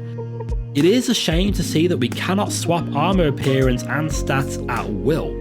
You have one list of armor and another of outfits, and outfits will just change the appearance of whatever armor you are currently wearing. This means that if you want the look of one armor set with the stats of another, you're out of luck, sorry. There's also a skill tree here, which thankfully is much more streamlined than that behemoth from Valhalla. You have 3 trees to cultivate according to taste, one for stealth, one for combat, and one for essentially tagging enemies. There are no XP rewards here, so you just get a couple of skill points after completing... Actually, I never really figured that out. It's not every mission that gives you skill points, but some of them do. At least that's what I came to assume to be happening. You also get skill points from completing side missions, but there are also optional contract missions which have their own little economy entirely. In each bureau you'll find a job board, advertising work from 3 different factions: scholars, merchants and soldiers. These are missions that can range from stealing an item from an enemy base, acting as a bodyguard, assassinating someone, or whatever else.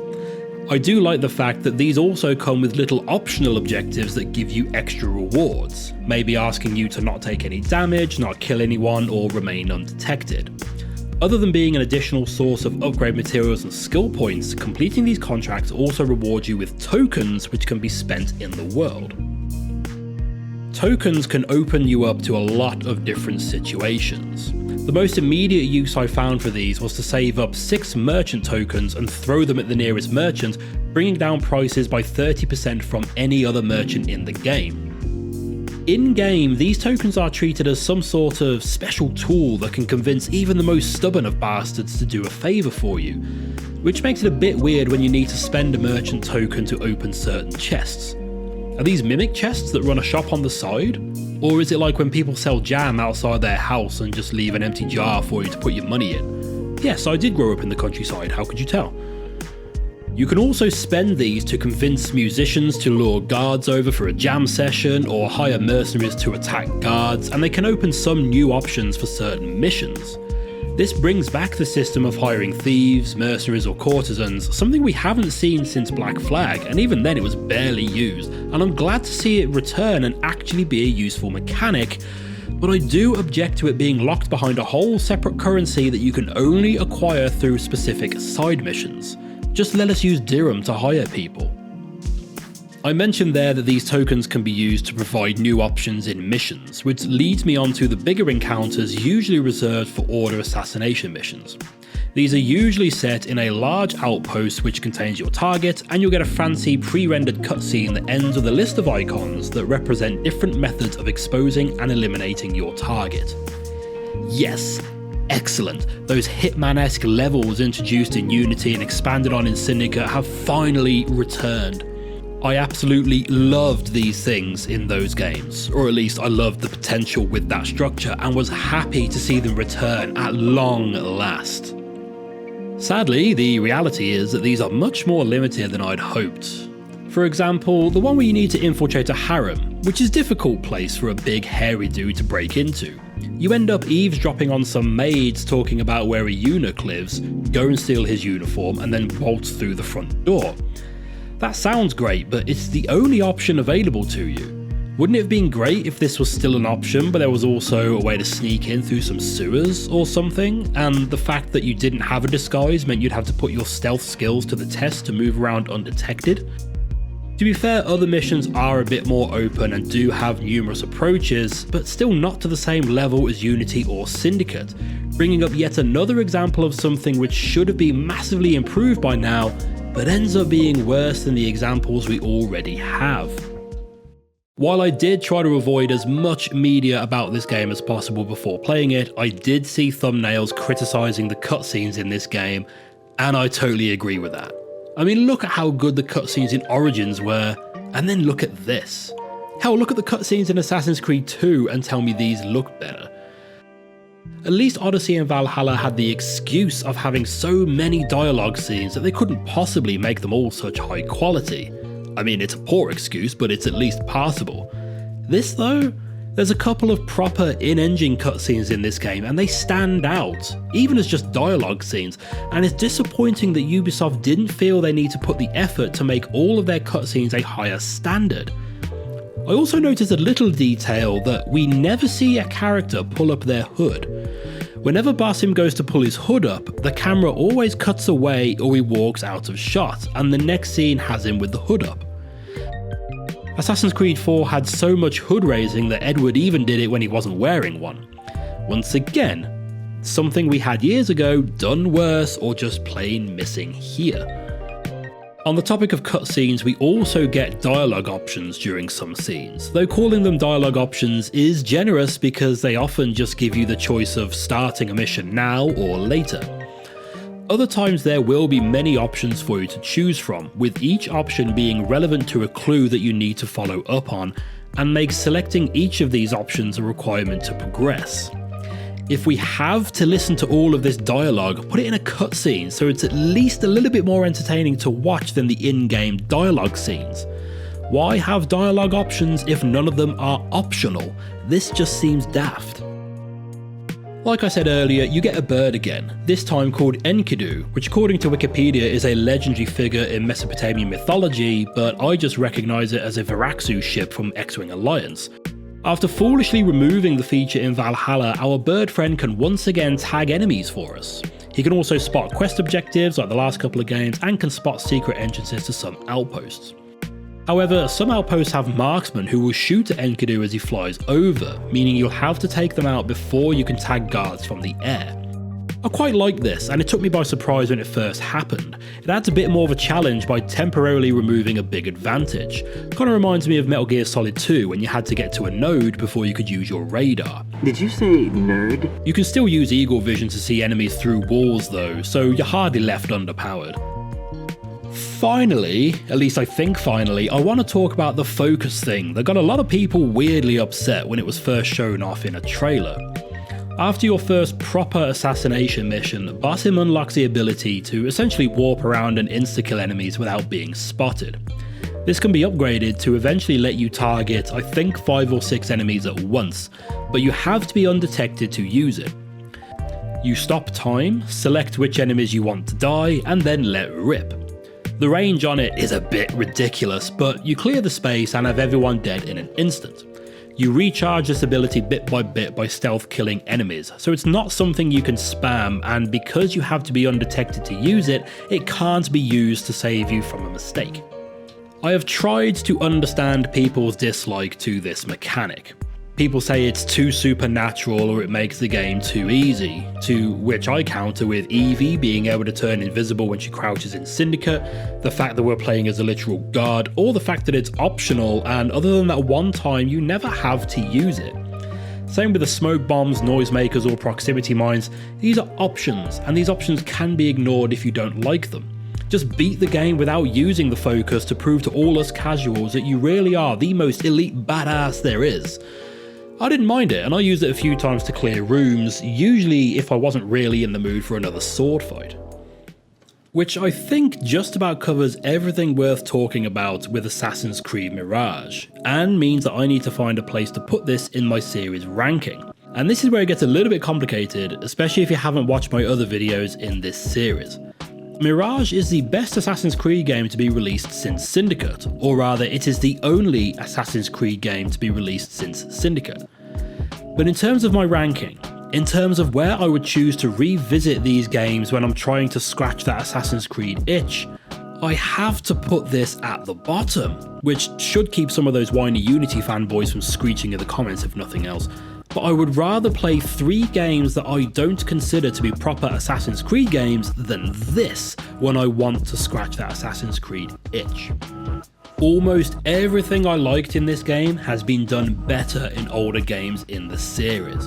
If this was the big comeback for the series after being on hiatus since Syndicate, I think it would have been received much more poorly than it has been. as any positive emotions around returning to the traditional style just wouldn't be there. I do support Ubisoft's decision to make AC games in this style, but I just hope that if they do it again, they give it a proper go, rather than releasing an expansion pack for an entirely different game. If you've made it this far, well done you, and thank you for staying awake. This now officially ends my series on Assassin's Creed, at least until the next one comes out, I guess. Which I suppose leaves us to looking to whatever the hell I'm going to do next. Fortunately for my bank balance, but unfortunately for my available time to make videos, I will be returning to full-time employment in the near future, so my time to play games will be more limited. I've got a few ideas that I want to put together, and only one of them involves playing through and ranking an entire series again. So while there likely will be a Far Cry ranking series similar to this one in the future, you may have to wait a bit for it. There's some hugely influential games out there that I've never played, and I'm quite interested in the idea of how old but important games feel to people who don't have any nostalgia for them. Then there's the older, less well-received games that people have discovered a new appreciation for that I'd be interested in going back to, and others that were supposed to change the world but kinda let everybody down. All of this to say that I have plenty of ideas for videos, but a bit less time to put them into action, so please do subscribe to make sure you catch those videos whenever they may come out. Finally, I just wanted to take this opportunity right at the end of the video, when everyone has already stopped watching, to thank everyone who watched, commented, liked or subscribed since the Valhalla video was published. I honestly didn't even expect to break 100 views on it, purely because it was the longest video I'd ever made and that seemed like an appropriate reception. To my complete surprise, it ended up pushing me to over 1,000 subscribers and received over 100,000 views in just over a month. I was completely floored by this response and will be putting together a little thank you video shortly. Hopefully too many of you don't leave when you find out that I don't just focus on Assassin's Creed games, and we can actually have some sort of civilized discussion about games in the comments. Or you can just call me a fake fan and refuse to elaborate. Whatever.